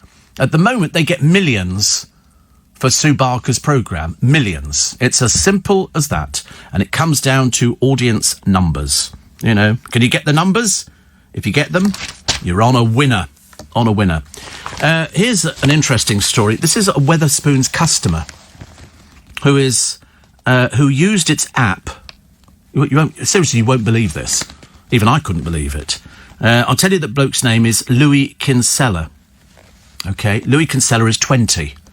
So he goes to a Wetherspoons and he used their app and he ordered a banana and he had it sent to a black customer's table in a Wetherspoons. I couldn't believe it either. Anyway, Louis Kinsella had the fruit delivered to where Mark Darcy Smith was drinking with a pal. Mr. Smith told staff at the Rishmal Crompton pub in Bromley he'd not ordered it and was informed that somebody had sent it. Kinsella, who comes from Mottingham, South East London, claimed the January stunt was a joke. Well, I'm delighted to tell you he was found guilty of a racially aggravated offence. He was fined £600, ordered to pay court costs of £620. What an idiot. What an idiot. They traced him because he'd used the app, and he ordered a banana to be... I mean, are you a bit thick or something, Mr. Kinsella? Or are you just particularly stupid? Either way, you've paid, and we now know what a racist you are. So he's in all the papers today. Have you ever heard of such a... I mean, does some people's brain disappear up, you know... Ridiculous. Steve, Russ Abbott's I Love a Party 1985 was a big hit. I don't know that. I don't know any of Russ Abbott's hits. Is he still around? He is still around, isn't he, Russ Abbott? I'm sure he turned up in, well, everybody did, Last of the Summer Wine. He was one of those actors. They used to use, luckily, loads and loads of good actors. He's 72. 72. I wonder what he does. I mean, does he do anything now? I don't know whether he made enough money because he had Bella Remberg was sort of a regular on the programme, and then he was in the BBC sitcom for 2 years, Boomers, and in 2009, Rowan Atkinson fell ill during the original run of Cameron's West End revival of Oliver, and Abbott stepped into the role of Fagin for the second time. Wow, I think I might have seen him doing it, actually. I think it was at Theatre Royal Drury Lane. But, amazing, isn't it? See, these are the people that they should get on blankety blank. Debbie in Leicester says, Steve, it's ageism. I know what it is. I know it's a combination of a lot of things. Ageism would be one of them. They obviously think that poor old Sue Barker's well past it. But then why would they big her up and say, you know, the audiences are amazing and all the rest of it? You know, you have to ask yourself the question. Agadoo and Oops outside your head, thank you. And, was it Sue Barker's bum in that tennis poster? I don't think we ever found out who. Do you remember the tennis poster girl? It was the most popular poster on Athena. And it was a woman, pulling up her skirt, playing tennis and scratching her bottom. She was standing by, it was an Athena poster. It must be one of their top ones. And there you go. That's the poster. But who is the girl? No, it's definitely not Sue Barker. You would do something like that. I mean, it's years old, that picture. Years old. There used to be a picture of a Eurasian girl as well, which was also very popular. And then another one of white horses going into the sea. Another very popular thing. When we used to have, you know, people who used to go out and get a poster and then stick it on their walls with blue tack. And that girl was one of their most popular posters, mainly bought by student boys. And they would go, cool. You know, I never had one, of course, you might imagine. I was never a student person, core. What have we got here? Apparently Meghan is a secret fan of racy novels. Go away now. Stay away, stay in America, don't bother. Here's a little man. He's a very little man. His name is Frank Hashem. He's standing tall. He's honoured as the world's shortest bus driver. He's 4 foot 5.6 inches. And he features in the Guinness Book of Records, released today. He's got a form of dwarfism, but he only has to pull his seat forward and adjust the steering wheel. Oh, bless him, honestly, it's so cute. He comes from Iraq. He says, being a short person, of course, you've got difficulties, but I'm a fighter. I never get... Good for you! Good for you. Mind you, also good for Slade frontman Noddy Holder. He hated Merry Christmas, Everybody. He hated it. And the singer was said to have mocked the bassist, Jim Lee, when he first played him the tune. But their manager insisted on its release, and it sold 350,000 copies in a day, and it generates $1 million a year in royalties. Wow. Jim says, when I first played it to Noddy, he told me straight away to go away, but after Nod added his lyrics, it came to life. The party fave is credited with starting the annual race to be the UK's #1, beating Wizards. I wish it could be Christmas every day. Well, I wish. I mean, it's the good old standards that have kept pace with it. Hey, Mr. Churchill, dun dun dun dun dun dun dun dun dun dun dun. Don't remember that one? You didn't like that one. Oh God! Hark the herald angels sing, glory to the newborn King. Can't think of any more at the moment. There's probably loads of them. But and then there's the Royal Navy warship. Have you ever seen these things? It takes them about 20 miles to slow down. 20 miles. This one nearly hit a fishing boat after the lookout on watch closed the curtains. Bit stupid, isn't he? Rookie Lieutenant Rebecca Stanley shut the blackout to get on with other work during a night shift on HMS Sutherland, a court-martial. Oh, she got court-martialed. Wow, she was fined. How much do you think she was fined? £4,000. £4,000. Won't do that again, will you, Rebecca? That was a bit of a silly thing to do. The warship came within 600 yards of a Dutch trawler. She admitted negligently hazarding the ship in the North Sea 15 months ago and said it was foolish.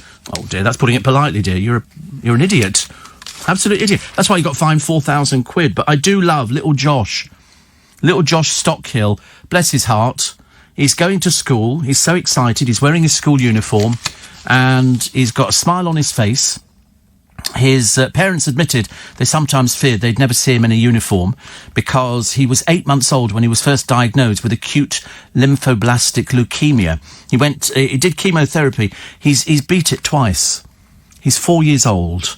And he's the happiest little soul alive. His parents, Kirsty and Craig, must be absolutely delighted. Absolutely. He's got 3 older brothers and 1 younger.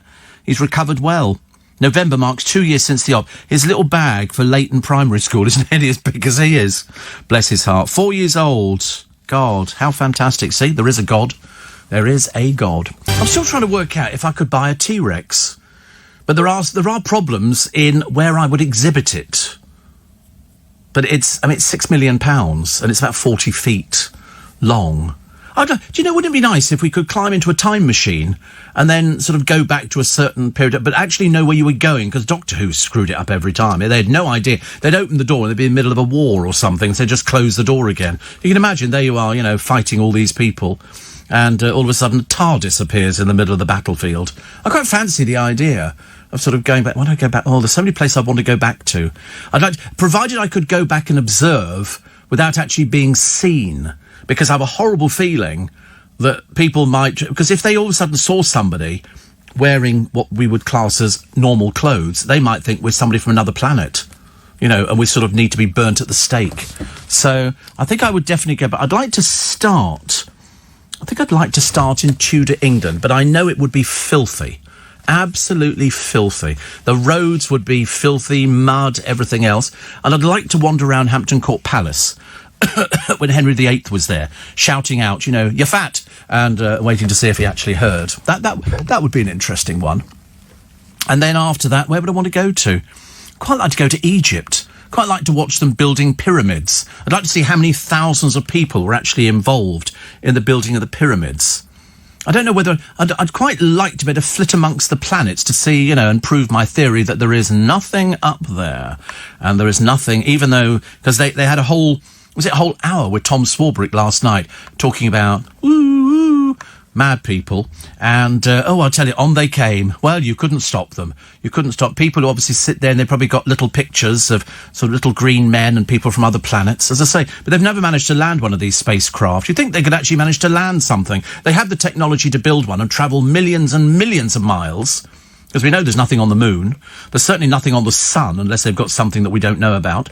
Jupiter, Pluto, Mars, nothing. Nothing. Might be a little drop of water or something. And that's about it. And people say, but of course it's very big. Yeah, but it doesn't make it... We're never going to find these people, and they're never going to find us, because they don't exist. But it's a good thing, isn't it?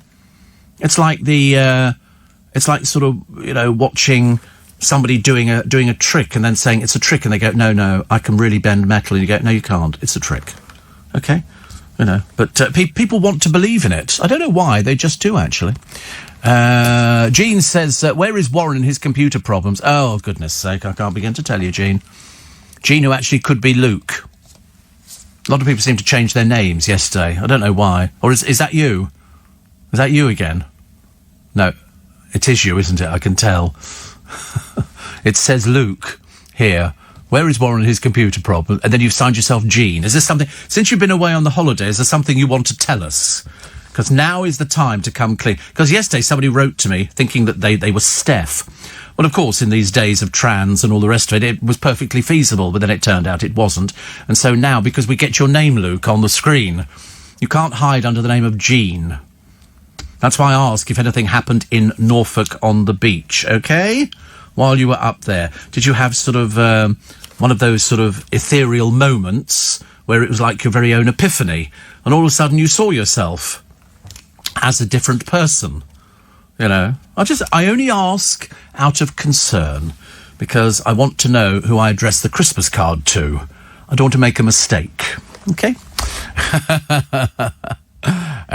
Steve, would you rather go back in time or forward in time? Oh, I don't want to go forward. Why would you want to go forward?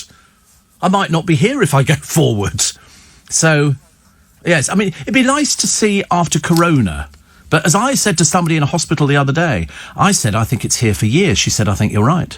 I think it's going to be like flu and a cold and things like that. It's going to be around. They'll just find some way of sort of maybe helping people out. But I think it's going to be here. I don't think we're ever going to eradicate it. I really don't think we are, actually. Definitely not. On this day... Oh, actually, did you hear the other day? Here was another one, which I thought was very interesting. Some bloke gets hauled up in court for not buying a train ticket because he's a crim. Okay, he's somebody who's depriving the railway. So he gets up in court, he puts a green stocking over his face, which he refuses to take off in court, and calls himself Jesus Christ. And they go, what's your name? And he goes, Jesus Christ. And I'm thinking, so they've locked him up, basically, until they find out who he is. These people, there's something the matter with them. So stupid. And here's another, you're going to love this one. Hairdressing student Caitlin Jones, although when you see the state of her hair, you'll be wondering why she's ever gone into that profession. She missed Greggs so much during lockdown, she's marked the bakery's comeback by having, wait for it, their logo tattooed on her bum. 20 years old, but, you know, obviously playing a lot younger than that. She was so happy to be reunited with her regular sausage roll, and God knows you can see the effect of it on her bum, that she booked the first available inking appointment. She paid £100 for the 3-inch by 1-inch work, which took 90 minutes. And so her left buttock now features the chain slogan, always fresh, always tasty. Caitlin, who's a single mum, no surprise there, says, I've always loved their sausage rolls and I used to get one nearly every day, so I was gutted when they closed for lockdown. She lives near Paisley in Glasgow, and she says, I did have some doubts when I was going to get it done. I toyed with the idea of getting a sausage roll on the other side, but I think I'll wait till the dust settles. I think you're immensely sad. I think you're a bit of a tragedy, actually. And then the worst thing is, she's a hairdresser with the worst hair you've ever seen. You'd think hairdressers would have the best hair, wouldn't you? But not hair. Not hair, not her. Who died 20 years ago? Who died 20 years ago?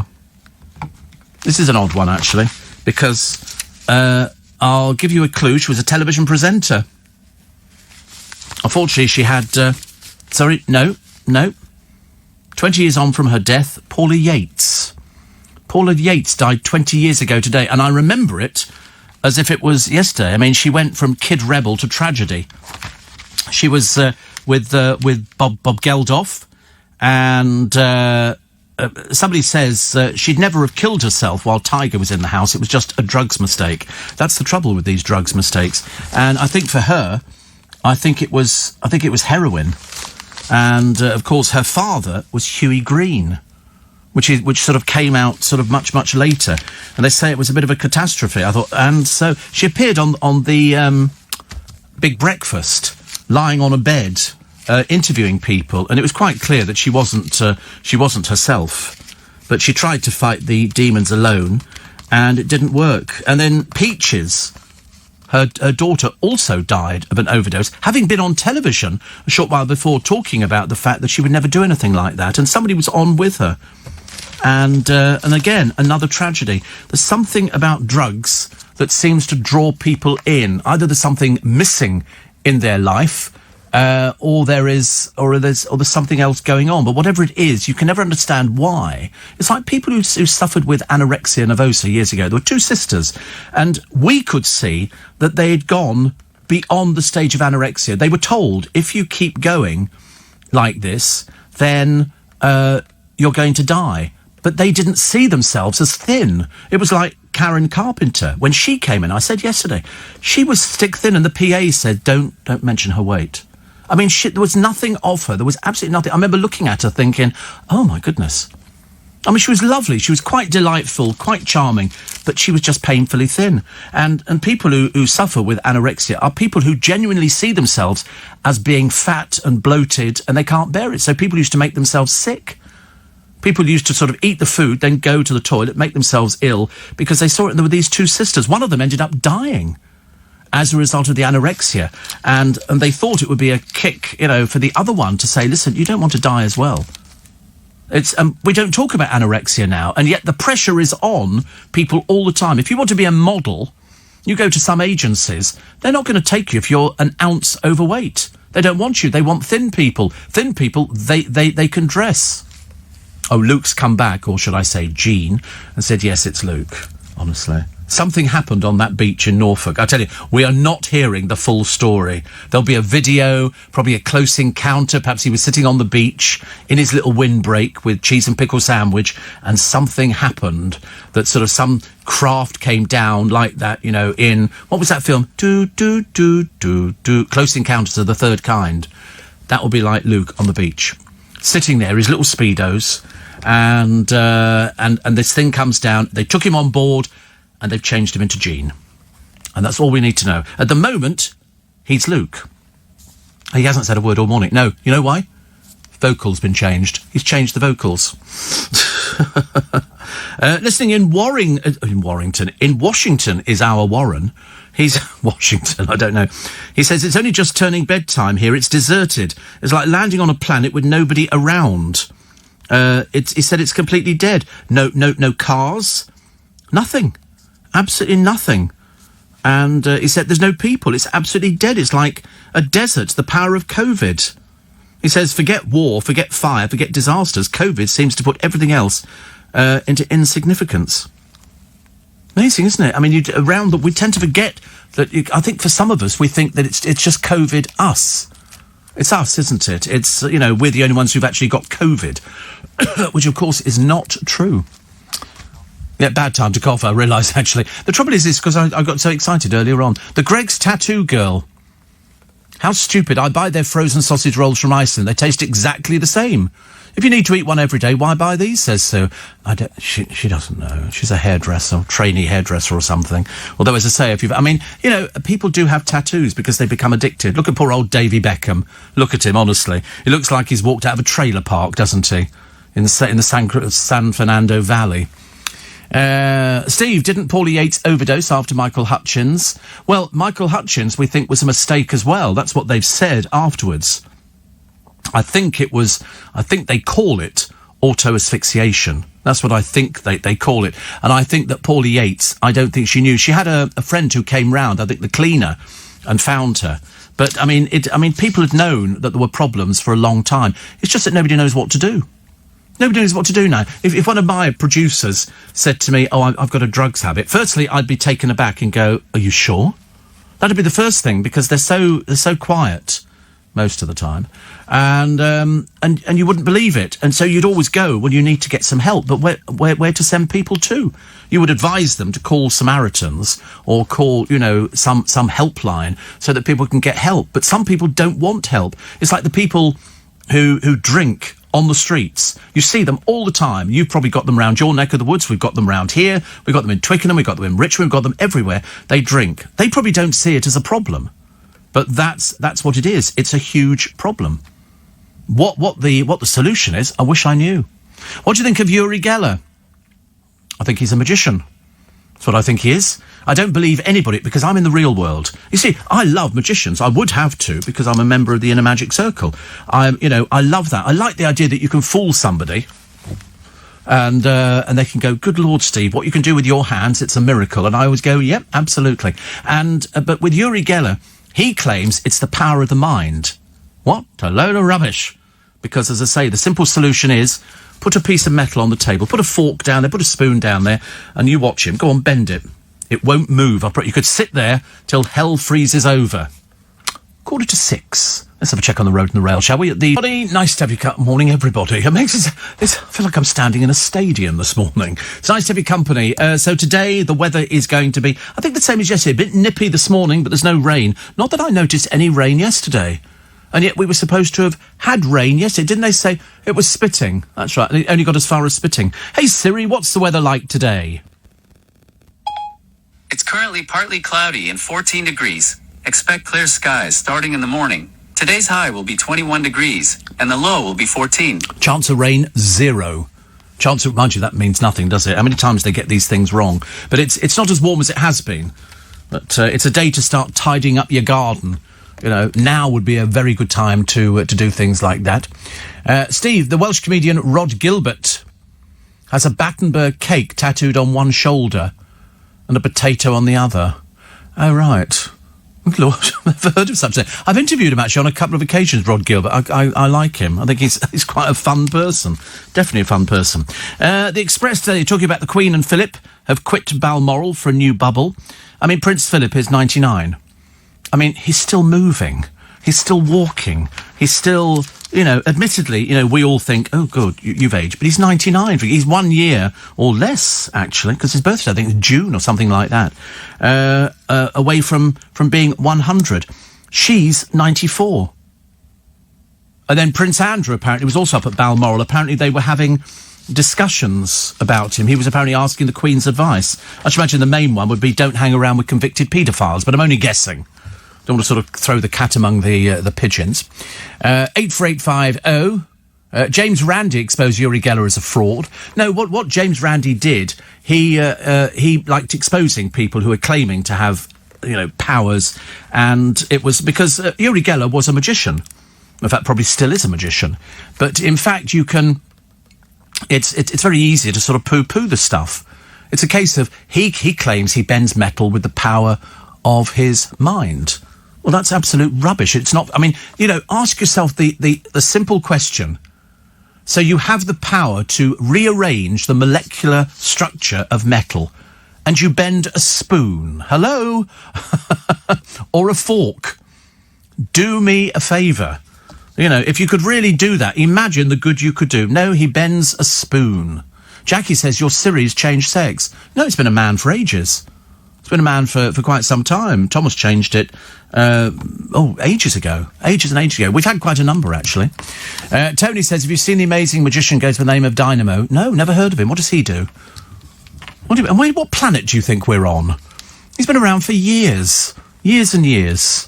Also, Uri Geller was famously shown up on the Johnny Carson show. Well, that must have been some years ago. Johnny Carson's been dead for years. They replaced all his props with ordinary forks, but he didn't need to do that. He didn't need to have anything replaced. I promise you, he didn't need to have anything replaced. There were ways of doing things, but, as I'm sworn to secrecy, why would I ruin it for you? There's no point. I know a number of magicians who do spoon bending.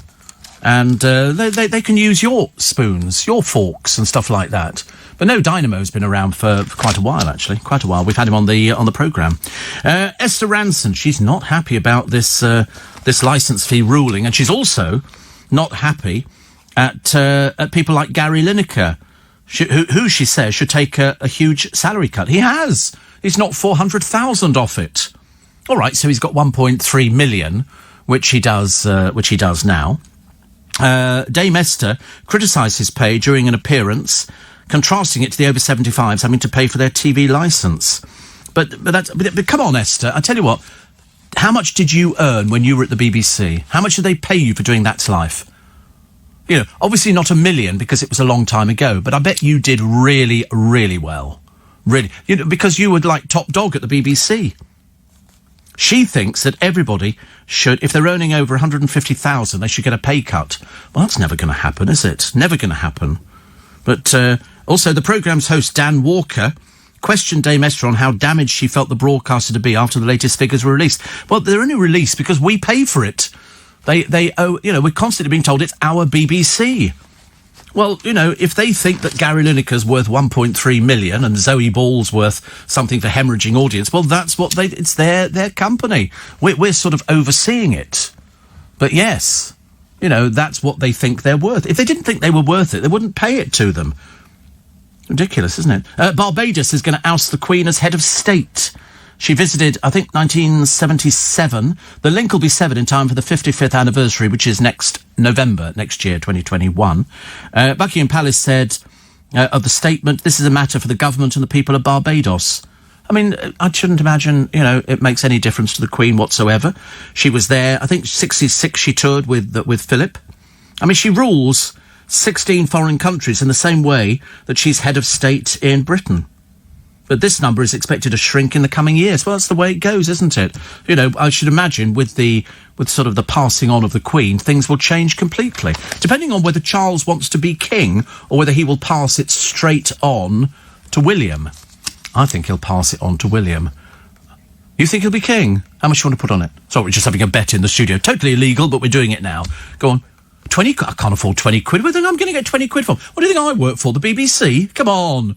I'm in commercial radio. £20. That's a lot. It's going to take me a fiver. Fiver sounds better. You think that Charles will actually go for king? No. I think he'll actually... I think, to be honest with you, he likes his nice, easy life. He doesn't want all this other, shenanigans going on. Thank you very much indeed. Sharon Stone. Remember Sharon Stone? Yes, I thought you might. She admits fans are still desperate to see her flash the flesh. No, we're not. OK? No, we're not. We really don't want to see you flashing the flesh. She's now 62. Please do not show us the flesh. OK? I think it's so unnecessary. She says, some viewers still want to see her naked. She said, people still want to see my boobs. No, they don't. Who? Who wants to see them? Give me names. She said, it's difficult because everybody expects you to be that all the time. It's very hard to shake. Well, don't do it then. Nobody wants to see your boobs anymore. I have to tell you this. We would rather see... I don't know, a machine that makes toffee or something. I couldn't think of anything that we'd rather see but Sharon Stone's boobs. Honestly, it's Thursday morning, the 17th of September. Honestly, if this was Christmas, I could understand it if we were broadcasting on Christmas Day. And somebody says, what would you like to see, Steve? And I go, well, Sharon Stone's boobs would be quite nice. Because we're having blancmange for lunch today.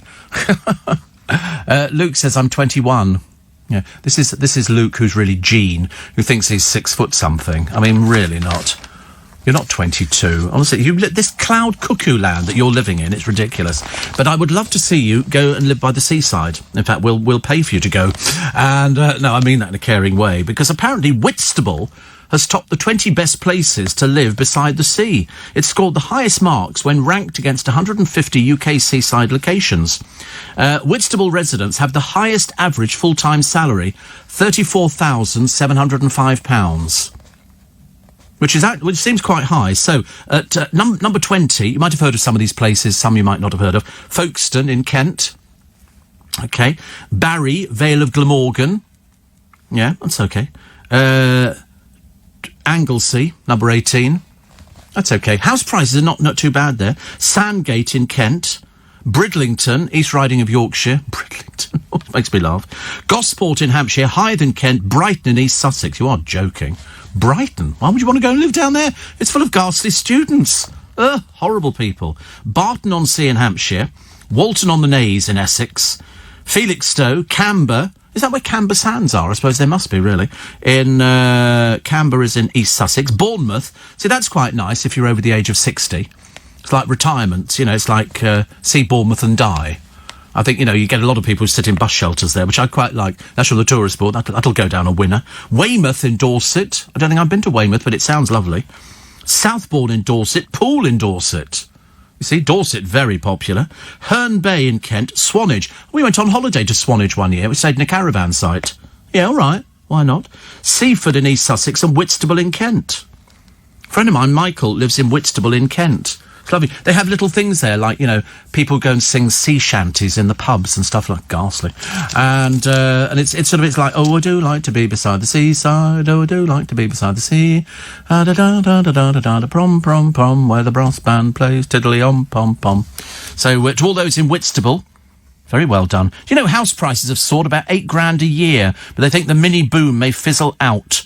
Average UK property value is a new peak, 238,000. Not in London. Not in London. I wish it was. I wish it was. Gosh, that'd be so fantastic, wouldn't it? You could buy a place in London for 200... I mean, you know, when we had the £1 million house yesterday, 5.5 feet wide in Shepherd's Bush. Shepherd's Bush. What was Shepherd's Bush famous for? Bricks. Shepherd's Bush Green was all brick kilns. That's what they made bricks. Kind of hasn't changed really, has it? But £1 million house, you know, people say, oh right, what do you get for that? Not a lot. Although, look, if you're a very small person, it would suit you. Useless for Luke / Jean, because there'd be no room for keeping all the clothes, and you can't turn round in it. And the bed's fixed, so you can't move the bed. Dolan says they've left off Jaywick Sands in Essex. Thursday the 17th of September, and Princess Anne's birthday, 70th, and she's got a new portrait to thank the royal fans. And so they have a standard card that they send out. This one says, the Princess Royal appreciated your kind thoughts sent on the occasion of her 70th birthday and sends you her thanks and best wishes for the future. They don't sign them, okay? Signing them would mean people would be selling them on eBay, so they don't do that. But I mean, it's quite nice to get an acknowledgement, isn't it? I think that's quite a nice thing. A type of chess played by the Vikings to plan battle moves, has just been sold at auction. It was unearthed by a metal detectorist called Mick Bott in Lincolnshire, where the Vikings camped in 872 AD. This thing sold for £3,224. There are 12 turreted pieces, 24 spherical objects, and a king, all in lead, used to play this board game called... Can't pronounce it. It's just totally unpronounceable. Each piece moves in a straight line like the castle in chess, popular with soldiers teaching strategy. And he found it, and so it got £3,224. But did you know that not all Vikings were from Scandinavia? Not all were blonde, and up to 6% of Britons may have their DNA in their genes. Researchers say the results of a 6-year project debunk the modern image of them as brutal predators who travel by sea to pillage their way across Europe and beyond. They've DNA sequenced more than 400 Viking skeletons from sites across Europe and Greenland, and it's now told us things that we didn't know about Vikings. It's amazing, isn't it? So they found that they weren't just Scandinavians. Many came from southern Europe and Asia. Many Vikings have high levels of non-Scandinavian ancestry. So, wow. So they say that 6% of the UK population is of Viking descent. I quite like the idea of that, because I've always worried about it. I always think that if you're sort of, if you're from Scotland, you've got that heritage. You're Scottish. You've got something to, you know, we're Scottish. If you're Welsh, we're Welsh. If you're Irish, you're Irish. If you're me, I'm just me. A hybrid. A hybrid of sort of Vikings and all sorts of strange things like that. God knows where I came from. God knows. I was never too sure about it. They've got The Power of Love in the paper today. You'll like this story, actually. And it's David and Cary Grant welcoming an adoptive son into their family, surprised by the challenges. And then they've got other people here. Jamie and Tom are a gay couple, and they've adopted biological brothers Richard, 10, and Lyle, 11. And so when they get stopped in the supermarket, when they're all going out shopping, somebody will say to them, "What's your mum doing today?" And they say, at 10 and 11, "We have 2 dads." Isn't that brilliant? Isn't that brilliant? I love it. They seem very well adjusted. They you know, when they first came to the family and we met them, he said, "I just put my hand out to shake Lyle's hand and said, 'It's great to meet you, Lyle. I'm daddy.'" So one's daddy and one's dad. And they've got 2 of them. The boys arrived 2 weeks later, were homesick. There were bedtime tears. Richard was incredibly shy and needed intensive speech therapy. But we made an effort to help him socially. It's paid off because he was very confident walking into the classroom, which is good. Adopting is not an easy ride, they say, but it is so much more rewarding and magical than it is difficult. They're amazing. The kids look great. Absolutely fantastic. And they've been adopted. And now, where did I hear that line? It was in a film, and I think it was a little kid in a film, and said, "I've been adopted." And it was something really exciting, because, you know, a lot of kids, if they're in care, they want to be adopted. Some of them don't get adopted.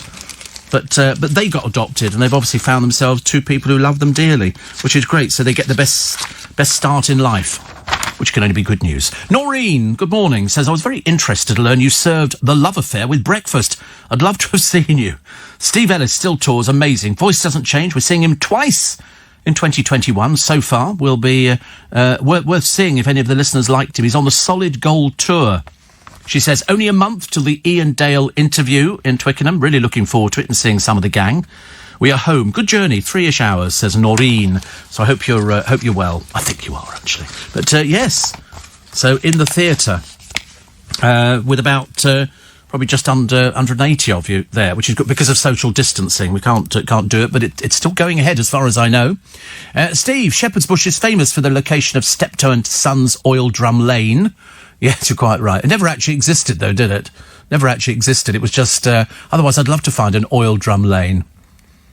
Another one here that says, greetings from East Sussex. Little Julie says, I'm going to make 4 cottage pies later to freeze. Definitely a nip in... There is a nip in the air, isn't there? I mean, it's no... In fact, it's cold in the studio. Jean's had to put a coat on, haven't you? But you're all right now. He's put a coat on and he's sort of feeling a little bit warm, whereas I haven't got a coat. Well, I have got a coat to put on, but I don't think you can work in a coat.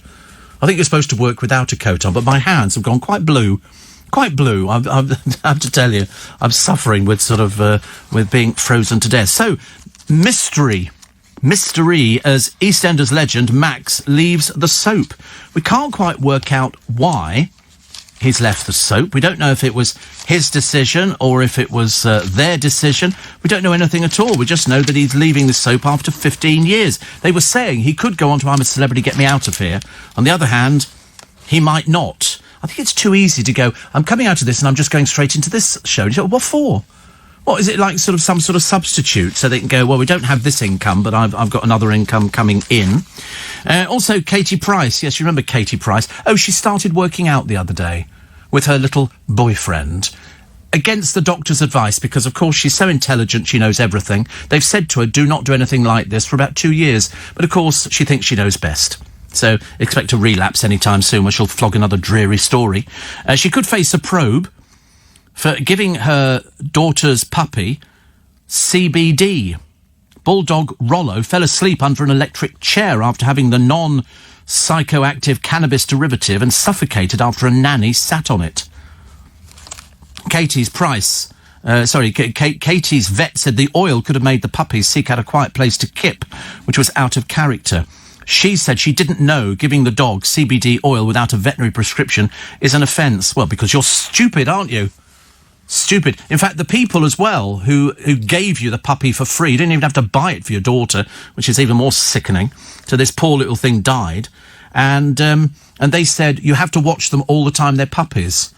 She, of course, has the attention span of a gnat, I'm afraid. Katie says that can simply never happen again. She feels let down by a system. Yeah, well, you know, perhaps it's you not being intelligent enough, dear. There you go. Goodness sake. Pull yourself together. Your fault. Your fault. Nobody else's fault, OK? You take responsibility. Steve, I met Princess Anne when she visited our CAB many years ago, which is Citizens Advice Bureau. Fabulous lady. Yes, I mean, she seemed quite nice. Didn't they have a bit of an incident where one of her dogs savaged one of the Queen's dogs? I seem to remember from some time ago. And I remember thinking, that was a bit of an odd one. But, I mean, was it... I don't know what she's got. Does she have bull mastiffs? The Queen has these combination dogs between a corgi and something else. I don't know what it is, but I'm sure there was an incident... where Princess Anne's dog savaged one of the Queen's dogs. There you go, bit 2 children as they walked in Windsor Great Park in 2012. I'm sure there was another one as well. It's a 3-year-old English Bull Terrier called Dottie. Not really the kind of name you'd give to an English Bull Terrier. Which is lovely. So, yeah, and one of the Queen's corgis, there you go, had to be put down after being savaged by an English Bull Terrier owned by Princess Anne in 2018. It was only a couple of years ago. I quite like her, but I mean, I can't bear the daughter. Really can't bear the daughter. But we're allowed to not sort of enjoy people's company. I don't like the daughter. I don't know why.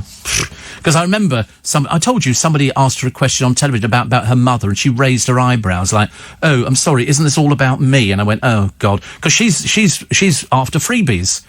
The daughter, she's got a Land Rover, which is because they seem to supply the entire royal family, including Prince Andrew. A bit of a mistake there, because when he had to go through a gate on the Windsor estate, he couldn't be bothered to get out and open it. He's that bone idle. He smashed into it in the car.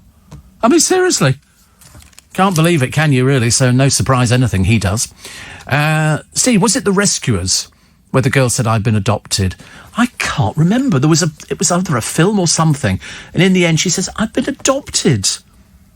And I can't, for the life of me, it's now gone out of my mind completely. But I have these momentary lapses, I'm afraid. Carol says, "Thank you for a brilliant show."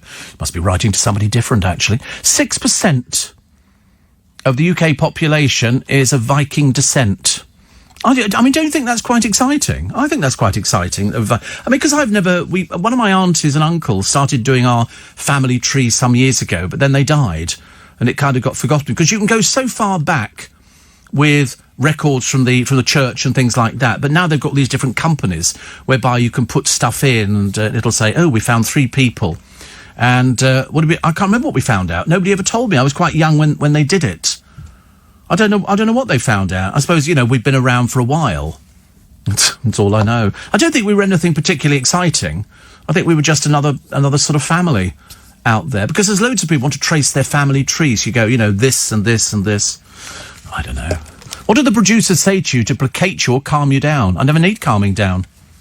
Never need it. They always like me when I'm like this. See? Curtain twitcher. Snowflake. Boris Johnson, Steve, has said people should only contact the police for people breaching the rule of 6 by having huge house parties with hot tubs and so forth. Oh, that'll be Corey, won't it? His parents have got a hot tub. And a bar as well. The only people in the road who've actually got a hot tub and a bar. I don't think the bar's open to people, but I think it's so they can go there. It's all made of reclaimed wood. A bit like Corey, actually. And, so people are going to... What happens if you live in the middle of nowhere and you're in an isolated house? Do you think the neighbours are going to come and start peering through your windows to find out if there's more than 6 of you in the house? What happens if there's mum and dad and 6 children? Well, I suppose, sell 2 of the children? Oh, that's one house. Oh, that's okay. It's one household. Oh, Lord, honestly. Christmas is going to be very peculiar this year, isn't it? We'll wait and see. 20, so it's going to be not as brilliant, the weather today, but, I mean, it's still passable, I suppose. So the rules and guidance on meeting up. Because actually yesterday, I tell you one thing you notice. If your nose is not covered by your mask, you might as well not bother. You're obviously an idiot.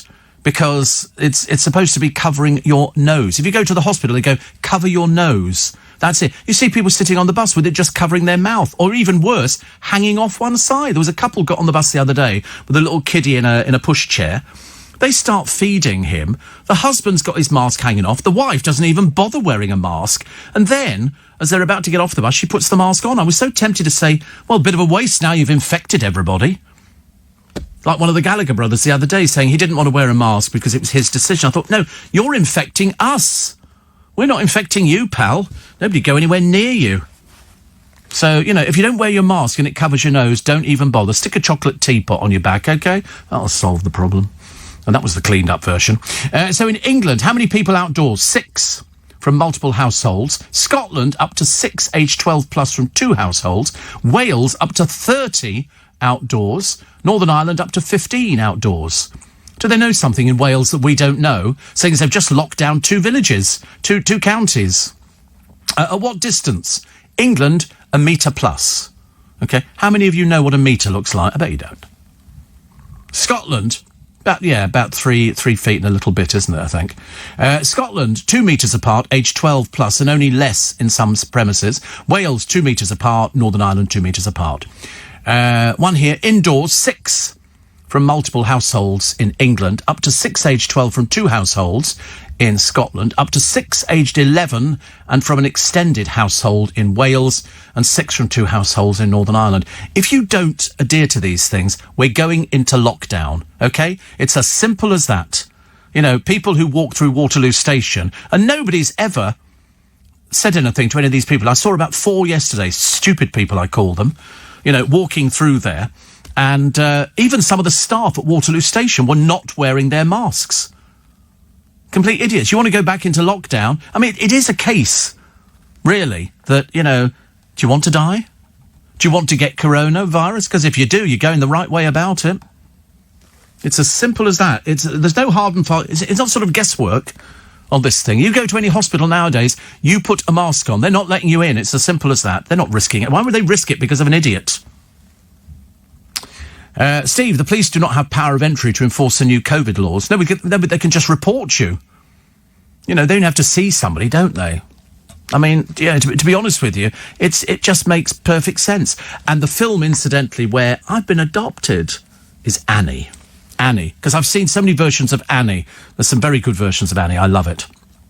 And it's huge house parties that people are worried about. But you know what people like? They have a few drinks and they go, oh, it's not going to affect me. They'll be the ones knocking on the hospital door. Sorry, I think I've got the symptoms. Well, your problem, innit? That's what I'd love to do. But yesterday, watching the people on the bus, I mean, most people were wearing their masks correctly. Cover your nose. That's what you breathe through. There's no point in sticking it over your mouth. As I say, you might as well stick a firecracker up your bottom. Because it's... I don't know why that would be it. But it's just ridiculous. You're wasting everybody's time.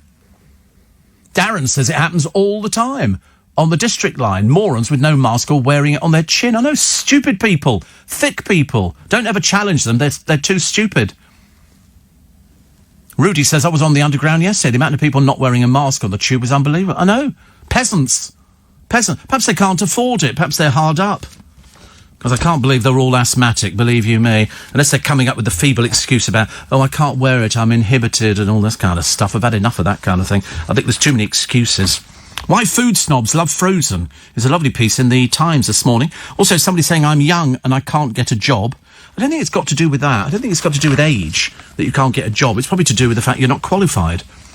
People now, I mean, it's difficult enough to get jobs. If you've lost a job, it's very difficult to get another job. You really have to work hard. You have to work hard. But then nobody ever said it was easy. I'm lucky enough to remember when I was young, you could walk out of a job on a Friday and walk into one on a Saturday. There were loads of jobs around.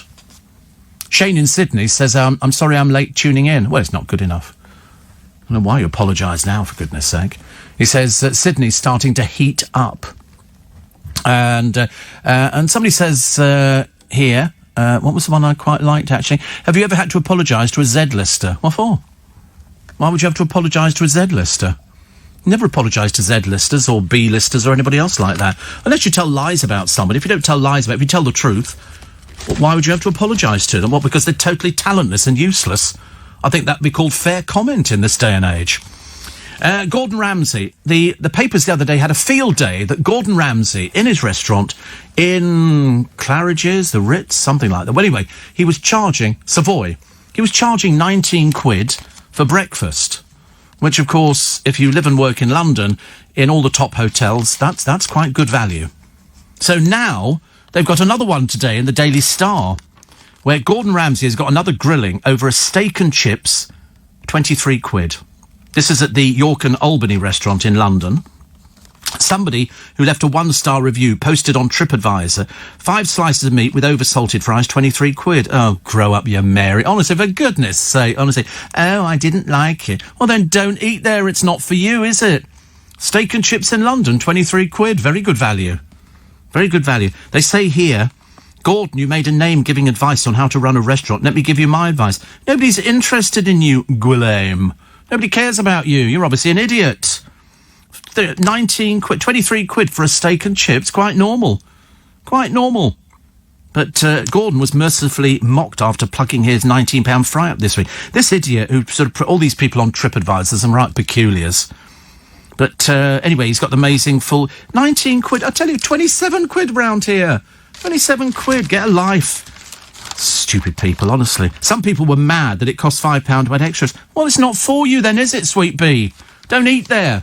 It's not for you. If you're moaning about the price, you're the sort of people I hate are the ones who stand outside you know, a restaurant, looking at the thing and going, oh, it's a lot of money for sort of a quiche, isn't it? And you think, oh, for God's sake, honestly, well, go somewhere else. If you're complaining about how much he charges for sides, it's not for you, OK? You have to go back to sort of, you know, the other places, which are probably better. Perhaps your local fish and chip shop or something like that will better serve you up something decent. Steve, the problem with face masks over the nose is if you wear glasses, the glasses can steam up. No, you just move your glasses down your nose. It works perfectly well. Believe you me, I wear glasses. And I wear glasses and I wear sunglasses as well. And occasionally it did work like that. But if you pull the glasses down, it works perfectly well. Thank you very much indeed. Also, I was in Sainsbury's the other morning and there were about 10 staff members doing the online shopping. None of them were wearing masks. They don't have to.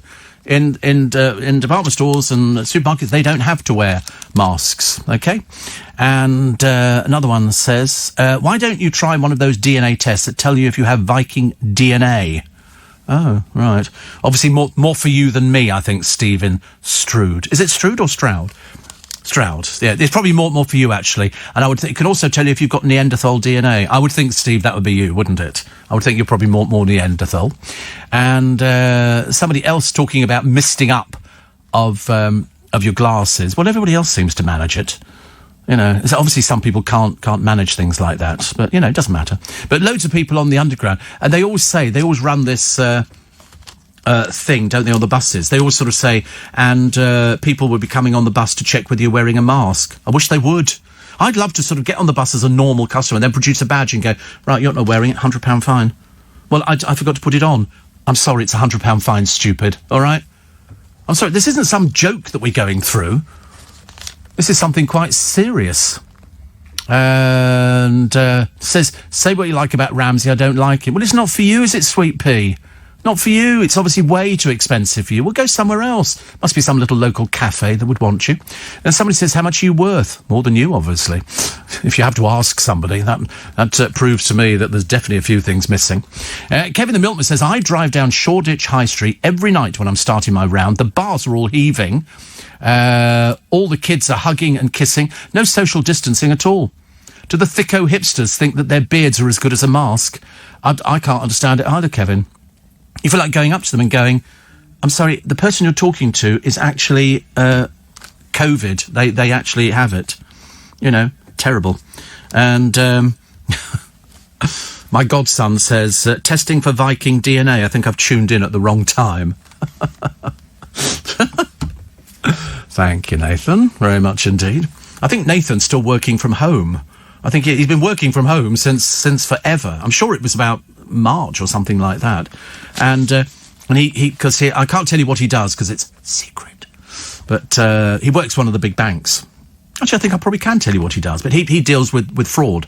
And so, of course, you can work from home. It's quite easy to sort of check all these things out. And I think he quite likes it, working from home, because it means he doesn't have to do a hell of a long journey in. So it saves him having to do that, saving him a small fortune. And also, he can actually do his job in his vest and pants.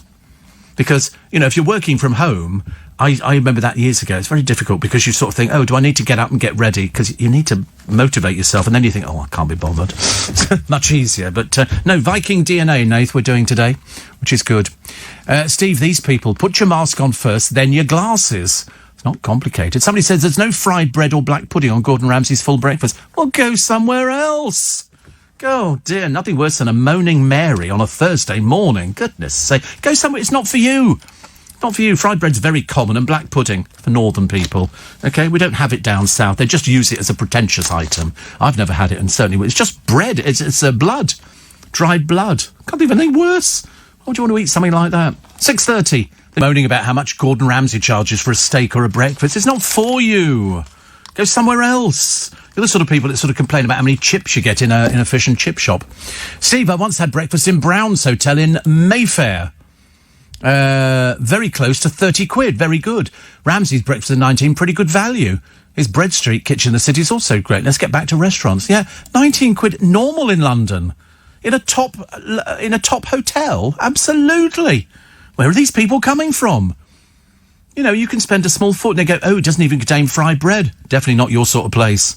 Definitely. I'm sure if you asked, they'd make it for you. But, of course, if you couldn't afford it, what's the point? Ray in Sutton says, Steve, we should treat everybody as if they've got the virus. The worst thing is, some of them probably have. Some of them probably have. Colette says, you read about the bloke with the snake. Yeah, we did it yesterday on the programme. Nick's doing it this morning. He's going to find out just what you're wearing. I've seen some very odd masks. You know, ones that have got smiling teeth on and stuff like that. And some, I saw one the other day. It was studied in diamantes, which was quite sweet, actually. I quite like that. Also, somebody says, funny you should mention family trees, as there's no record of a Steve or Stephen Allen born in Bromley in March 1954. No kidding. Well, there you go, honestly. What a clever person you must be. Steve, I never understand why there are 4 underground staff at West Ham Station checking masks, but never stop anybody who isn't, and there's plenty of them. Well, I don't think that... I mean, Waterloo Station yesterday, I was looking at the people, and there's about 4 that passed me. Young people. And they didn't have masks on. I remember thinking to myself, why hasn't somebody said something to me? There's big signs all over the station. Put your mask on. Honestly, it really does annoy me. It really does. What's the point of having rules? What is the point? Alan says, I think we will find the majority of those people not wearing masks have a death wish. They obviously think they're above things like that. Clever old them. Clever them. Steve, hi. Miller and Carter, sirloin, 29 quid. Ribeye, 30 quid. T-bone, 30. What's up with people? Because they're stupid. That's stupid. Presumably, readers to the Daily Star, who can probably scrape together 50p to go and buy a copy of it, can't get 23 quid at a Gordon Ramsay place for a steak and chips dinner. I don't understand it. You need to come out into the real world. Whatever happens to Kanye West, Steve? I don't know. Isn't he standing for president or something? Which we don't think he is. We think it's just it's a spoiler. I'm pretty certain it is. I don't think he's bright enough for that. Is he still doing it? Jackie says, my daughter's asthmatic, and she wears a mask. She says, as long as it's cotton, they're easy to breathe through. I know, I don't understand it. And the sort of people who are doing it, I mean, you don't want them anywhere near you on a bus or anything like that. Ridiculous. Ridiculous. 84850 steve@lbc.co.uk. So, COVID curfew on the way, 10 p.m. You know why? Because people are not wearing masks, because people are stupid. And unfortunately, the new wave of people who are going to be infected are young. They're not old. Asthmatic people are exempt. Some have trouble breathing with a mask. But then why are they allowed on buses? Are we saying that somebody with asthma cannot get COVID? No, we're not. So in other words, they can sit on a bus with COVID, we wouldn't know, and we could be infected by it because we're saying you're asthmatic and you don't have to wear a mask. I mean, it's a bit of a dilemma, isn't it, that one? What do we do? Go, oh, that's all right, you're asthmatic. Sorry? I know, they have to go out. But, I mean, should it be like the buses for school children in the morning, where they have buses? I mean, I was on a bus the other day, and the bus driver was turning kids off. No, you're not getting on the bus. Go, wait for the next school bus to come along. You don't want to sit there with a load of screaming, blooming children, thank you. We're adults. You wait, I tell you, the next wave is not going to be good at all. What else we got? On the Eye this morning, schools will close without virus tests. Official figures reveal the highest number of daily cases since May. And you don't think that we're going into lockdown, do you? That's what they thought in Wales. Bad news there. The Daily Mail, Dr. Michael Mosley. I know all about Michael Mosley. Delicious recipes to boost your energy. Ooh, boosting your energy. What could be? Steak and chips or a Gordon Ramsay breakfast. Also, Tennant, the TV killer with a tender touch, goes out for a stroll with his wife. He's 49. He's brilliant as Dennis Nielsen. Absolutely nothing short of brilliant. Yeah, I've seen quite a lot of it. I knew the story anyway because I was around on LBC when it was all going on. I mean, because Nielsen died in jail. Good. In 2018, so it was only a short while ago. But yeah, remember it very, very well. Also, the Stars boycotting Instagram. Among those taking part, Kim Kardashian, no television programme, actress Gwyneth Paltrow. She's very odd. Miss Kardashian, who has 188 million Instagram followers. Good grief. She uses the site to promote her beauty and underwear ranges, but they've all saying that this boycott, Instagram, is a threat to our democracy. Other stars, Katy Perry, Jennifer Lawrence and Leonardo DiCaprio. But a number of social media users accuse the celebs of hypocrisy. One wrote the boycott comes despite their narcissistic, semi-pornographic selfies. Great hypocrites. Absolutely. Absolutely. But here it is, portrait of the country that can't get its act together on testing. A largely vacant site yesterday in Cambridge. More traffic cones than people in Leeds. At Heathrow, no sign of would-be patients. In Southend, hundreds queuing for the second day running. They've got the right idea in Southend. Over in, where's this one? Peterborough. Empty. Completely empty. Nobody there. So, well done, Southend. I never thought we'd be saying that. Well done to Southend people going to get tested. Nobody else bothering. Ridiculous, isn't it, really? 84850. When LBC sent one of their reporters, Steve, undercover to a rave, I was left incredulous to hear a woman say, she didn't worry about COVID, it's only a bit of flu. I know. It's only killed 50,000 people, but there you go, intelligent. That'll be like drugs, won't it? 84850.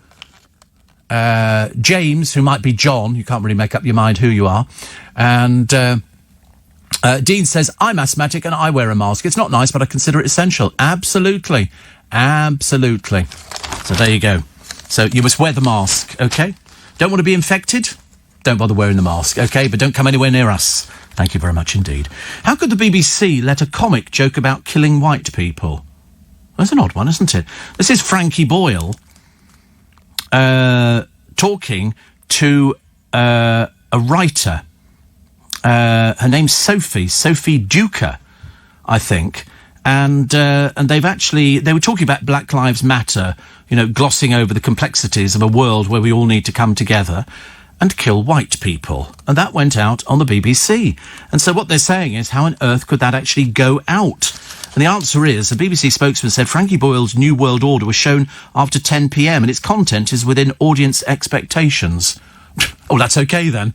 That's okay. Honestly, they're sometimes so stupid. Ken Bruce has pocketed 40% up, £100,000 extra, amid claims that he was one of the corporation's star names who faced investigation by the taxman. So he was paid about $390,000 last year, and he gets a bigger audience than Zoe Ball, and she's on $1 million. I mean, seriously, something's gone wrong somewhere, isn't it? She's hemorrhaging audience. Anyway, his salary's gone up, and it represented a huge thing. But what they're saying is he'd been one of the corporation's star names, contacted by HMRC over concerns about the way the BBC paid themselves as freelancers through personal service companies. But they were doing this years ago. This is nothing new. Absolutely nothing new. I seem to remember that Terry Wogan, he used to own the cab company that supplied the guests to his show, Wogan.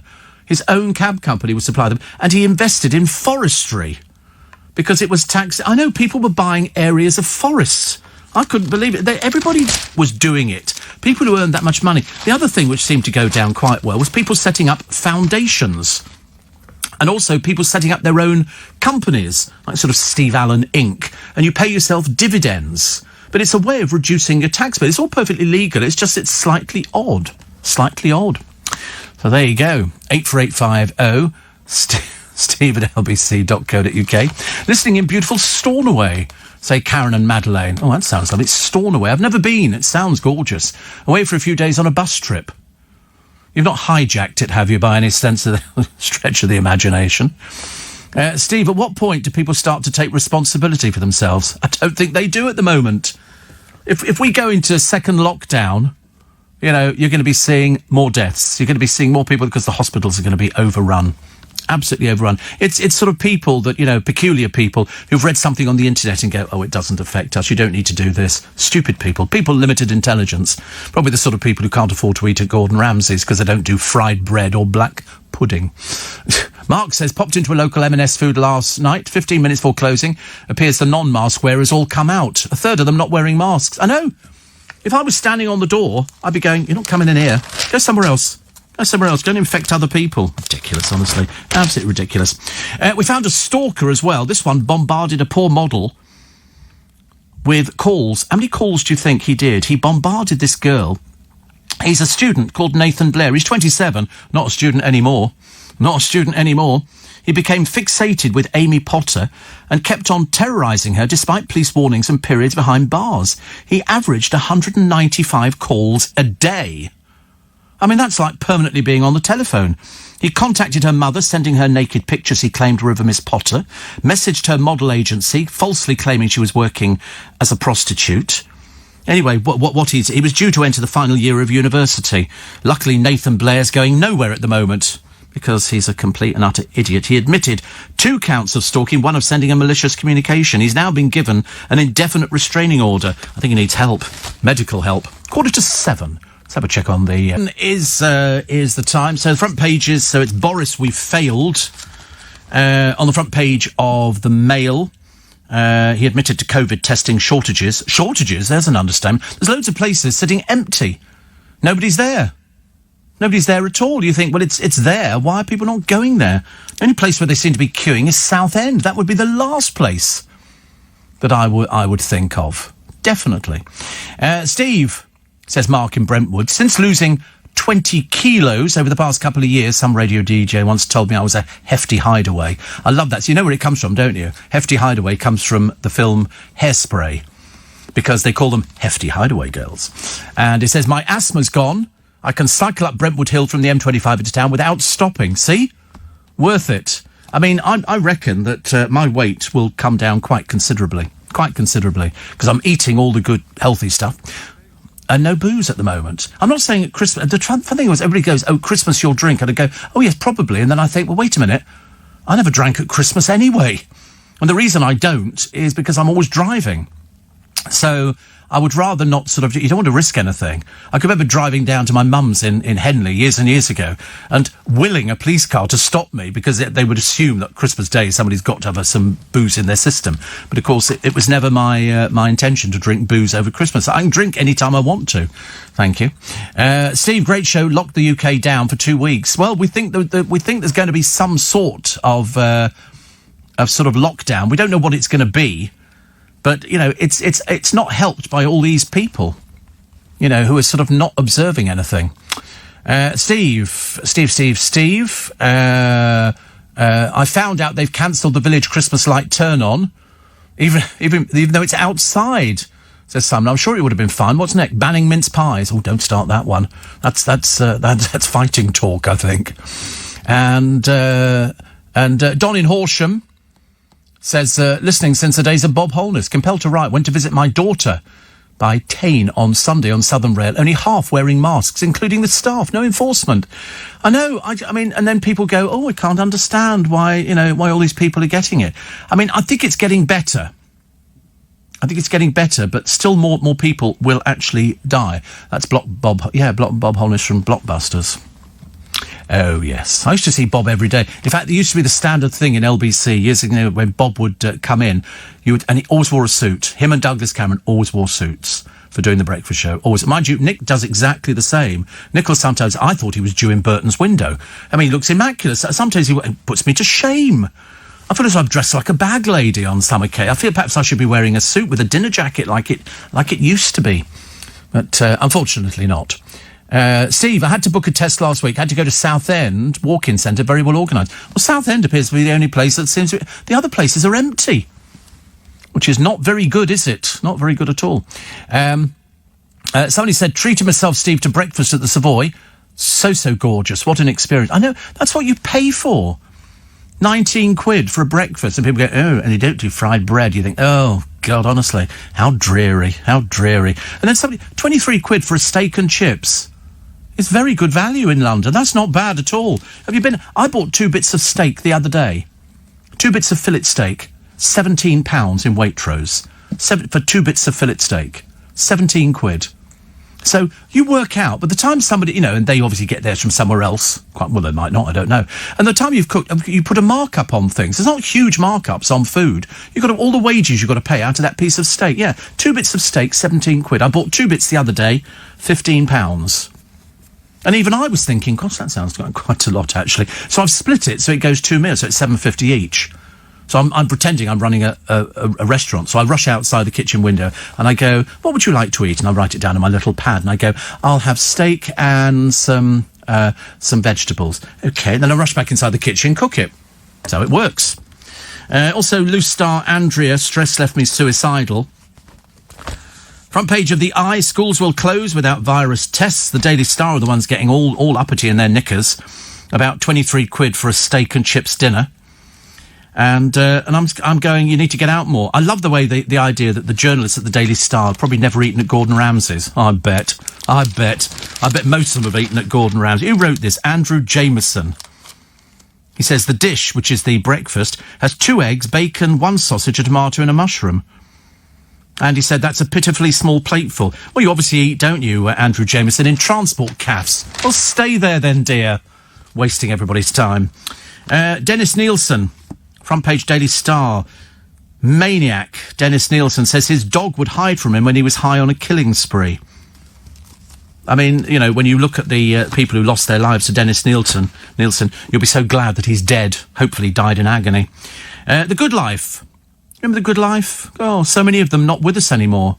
2 of them we've lost. I loved The Good Life. I still watch it now. In fact, I think I've just bought a box set of The Good Life. I've ordered a box set which arrived yesterday, but I didn't have a chance to open it.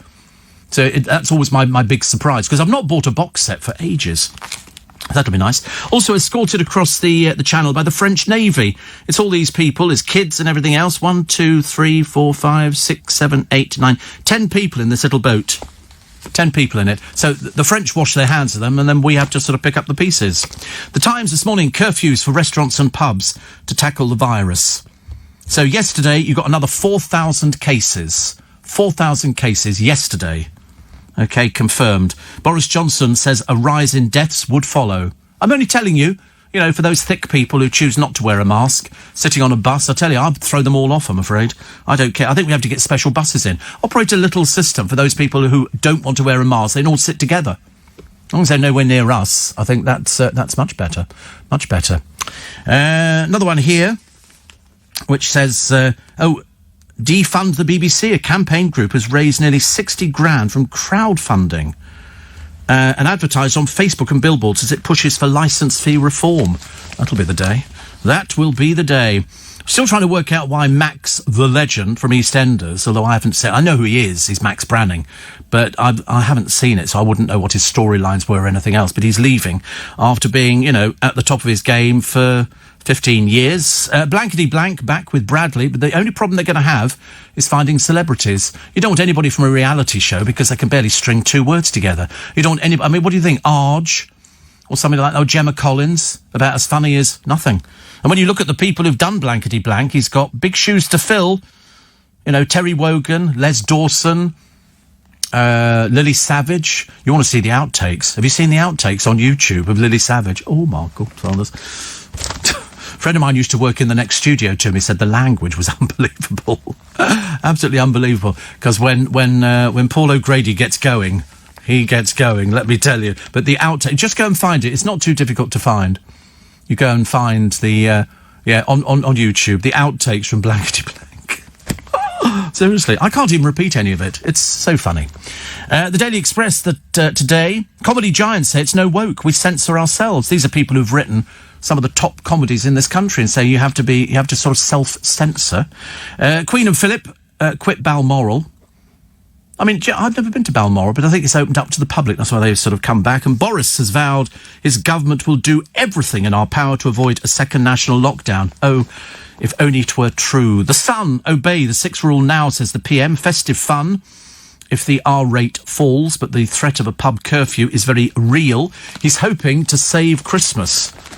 I think the Grinch saved Christmas, didn't he, or something? We did that the other day. It's the same gag. I'm so sorry I used it 2 days running. It's not like me at all. I'll never repeat myself. Thank the Lord if I did. Can you imagine how odd it would be? But I can tell you that that's the programme for this morning. But we will do it again tomorrow between 4. But you can download this programme. It is available, as is my Little Bit Extra. And today, on my free Little Bit Extra podcast, Gary Lineker's brother, Wayne, doesn't earn as much as Gary, has been branded a creep. Bit of a surprise. Bradley Walsh set to host the new Blankety Blank, hopefully some proper celebrities, not just some washed-up old has-beens. And Christine Lampard said to be looking stylish in Mayfair. They're really in the wrong place. They're punching way above their weight. Ofcom have said they're not going to do anything about diversity, even though 25,000 people decided that they found it offensive. I don't know why. Why would you find it offensive? I couldn't actually understand it. I mean, unless you watch the I didn't know there were that many people that actually watched the blooming programme. I had no idea. I suppose there'd be some people going, I think I'll write and complain. Haven't complained about anything today. I'll write today. I thought diversity were totally wrong. And Ofcom have said, basically. And then I quite like the idea of sort of a cashless society. Except if you're one of those people who goes out to buy a little sandwich and you've got to put £2.25 onto a card. But it is possible to live without cash. I mean, I actually quite like cash. Because you can do everything on a card. I can pay for my car wash. I can put petrol in the car. I pay for the car servicing and things like that, all on a card. Do I actually need cash? I mean, I can pay with my phone. I don't physically need to come, and I do like carrying cash, as you can imagine, because I'm just one of those sort of people. But I just wonder about people sort of worrying about it. They're going, oh, how would we ever live without... It's like, well, you live without a chequebook. I mean, I haven't written a cheque out in years. Years and years and years. I mean, I did at one time think, how am I going to cope without writing a cheque? I mean, the other day, I bought my TV licence, £157. I regretted it, but there you go. And no cash changed hands. I put in the credit card, the details, and back it comes in the early hours of the morning. So it doesn't even have to be, on sort of normal office hours. And it went through. I pay my VAT. I pay my tax bills, all do transfers. I've got somebody who sort of looks after things like that. And I say, this is how much we've got to pay the tax man. And then when I've stopped sobbing, they, awful. I feel like working for the BBC, but there again, maybe not. And then somebody was talking about you could pay your window tax cleaner via something. Well, I mean, yeah, but hookers have got little machines.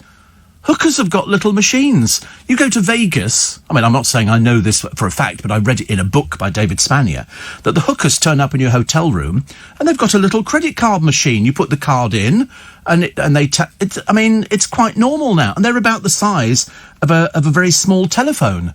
I've got one at home, which is, it's not for sort of charging people. It's so that if I need to do something different, I put my card into the machine and it generates different numbers. And it works like that. I just don't understand why anybody would sort of worry about cash. Make it so much easier. And then somebody said, how would you give to beggars? Well, you wouldn't. You wouldn't. Unless they've got a little machine on. They're little tiny machine. You can buy these things now. It's not difficult. You can have the money transferred into your account. Because I see quite a number of people who sit homeless round our way, and they've got bank accounts. They're using the diddly-dip machine. Which is, you think to yourself, obviously doing a little bit better than most other people now. Also, how will the tooth fairy do? Well, you'll just have to put a piece of paper, I owe you £5, and then you have to work it out that way. But you can buy everything, anything you want, your food and everything else, all on card. In fact, a lot of shops don't want cash. I'm still saving cash. I save cash at home, my little plastic jar, where I've sort of got all my change in. Then I take it into the supermarket and change it all up again. I love doing things like that. I have got £50 notes. Yes, I have. Because every month I take out a certain amount of money in £50 notes and I keep it. And so when I get to Christmas, I've already taken the money out for the previous 5 or 6 months. So it all of a sudden doesn't come as a big surprise when you've got to sort of sort out the Christmas spending.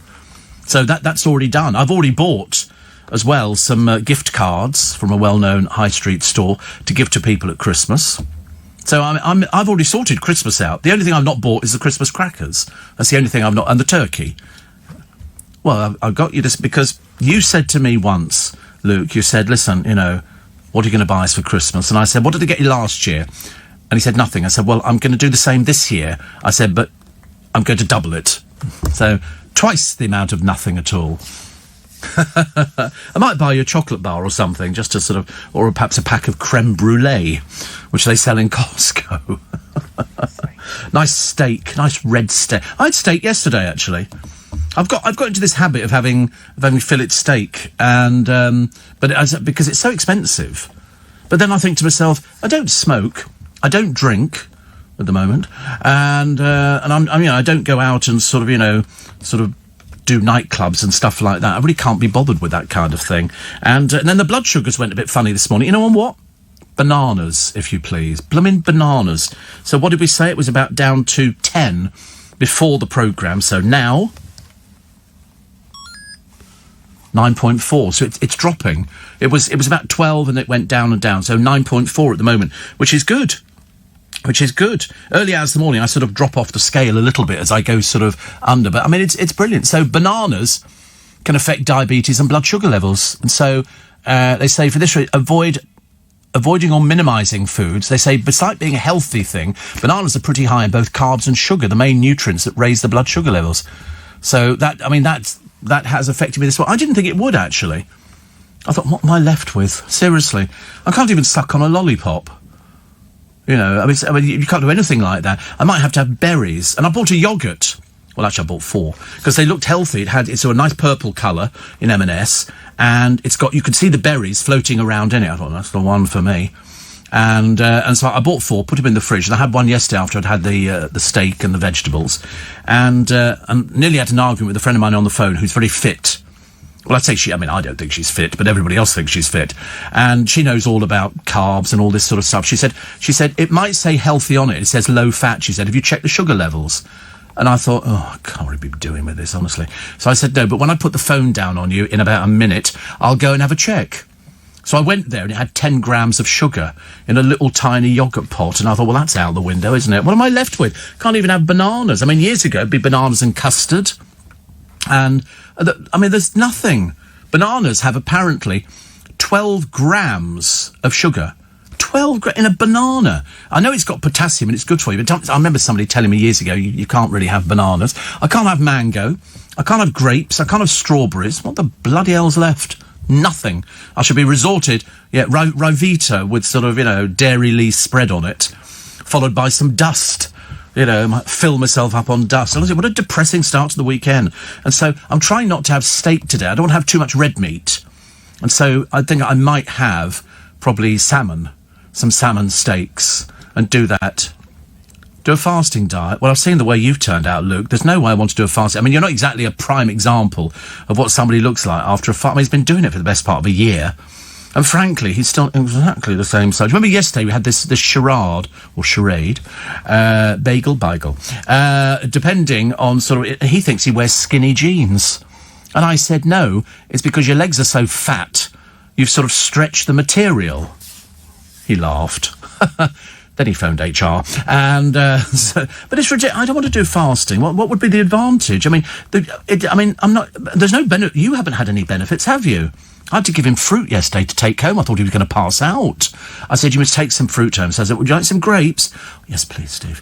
So I gave him some grapes, and I felt a bit guilty, and I said, would you like some peaches? Yeah, I'd like some peaches, Steve. Would you like some plums? So basically, he's taken a complete greengrocer's home with him, and that will sort of get him through, because he's fasting, but only when he's at work. But going back to the original discussion, which was, can you survive without cash? And the answer is yes, you can. You can survive. I use, I've got an Oyster card. I don't top it up with, I do top it up with cash, actually, but but they're stopping that, and you'll do it on a card. So that's okay, I can do that. It'll save having to put the money in all the time. Because they'd go, how much would you like to put in? I'd go £20, because I like to keep the Oyster card topped up. I don't want to get to that situation where you get on a bus, and it goes, and you think, you haven't got any credit on it, have you? And you think, I should have known that. So I always carry about 3 Oyster cards. Why? Because I'm a radio presenter, and we can do things like that, I'm a celebrity. £5 for the Tooth Fairy. I'm the same age as you. My Tooth Fairy gave me 2 shillings. Yeah, but your parents were obviously poor. I mean, it's as simple as that. I can't help that. Actually, we never got £5. In fact, I think we got sixpence. 6 penny. You got 50 pence. Joe got 50 pence, and that was in the late 90s. That's how old his parents were when they started handing the money over in their late 90s. But no, we used to get 6pence or something like that. You got £2. Yeah, you're so rich, aren't you, Luke? So rich, you have to rub our noses in it. It's not our fault we're poor, working class people, brought up, scum of the earth, crawled up that ladder of success. But actually, we didn't think anything like that. I don't think I remember my father bought a business once. And my mother said, I forget, I think he bought Reading or something. Anyway, so I remember him sort of coming home and my mother saying, now we won't, because Dad's bought this new business, we probably won't be having puddings for a little while. I thought, oh God, what are we going to do without a yoghurt? And so for a little while, probably about 3 months, we didn't have puddings. Because obviously if you have puddings every day, that adds up to quite a bit. And yoghurts were quite nice. Ski, the full of fitness food, fun for all the family. And so we used to have those, and then that sort of disappeared, and then that's where the baked apple came from. It was cheaper. My mother would say, go into the garden, Stephen, go and get a windfall. And so you go down to the apple tree at the bottom, and there'd be sort of some apple that barely survived, the wasps and everything else eating it, and the sort of the worms and everything. Oh, ghastly. But no, that was how we started having stewed apple, which was very nice. But it would be possible I'm trying to think of anything that means you would need cash. And I can't think of anything at all. Everything you can do on a card. Everything you can do. I mean, I've got, the bank card impregnated into the telephone, but I've never used it. I'm a bit dubious about things like that. And occasionally I've used cash in a shop. Iceland do take cash. And in fact, McDonald's in Richmond take cash. But mind you, I tell you what I've noticed.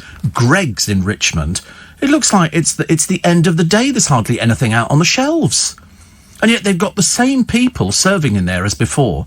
And so, no sausage rolls, no pasties, no nothing. And this is 8 o'clock in the morning. Unless all of a sudden there's a huge rush. And I was trying to think the other day, I mean, are they cutting back? I mean, they might. I can't think of any reason why you would. I wish they'd learn to cook bloody bacon. Oh, my God, if I was... I'm not complaining about things, as I never complain. Somebody wrote to me the other day and said, oh, you're such a hypocrite. I thought, yeah, and? They said, you're complaining about the moaning Marys, yet you moan. And I wanted to write back to them, but I didn't think they'd understand. In fact, I get paid for doing this. This isn't charity. I get paid for doing this, whereas, anybody else who starts moaning, they don't get paid. And if you were as good as me, you'd be doing this job. So, but you don't want to explain to people because they're snowflakes and curtain twitchers. They also probably can't tell the time. That's why I'm here. 17 minutes. Really good. I nearly bought it, but I thought, no, I'm not buying into that old rubbish. Oh, sorry, there you are. Anyway, so I was watching Ideal World the other day, and I like demonstrations. I'm quite into people. I've stood at, markets before now and watched somebody demonstrating, and I've always thought to myself, that's good. And you stand there thinking... is it really this good? Is it not this good? Should I buy it? Should I not buy it? And I thought, no, you mustn't buy it, Steve. You mustn't. And then you go back, you go, I think I'll buy it. And this particular man, and they do it on Ideal World all the time. It's an age-old trick where they've got items on sale. In this particular case, it was a hand blender called Batiks or something. I can't remember what it's called. But anyway, so they've got two people. The bloke demonstrating it and the bloke who's sort of like giving it all the old bunny. All right, all the old bunny, you've got to buy this stuff. And they come up with the same thing every time. The bloke does his demo, and on this particular demo, he puts some peanuts into a little plastic box thing, put this machine on the top of it, and it crushes all the nuts up, nothing worse, and then the next stage is all the oils come out of the nuts. So you can just have chopped nuts, and then after that, it goes into the oil, and it becomes peanut butter. And he demonstrated it, and it was quite interesting to watch. Quite interesting. Oh, but there is a peanut butter... Oh, peanut butter. Can you imagine trying to wash that out? A peanut butter maker. $29.98. A portable grain grinder, electric cereal grain grinder, peanut butter maker, electric grain mills grinder for coffee. It does look horrible, doesn't it? You imagine how filthy dirty that must be inside if you left it. I mean, I don't, because it's obviously going around inside. This thing, you just do it. But then it goes from the nuts, and then the next minute... whoosh, it now looks like peanut butter. And it's called... oh, right. I can't read it. I can't tell you what it is. But it seems to work for coffee beans and everything else. So we were talking about that earlier on, weren't we? With Serena Rout, things. Anyway, doesn't matter, does it? So I was watching it. And then the bloke who's the host of the programme, he's a bit of an all right, mate, all right. He's a bit like that, bit of a jack the lad. You can imagine him working on a market. And then he goes, listen, I've got to tell you now, more than 40% of the stock has gone. And I'm thinking, yeah, so you've got 60% left. It's like on the electric bikes, they go, listen, we're now limited stock. You need to get in quick. Well, order some more then. Don't be such a complete buffoon. You're driving me mad. It would make it so much easier if they said, listen, we've been flogging electric bikes for the best part of a few years, and all you have to do is sort of just order some more in from the manufacturer. It's like when you go into a shop, and this has always been my bugbear. I don't know if you've probably done. In America, this does not happen. You go to America and you go into a store, they've got all these outlets outside each town. So there'll be a chemist and a furniture store and other bits and pieces. You see a 3-piece suite in there, and they go, you say, oh, I'll have that one there. They deliver it by lunchtime because it's there. Over here, you go into a department store and you see a nice 3-piece suite and you go, oh, can I have that one delivered Saturday? And they go, no, we need to order it. And you go, what for? They go, because they have to make it. You think, well, I'll tell you what, why don't you tell them to pull their finger out, sell us this one, and then go, we're not selling any more of your 3-piece suites because you haven't got any. And then you wait for 2 months. Of course, by that time, you've waited forever. We're really backwards. Surely, if you devise a 3-piece suite, it's to sell. Why don't you just keep making the blooming things, give them to these shops, and so every time they sell one, another one's delivered by the company, so they keep selling it. No, you've got to wait for the blooming thing to be made. I had to wait ages. I think they're just having a laugh. I think they go out the back, the assistants in the shop, let's make him wait. What do you reckon, 3 months? Let's see if we can string it out a bit. Sir, there's a bit of a waiting list on these ones. It should be with you, though, in about 6 weeks. Yeah, right, of course. What lies. Why can't they sell you the one on the floor? I've often said, why can't I have that one? They go, that's the demonstration one. You go, well, get them to get another one, then. It's a display model. And you go, well, I tell you what, I'll take it off your hands, because it's obviously shop-soiled. And they don't know, we need to order it. Well, pull your finger out. That's what, in America, you order, television, giant television, there it is, I'm taking it home. OK, can I have this Well, we'll need to order that, sir. They'll have to make a cathode ray tube or something, whatever that is, I've got no idea. I love it, actually. Steve, I was wondering if you know about auto top-up.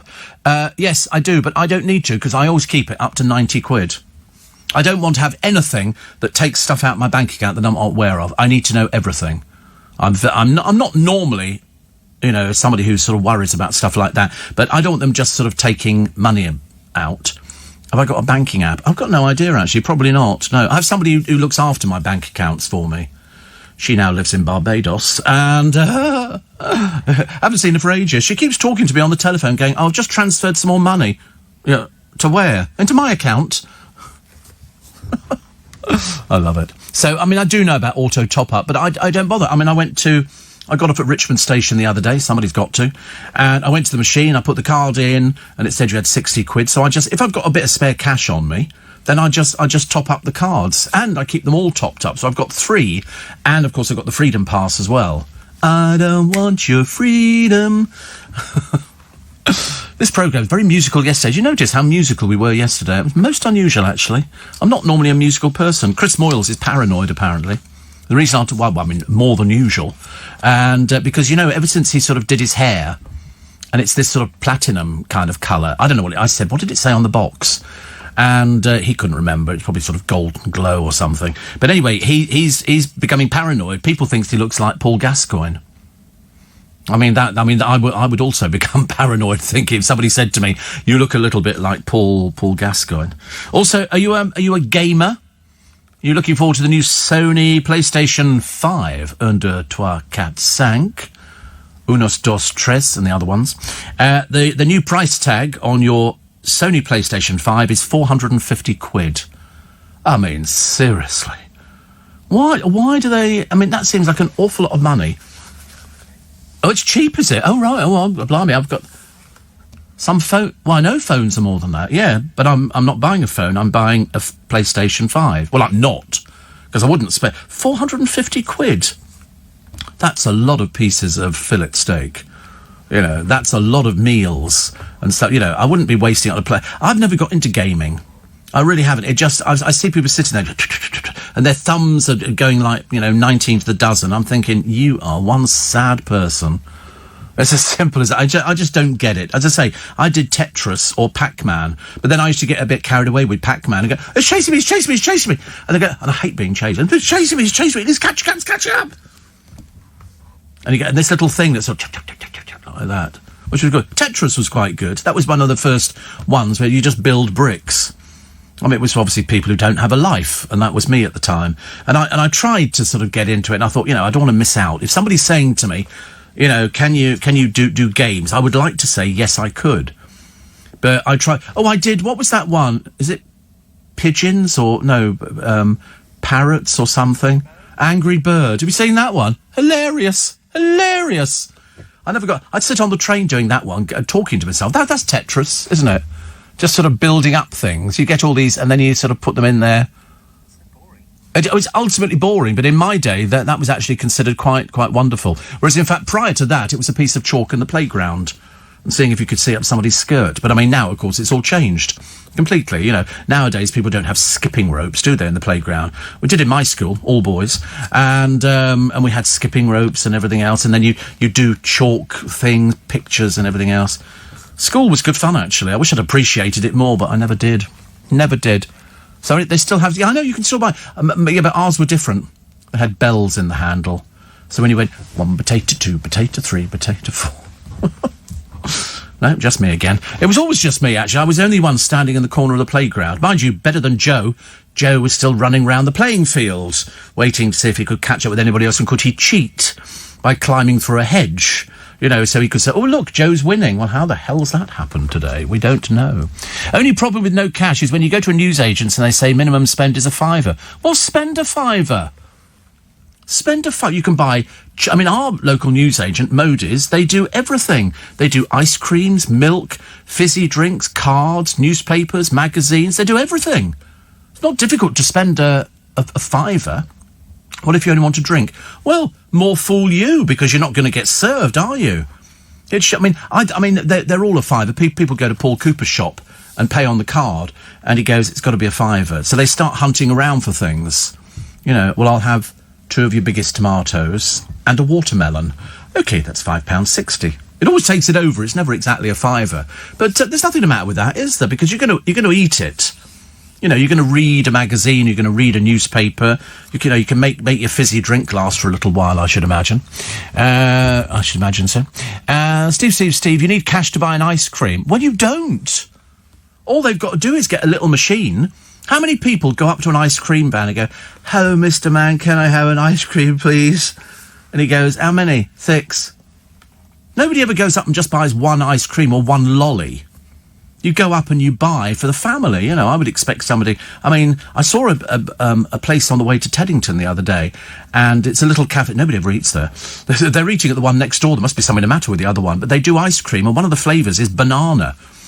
Banana ice cream. And I thought, do you know, I might actually have to take the bus and go and get a banana ice cream.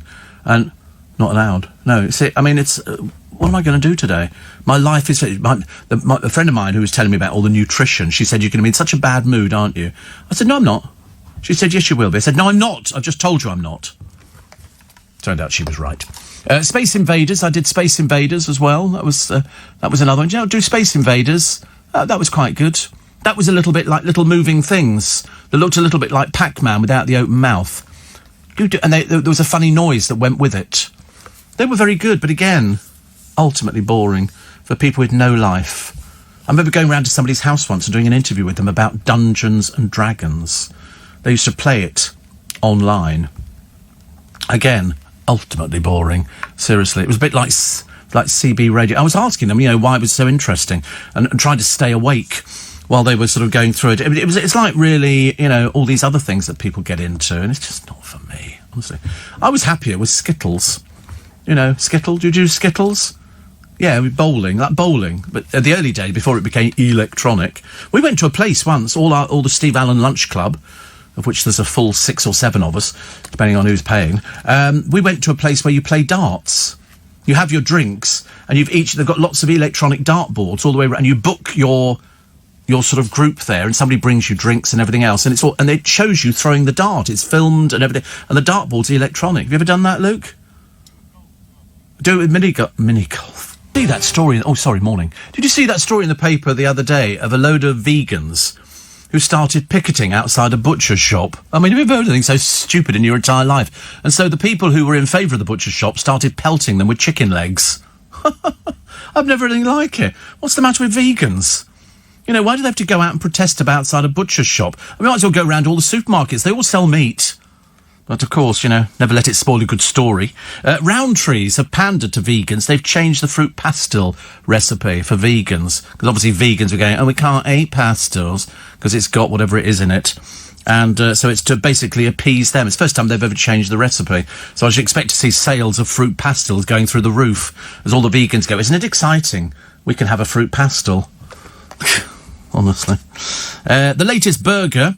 This is the latest bit of free publicity that companies have decided to come up with now. So if you've got a restaurant or something that isn't doing particularly well, what you do is you leak a story to the press that you're now selling, you know, a giant burger with 40,000 calories or something, and if somebody can eat it all, they get it for free, but normally it's £25. And it just gives a plug to the restaurant. There's another one in the paper today. Their latest burger is 16 inches wide, and 10,000 calories. And they go, if you can eat it, you don't have to pay for it. And I'm thinking, what a pile of rubbish. It's just a plate of chips with a big burger on the middle of it. 16 inches wide, but there you go. I think you have to eat the chips too, yeah. Which of course, but the trick to eating, when they say eat all this and if you can eat it all, then you get it for free, water. Mouthfuls of water every so often, and that seems to work. I watched a guy in America eating one of these giant burger things with all the chips and the onion rings and this and that. I mean, they just go mad. It's just free publicity. It's like that Man versus Food program. It's a similar kind of thing where he goes around there. Or the other one is the drive-ins, dives and something else. And there's this bloke with bleached blonde hair who thinks he's sort of kind of wacky. I suppose by American terms, he is. By English terms, you'd have him committed. And he turns up in these restaurants and goes, oh, this is fantastic. He's never not liked a meal. They do their signature dish, and it's just a free plug. Diners, drives in and dives. The host is Guy Fieri. Is it Fairy, do we think? Fiery. He's on a road trip, visits diners, which are popular among the locals, and he interacts. He's a pain in the rear end. Have you ever seen him? Very irritating. Yeah, here I am, I'm wild and wacky, and let's eat some more food. And he eats it, and then he goes, this is the best ever, the taste coming... It's a restaurant, you idiot. It's not Gordon Ramsay. He's never not liked anything. Never not liked anything. It's just free plug time. Dreadful. Mike says, we ordered a 3-piece suite in February from one particular place. 4,500 quid. Tony says, where did you play electronic darts? Oh, there's a place... It's up in Holborn, and I can't remember what it is. Can you remember what the name of the place is? The electronic darts. It's up in Holborn. You have to book to go in, and they've got all these dartboards in there, and you've got your own area, you know, for your little group of friends can sit there. It was really good. We went... Sorry? Bloomsbury. It's in Bloomsbury. What's it called? Do you remember what it's called? Does it have a... Flight Club. That's it, Flight Club. Check it out. Check it out. Check it out. And so you get your drinks from the bar, and then you can play darts. You have an allotted period of time, and it's very... I got a bullseye on 2 occasions. Woo, am I clever? And you sort of do it, and then it shows you throwing the dart. The dartboard's all electronic and everything else. You can play it back. I mean, it's ever so clever. It was... Am I a big darts player? No. No, I can't bear darts. It's just full of fat blokes, isn't it, on the television, and women with tattoos up every inch of their body who play darts. It's obviously a misspent youth.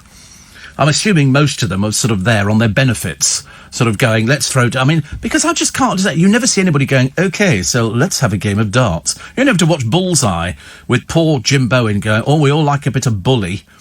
And what do they do at the end? Oh... And now you've got a decision to make, the two of you here. You've got a decision to make. In the time it takes the board to revolve, do you want to go for the gamble for the prize which is hiding behind bully?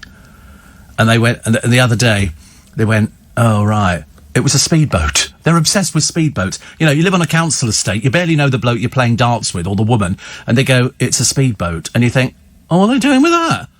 Yeah, the other week, it was a caravan. A caravan. Who goes on bully? You know, we all like a bit of bully. And then you've got the very annoying bloke who stands by the dartboard, whose name is Tony. And he goes, right, come on, step up to the hockey. And, the hockey? I mean, honestly, sorry. It's hockey, dear. Anyway, it doesn't matter. And they throw their thing at, 87. So you've got to get another 40. Here we go, then. So it's the non-dart player first. And they show you a picture of the speedboat. I mean, it's even worse than 3-2-1. Much as I adored Ted Rogers, I mean, it's really the most awful thing. They say, and we've got, today you could win a comprehensive set of encyclopedias. And you look at these people who don't look as though they could actually read a newspaper, let alone an encyclopedia. They had a knitting machine on one of them. You've won some of Bully's star prizes. Now, will you be willing to gamble? The prizes you won, that was the lovely alarm clock, the imitation silver vase, and a small pair of roller skates. For what is lying behind Bully? Oh, look, you've won a set of luggage. You know, it was pant. Or failing that, it's a crock of gold. No, it's a dinner service. And it's from Wedgwood. Jim Bowen used to describe these prizes, which just used to have me dying with laughter, because it was, I mean, not actually dying physically, otherwise I wouldn't be here, but at least sort of getting myself into a palpitation situation. And he sort of described, and it was, why a speedboat? Who in their right mind ever came up with a speedboat? That's why the only one of those programmes I liked was the the one with Leslie Crowther used to do it. Come on down. What was that called? The Price is Right. Okay, yodelay, yodelay, and this thing would move up the thing, and you'd have a go on that. That was quite good. Brucey was very good. You know, higher, lower, higher, lower. Okay, do you want to swap that card? You could swap it. You've got a queen. Who hasn't? You know, you'd get all of those things there, and then people would win all these peculiar prizes. Game shows I loved it. Dale used to stand there in front of a blank screen going, tin of tuna, 35 pence. And then he said, let me be myself. And that's when it all sort of took off. I went up to see the programme, yeah. It was very boring, very boring. Well, they would do about 3 or 4 programmes a day, because each programme was standalone, like all of the programmes. If you're doing a programme that followed on, they used to say, oh, can you come back next week? When they used to do it on Beat the Clock on Sunday night at the London Palladium, if they'd say, oh, we've run out of time, can you come back next week? You think, of course they can't, but they will, because they might win a football or something like that. You know, oh, you want a chocolate bar because it's rationed, and so they give you that. But it was Bullseye was the most hilarious. But on 3, 2, 1, they used to come up with the most ludicrous things. You know, so the clue was Bully likes a bit of this. Okay, and the answer was Torremolinos, and they go, you know, because the first answer, Bully, is a B. B stands for Brits. Also, holiday is another thing that comes into it. Where do the Brits go on holiday? Torremolinos. And you'd sit there going, is he mad? Completely mad. Steve, did you say check it out again? I will say check it out. But on 3, 2, 1, there was a pet dog. No. Really? A pet dog. It was it was so funny. I remember seeing, because when he became a little bit advanced in years, the host of Bullseye, Jim Bowen, he started forgetting things, and they put him up on the television on a comedy thing, and he couldn't read this thing at all. He couldn't get it right, and all he had to do was read an auto cue, which makes you realise just why poor old Steph's show is such a pile of what's-it. Honestly, dreadful. It hasn't improved at all, but I can tell you, somebody says it's the hockey. No, it's pronounced hockey. And I love winding people up. It's so simple, honestly. I didn't realise it was that easy at 18 minutes to 7 in the morning. Still doing it again. Oh, you fell for that one. But all these game shows and in America, they'd go, okay, and so here you are. This is Marlene. Marlene's from Philadelphia. Oh no, she became Australian. And so you've won a fantastic prize. You've won a house. And she goes, oh, I wanted a spade. They're so bored. It's another house or another car. We've already got 7. You know, the American game shows were giving away, but then there were people who turned up, and they managed to catch an awful lot of people who were on benefits, who were claiming that they couldn't work because they couldn't move. They had one woman on the Price is Right who could spin that wheel like there was no tomorrow, seriously. And she got caught. Mind you, there was a better woman what did she appear on? I was watching her this morning on YouTube, and I think she's another Karen. And she went into a shop, and she was doing the I don't have to wear a mask routine. You know, the stupids. The people who go, it's my right not to have to wear a mask, you know, and it's a case of, you know, all of this is going to turn out to be a government thing. Yeah, 60,000 people. Couldn't be wrong, could they, when they dropped dead? And so on this particular one, she says that she was banging on in this shop. They wouldn't serve her. And the bloke said, leave my shop. You have to serve me. I do not have to wear a mask. It says on the door. He said, it says on the door you have to wear a mask. I say, don't wear a mask, we're not serving you. Anyway, she pushed it and pushed it and pushed it. And it was in Australia. So he said, I'm calling the police because you're disrupting my store. It's my store. I don't want to serve you. Get out. I mean, to be honest with you, they should have picked her up and chucked her out the door, but they didn't. Instead, the police went round to her house. And they charged her with inciting hatred. And she got fined $20,000. It was so exciting. She went, what do you mean fined? They said, because what if I take it all down? Too late, sweet cheeks. $20,000, and they confiscated her phone because she thought she was being clever. She thought she was being very clever. But of course, if you go into somebody's store, they don't have to serve you. It's like people go in there and they switch a label round on it and they go, oh, this is only sort of 60 pence. And they go, no, it's a Wedgwood cabinet. It's £45,000. Well, it says on here, you have to sell it to me. No, they don't have to sell you anything at all. It always amazes me that, you know, the public, sadly, some of them, you know, think that they know better than the people who own the stores. Costco was a classic in America. People going, I'm not wearing a mask. I'm exempt. Well, you're not shopping in here then, are you? Because some people just tell lies. Steve, Take Your Pick gave away a racing greyhound once, says Rich. And Liz in Newcastle says Jim Bowen used to say, stay out of the black, keep in the red. You get nothing for this game for 2 in a bed. You want a speedboat. I mean, I could never understand how... I mean, I'd want to cut it in half in front of them. But the worst... On The Price is Right, some of the prizes were so... And the prices that they came up with for the goods, they go, here it is, it's... You know, it's a Nokia recorder thing here. And you go, 60 quid. And they go, no, this is 335 quid. Where'd you get that price from? It was hilarious. But we love stuff like that. We really do.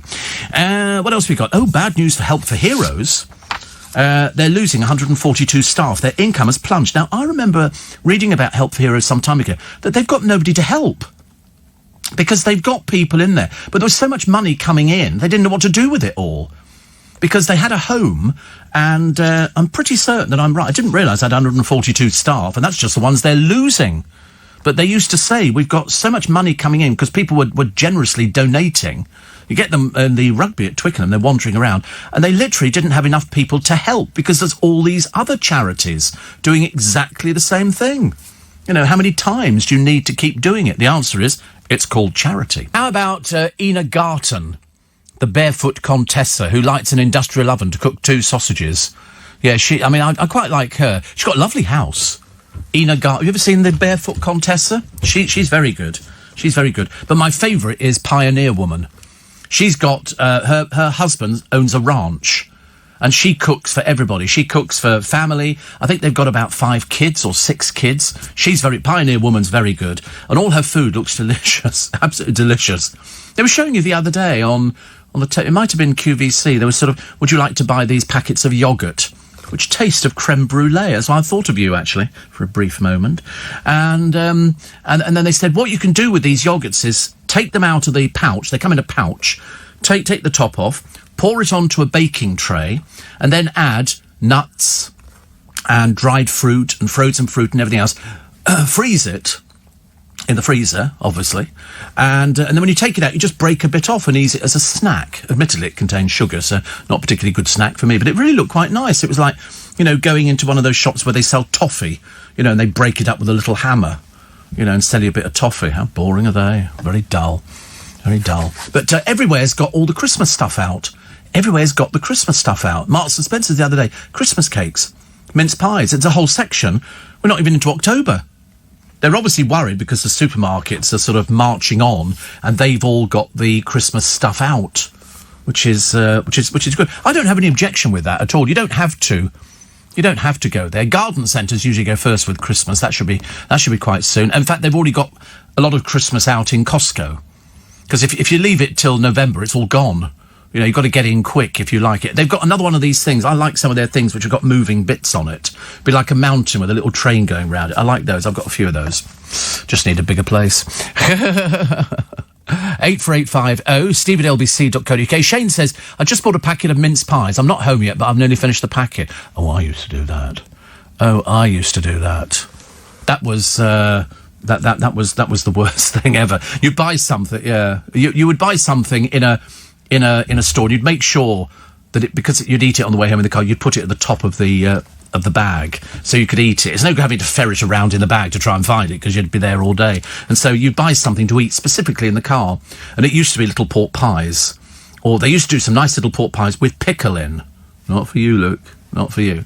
I'm just telling you what us normal people eat, and. And so you'd have things like that, or failing that, you just treat yourself to a packet of crisps.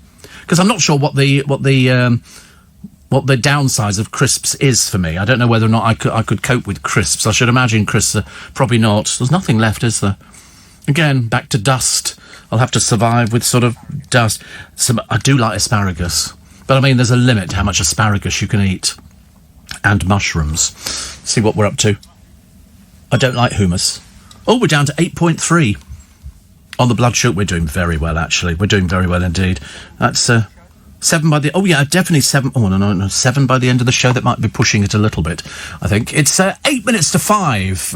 Everything is read out on the programme. If, incidentally, you don't hear maybe your text read out, it's because you don't feature on my screen. OK, I thought I'd have to mention that because somebody the other day was sort of switched off. We just... This little button, they just push on it, and you never appear ever again, which is hilarious, because I always think, I bet they're sitting there typing something up, and it's not going to go anywhere at all. They go into what was commonly known as the dump bucket. Steve, lots of ignorant, selfish people don't bother to wear masks on buses or in shops. Here in West Hampstead, the shops weren't stopping the idiots. So my MP's written to the council to find out what's going on, says Alan. Well, I mean, I don't believe that all these people who are not wearing masks are asthmatic or people who, shouldn't have to. I think they're just stupid, some of them. Ridiculous. You just did an old Jasper Carrot line, The Woman with the Spade. Good Lord, Jasper Carrot. One of my favourite comics, actually. One of my favourite comics was very good indeed. Very, very good. Another one saying here, all the TV channels we have, they never show repeats of Beadle's About. The kids today would love Beetlebum. He was a legend, says Colin. Yeah, I mean, you could... I don't know. It could be something to do with repeat. I don't know who owns the rights to Beadle's About. I have seen... There was nothing bad about it. It was just basically Jeremy winding up people, which, of course, was hilarious for us watching. I mean, some of it was a bit far-fetched. My favourite was the bloke who used to park his car on a quayside, and then he would get a little boat, a rowboat, and he'd row to the other side because you couldn't drive round to it, and then he'd work as a crane operator or whatever it was. And so somebody had said, you really need to wind him up because he's really easy to wind up. And so he then... He gets in the car, drives to the quayside, parks the car, then he gets a little boat, goes across. As he's going across, and when he's sort of out of sight, they swap the car. So they've got a car which is identical to his, except it's just a shell, but it's got no engine in it, nothing else, but it's sprayed. So to all intents and purposes, it's his car. He then finishes his shift at the end of the day, gets in the little boat and starts rowing back over the other side, and there's a crane, which is reversing back, and he stands up in the boat, he goes, no, and it knocks the back of his car, and it knocks it into the dock, and it sinks, and he's going, no. I thought, honestly, some people, it's just so hilarious, isn't it? So hilarious when you sort of see them suffering. They had all sorts of things, and they were always very good. It was always a good wind-up. Although one was a bit far-fetched, it was an alien that had landed in some woman's back garden. They had this thing that sort of... and this woman's talking to this alien like it really existed. Not difficult to find stupid people. Really isn't.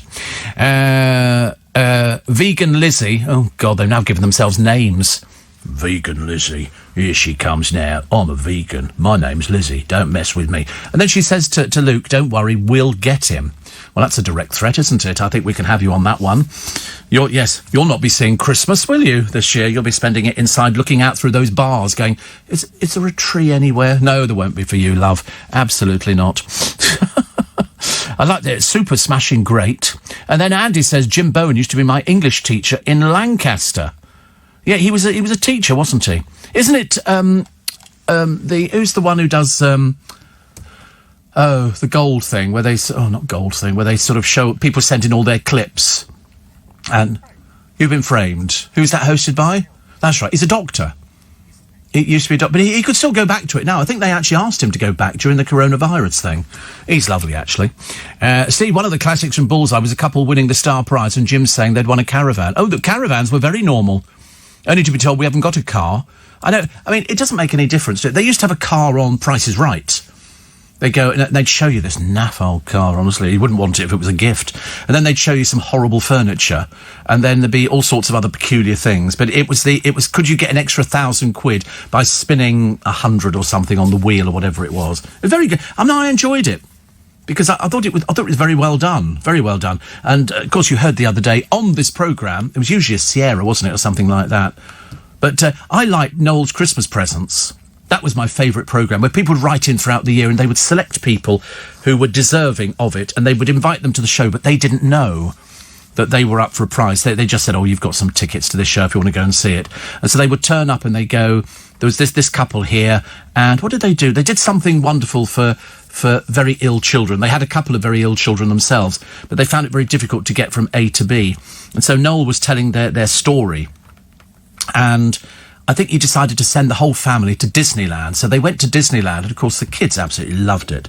And then they came back and he showed the clip and he said, you enjoy it there? And they went, yeah. He said, but we've got one more thing for you. He said, you know that you've got a bit of trouble getting the kids around from it. Anyway, then the curtains part and there's this brand new, like, camper van thing so they can get all the kids in. It's sensational. Programmes like that, which are my absolute favourites. And definitely. Harry Hill, thank you, Niall, you've been framed. It's very good, isn't it? He's very clever. I think they were bringing it back, which actually would be a very nice thing to do. We like that a lot. 3 minutes to 5, so we got the papers. Next week, you've got a delight appearing, I think, on this morning. Steps will be miming their way through their latest singing their way through the latest single. Yeah, whatever.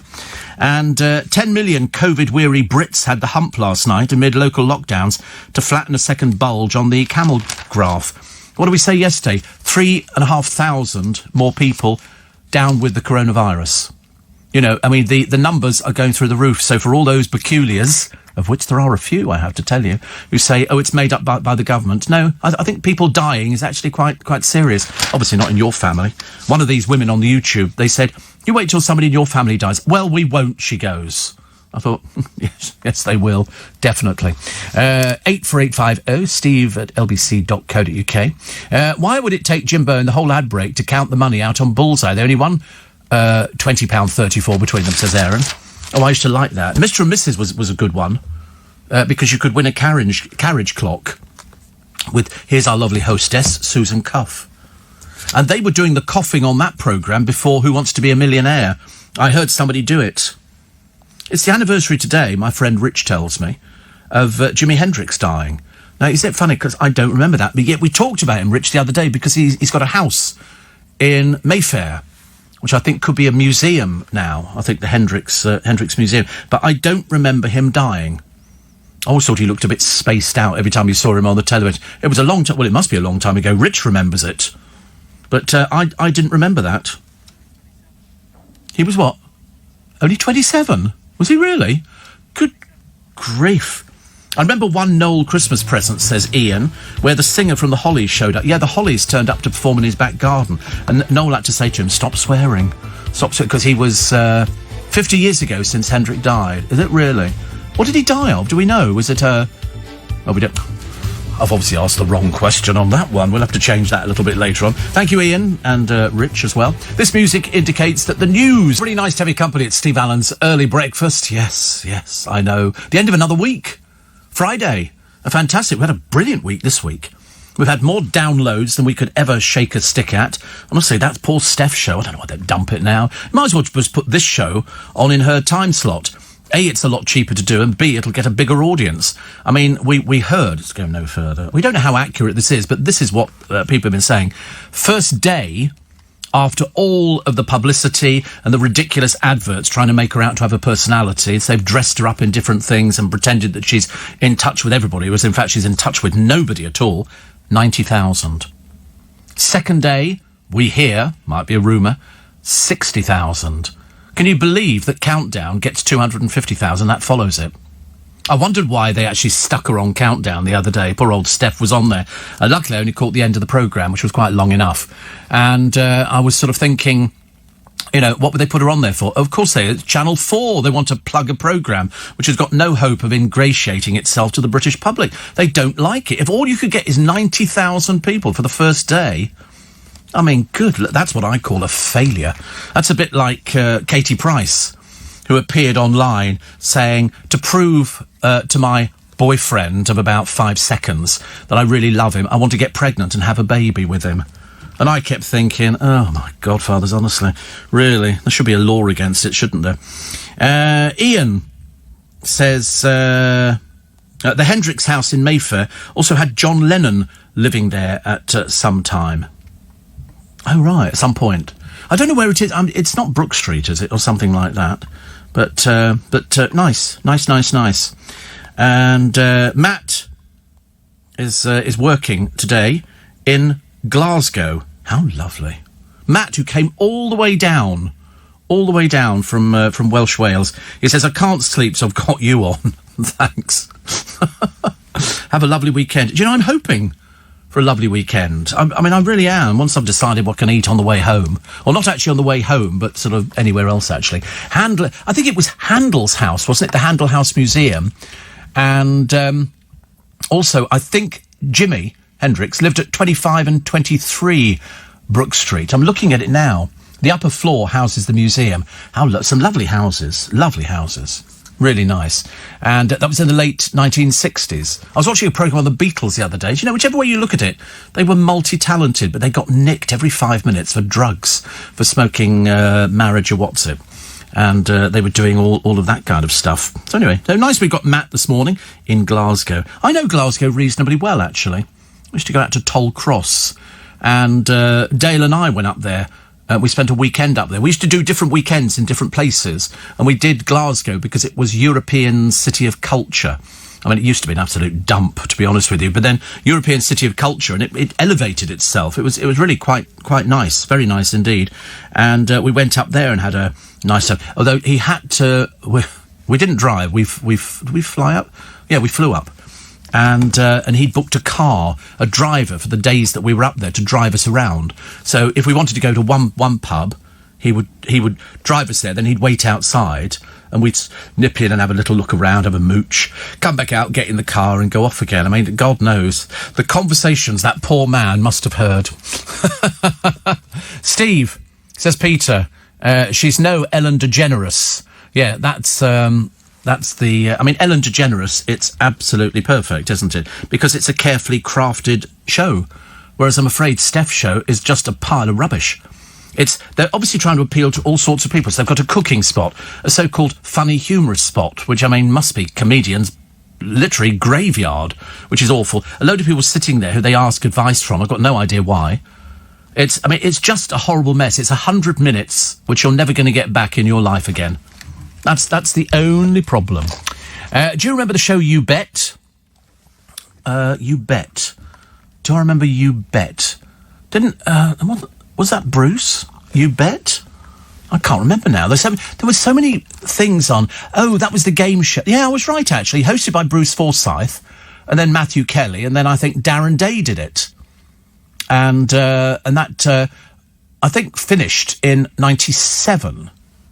Finished in 97. So it was originally Brucey he did quite a few years on it. And then Matthew Kelly, 91 to 95, and then Darren Day as well. To be a game show host is very, very difficult. To actually be a talk show host on the television is even more difficult, as poor old Steph's demonstrating at the moment. I mean, it really is. So you're right. She is no Ellen DeGeneres. Anthony says if stores will have a Santa's Grotto this year, it'll be hard to socially... They're not having it. Have you not read the newspapers? We told you ages and ages ago. They're not doing Santa this year. They can't. How are they supposed to do it? What, Santa's going to sit there with a mask on? Of course not. Of course not. Somebody says the 27 Club is a list... mostly of popular musicians, artists or actors who died at the age of 27. Yeah, I think that's a bit of an apocryphal myth, isn't it, really? You can probably say that they were all born on roughly the same day. So, I mean, I know there are loads of people, but then you could probably find loads of people and go, did you know the majority of people who died on this day were Piscean? You know, does that mean if you're a Piscean, you're also going to be going? I don't remember the Andy Griffith show, but I have heard of Andy.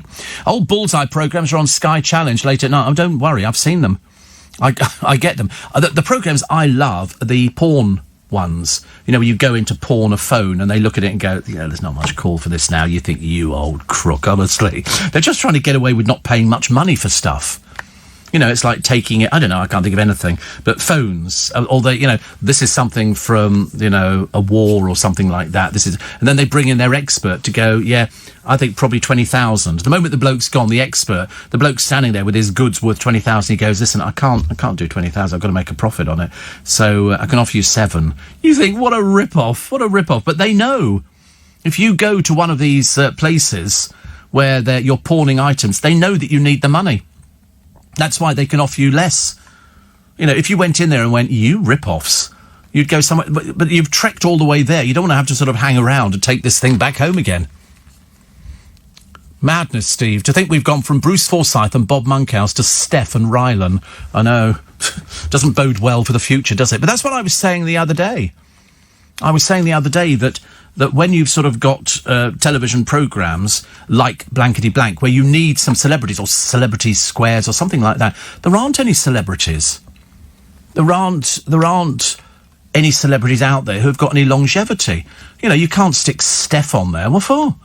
She's neither funny, witty, nor interesting, as the programme has proved. I mean, out of a country of, what is it? How many millions have we got in this country? I've forgotten how many millions. 70 million plus? And all she gets is a piddling 90,000. Good God, I'm streaks ahead of her. And I'm on at 4 a.m. Ian says, Andy Griffith became Matlock. So you remember that? Had a lovely theme. Right, I don't think I remember seeing it. I do remember Matlock. I couldn't tell you anything about it at all. And Ian with the twins says, when you said you watch porn shows, I thought, hold on, where are we going with this one? Yes, they do it, don't they? There's been a few porn shows where they take stuff into... They're mainly American. They do the ones over here, and I quite like the ones from over here. There's a couple of brothers out in Epsom or something, twins, and it's a game, isn't it? People take things in, they want to get some money for them. Sometimes they're generous, sometimes they're not. But it's good. Marilyn says, replacing Sue on Question of Sport is so obviously ageist. And Alex Scott replacing her, question mark. BBC always get things wrong. Well, they just don't do it round the right way because they don't know. Don't you want to know who actually was the person who made that decision at the BBC to get rid of Sue and the 2 team captains? Who does it come down to? Is it the producer of the programme? Because if it is, they should fire the producer and all the researchers and everybody else. Bring in a new team. I'm sorry, it's my BBC. I can do what I want with it. Steve, did you and Dale discover the famous indoor market past Tollcross? No. No, we when we went to... he didn't go to Tollcross. He never went to Toll... As far as I remember, he didn't go to Tollcross. Or he might... Actually, he might have done. Because we used to do factory visits up there. But, Chris said, do you know it's 2 years since Dale passed? Is it? Is it really? Good Lord above. Time does go a bit fast, doesn't it? If it is 2 years... Sorry, we have to check these things. Do you know, this is how a computer comes into its own, isn't it? Years ago, we'll have to go to the reference library and get all the bits and pieces out. And, so, more than 2. Really, 18th of April 2018. So a bit more than 2... Honestly, it doesn't seem possible, does it? 2.5 years. Good God in heaven. Funny thing is, next to me on the settee, and for no other reason than it's next to me on the settee, I've got his biography. His autobiography, which is next to me. Because I remember when he was doing it, and he was sitting down with a writer, there were certain things that he wanted to put in, and the lawyers said, I don't think so. I'd love to tell you one of the stories, because it's such a cracking story, but I can't tell you it. I cannot tell you it. And they said, but, you know, oh no, I can't even hint at it. But it's a very, very good story. Very funny. Harry Hill's real name is Matthew Keith Hall. He's just changed the BBC. Yes, he's got the world of TV, which is good. And Paul says, we have missed the poem. Oh, don't worry. I'm making you wait for this one this morning, because it's written, and you'll hear it in a few minutes, by Atusa S. Hangafarin. Okay, the name just rolls off the tongue, doesn't it? And it's called honestly, where he finds these from, I don't know. It's almost a gift, isn't it? You know, let's set him loose on the computer and see what he can come up with. So today it's one which I'll read you in a couple of minutes, called Ranch of Memories. It's so exciting, really. I can barely hold myself back. So, Atusa, I don't even know if Atusa is still alive, but it's your poem this morning. I hope we're actually converting many of you to poetry. Or not, as the case may be. Anyway, coming up 5:15, what are we doing? Steve, was 3-2-1 with Ted Rogers the most complicated game show of all time? It was. I mean, it had... it was really bizarre. It was... I mean, seriously, it was bizarre. The clues were even more bizarre. So, which is quite good. Steve, I have an old ex-soldier who does my gardening, and I give him cash for his beer money. I could do my garden, but it helps him. Why don't you just give him beer? That would make it... Then if he's spending the money that you're giving him on beer, then, you know, give him the beer. Makes more sense. So here is your poem for today. And it will become apparent why we have this poem for today. It's called Ranch of Memories by Atusa S. Hangafarin. My feet pressed against the dusty roads. The cool breeze skimmed my face. The air's fragrance, a mixture of fruit and flowers, travelled through my nose. Down the slopes I would race, my hair spreading all around me. The dogs raced down too. This fantasy became reality, a dream come true. Some people may just call it a walk or a hike, but it's independence for me. Some people prefer to take a bike, but I let my soul fly free on my grandpa's ranch. Across the trees, across the flower patch, through the breeze, this is the place I love to go. This is the place my soul flies free. So many memories I cherish it holds. This is where I get to see my family. My grandpa's ranch, my favourite place in the world. It's lovely, isn't it? Isn't that nice? It's to do with lockdown. Well, that's what we thought. It obviously looked better when we saw it on the computer. But when you see it written down, it looks quite nice. It just doesn't scan as well as some of the other ones. Never mind, at least it's Friday. Steve, you should be running the BBC. I would have a field day, actually. I mean, I appreciate the fact that it's a huge job, but I would like to know exactly what the reasoning is that they got rid of Sue and all the teams. I mean, I think I've got a rough idea, but of course the BBC will never admit that. But that's what it is. They've gone, oh no, she's been doing it for a fair number of time. And you think, I don't think it's ageist. I just think they wanted somebody different. And somebody somewhere has come up with this girl. Gary Lineker says she's perfect. But then this is the man who is apparently top earner at the BBC. Oh, no, he's not. It's Zoe Ball, the one with the diminishing audience. I mean, goodness sake, honestly. I think, if somebody's good, then you have to reward them. And that's how it works. That's how it works in commercial radio. Commercial radio is by far the most accurate reason for listening to a particular person. You listen to a particular person and they produce an audience. At the BBC, if they've decided to stick with somebody, their audience could tail off to zero. And they'll still be giving the old guff about, well, we're on target, we're heading in the right direction, it's the right amount. It's a load of old rubbish. Steve, we've gone from watching real celeb presenters like Dale, Bob Monkhouse, Woven and Brucey to non-entities like the GC, says Roger. Yes. I mean, put it so, the one thing you're not going to be doing if they bring back Blankety Blank is putting somebody as ridiculous as the GC on there. She can barely string two words together. You shouldn't put anybody... I mean, after the comment the other day from the Dancing on Ice people, there's a programme that should have remained in the box. It's a case of, we're sort of finding people who could be as good as the GC. She spent the entire few programmes she did sitting on her fat bum on the ice. She didn't do anything at all. A joke. An absolute joke. There you go. It doesn't really encourage people, does it, to sort of try and achieve more. It's like poor old Katie Price. She couldn't do the SAS programme. Why? Because she's blooming useless. Totally useless. But she can get herself pregnant, so that'll be good, isn't it? I'd find yourself a job, love. Because very shortly, I mean, people at the moment are losing, strength with you. So perhaps you need to go and find something to do, but I shouldn't have. Can you get a job in a shop? Oh, there must be something in a supermarket where you can stack shelves. I mean, surely that's not beyond you. Because you can't do anything else, can you? Your fashion sense is out the window. You can't write. You can barely speak. And you've got loads of children, you like having cosmetic surgery. And that's a career, is it? Sooner it finishes, the better. It's a bit like poor old Kerry Katona having to go onto a website where people pay to get your boobs out. And so if somebody pays you, you get your boobs out. Isn't that tragic? Sam says the poem was a lot better than the snail one. Do you remember the snail one? It was quite short, actually. Mercifully, it was quite short. But I thought it was quite good today, actually. I thought it was, don't smile like that.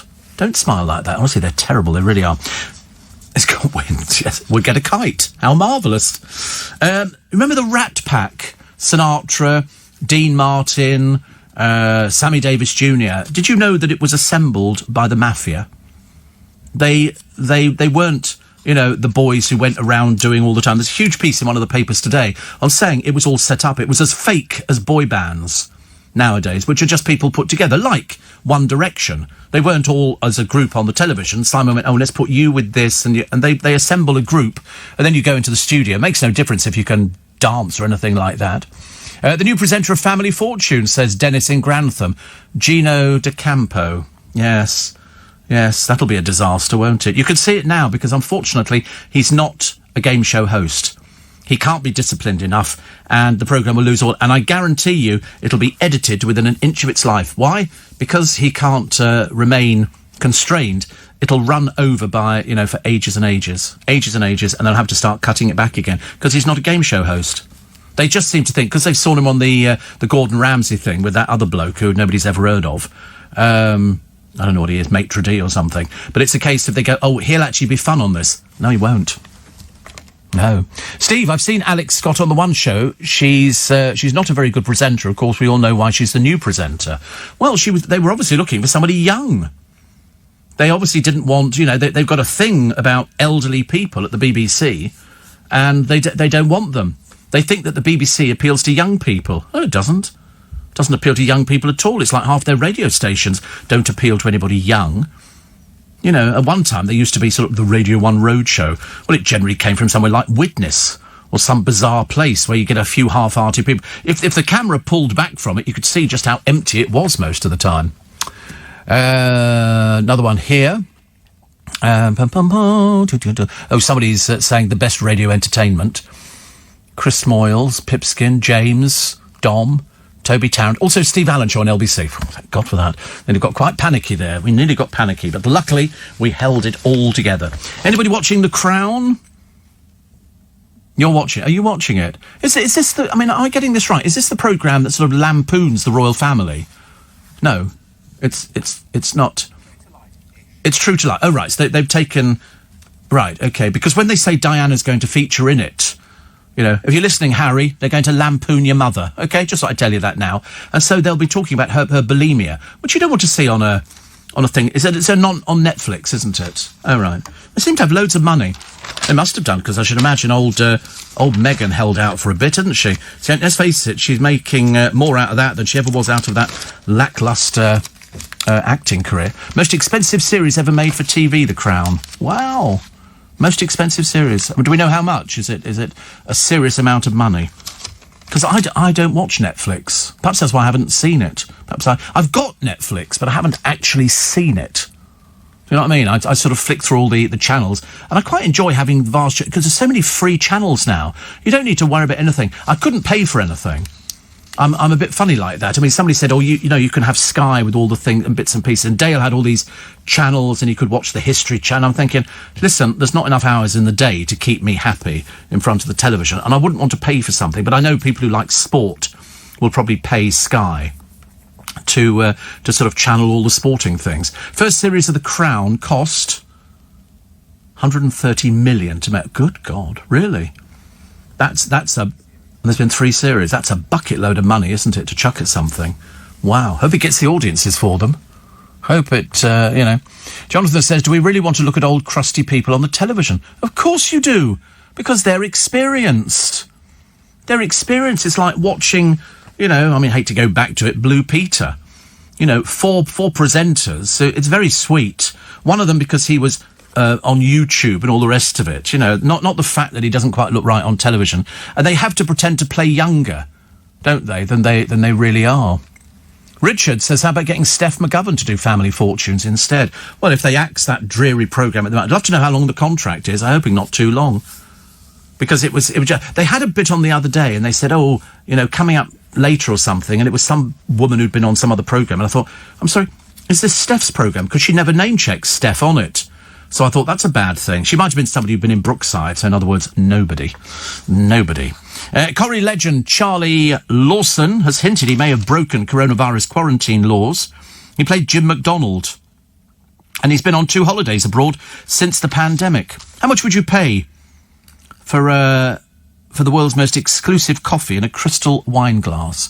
I don't think it's necessary it comes in a crystal wine glass, but apparently only 50 servings are available at Coffee Parlour Queens of Mayfair. Of course they are. Oh, sorry, I do beg your pardon. Thinking out of the box there. Made using Ethiopian beans, which sold at £2,000 a kilo after being judged the best in the world. How much is it?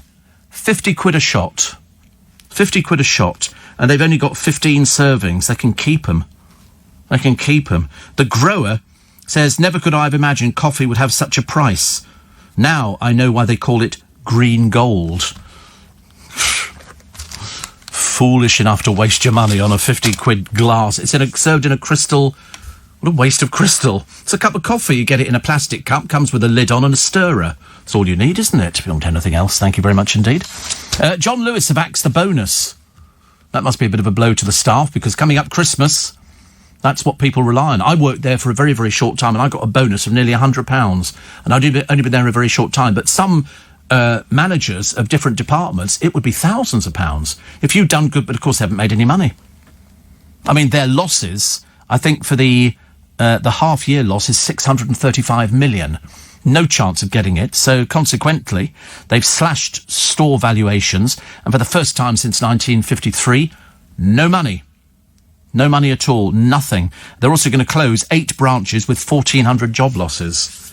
And you think it's sounding bad? It's going to get worse. It's going to get worse. In 2016, the bonus was 24%. So 24% of your salary. So if you were a department head, you relied on that money. I've seen them using the same thing in, I think, what was there? There was a show about Christmas, and the bloke there worked for this company, and they wanted to slash the actual thing, so he went on strike and all the rest of it. It was quite good. But no, for all those people at John Lewis, that's what they rely on for getting themselves through Christmas. Now, this year, nothing. Absolutely nothing at all. Oh, well, there you go. Steve, if you've got Sky Sport, you could keep tabs on Up the Aston. Well, I could do, but luckily I've got enough listeners who tell me all about it. I mean, I know roughly where we're heading. I mean, I should imagine we might have a full team before too long. It'll be quite nice, won't it? And perhaps they'll put some people in the stands. Obviously not pushing it enough. But a little bit quiet, but never mind.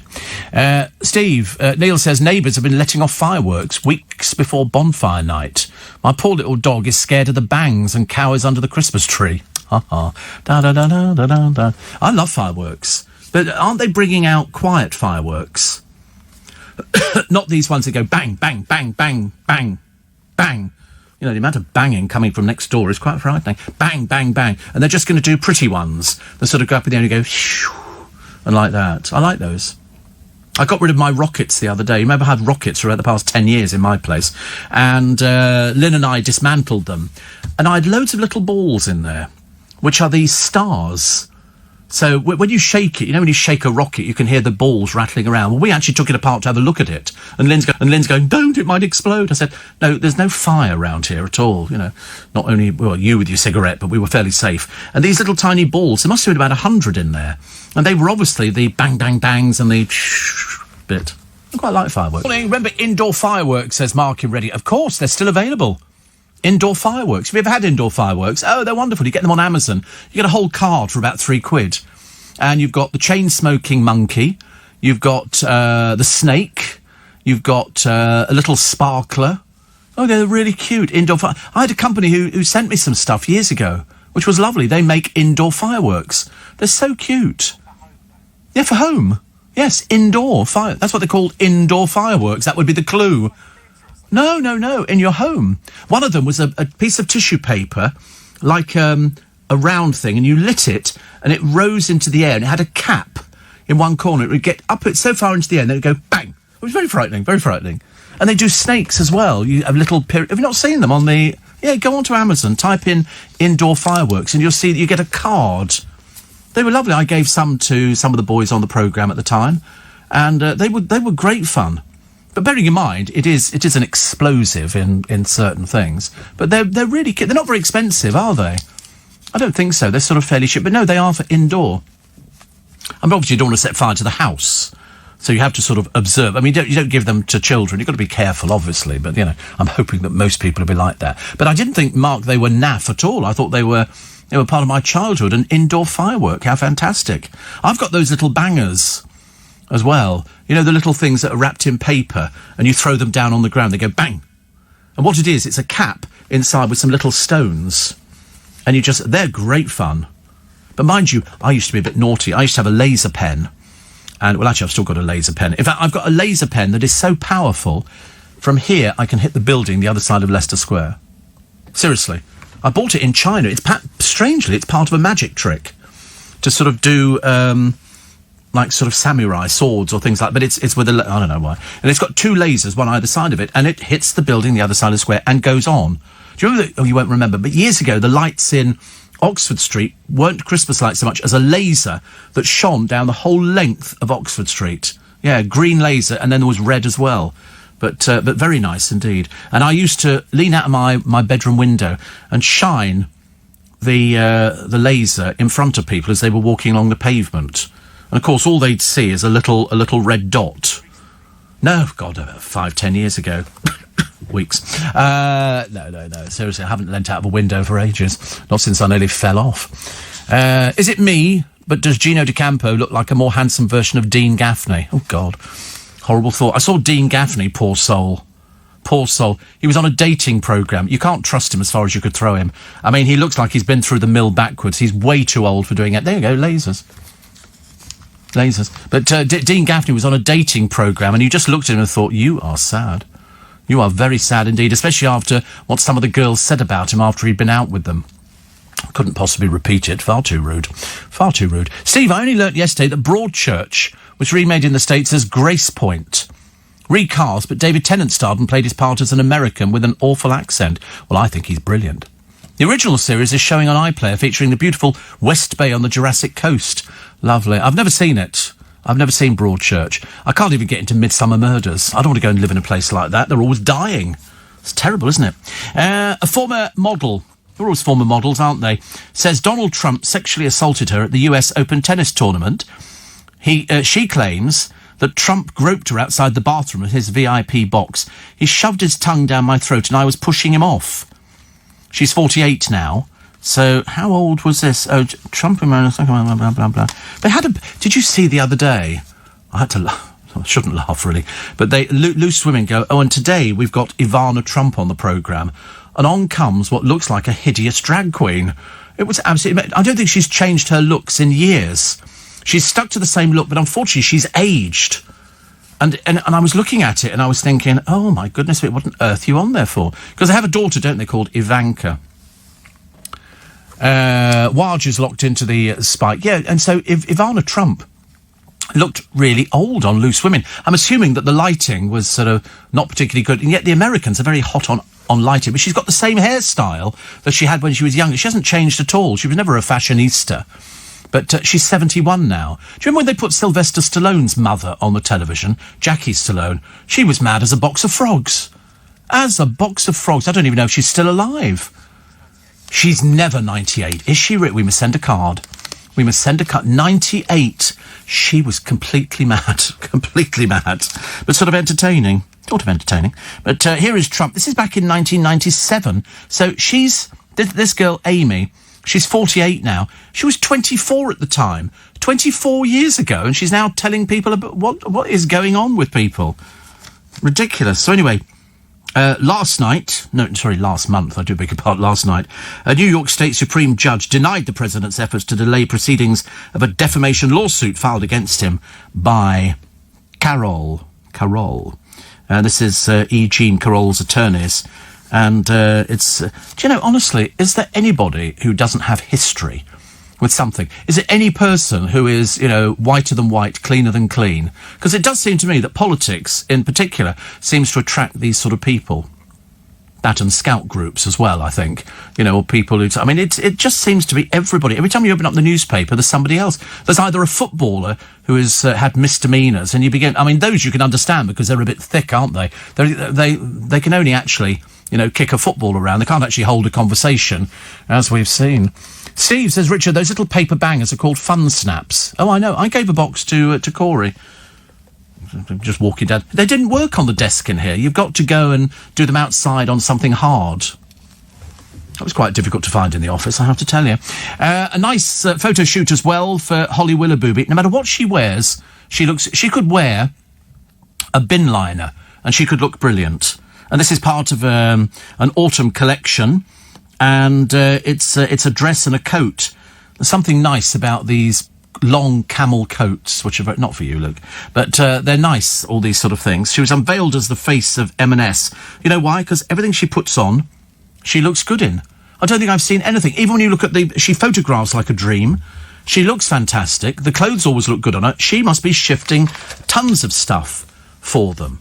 I mean, I'm assuming Ruth probably does exactly the same, Eamon's wife, because she was on QVC the other day. I mean, it seemed like the whole day It was Ruth on there with her sort of fashions and all the rest of it. Because most of the people that you see from Love Island, they don't design anything. They don't have any talent in that department. Somebody just basically says, "Oh, we'll give you 50,000 quid. We'll put your name to it so we can flog some more tat," and that's what they do.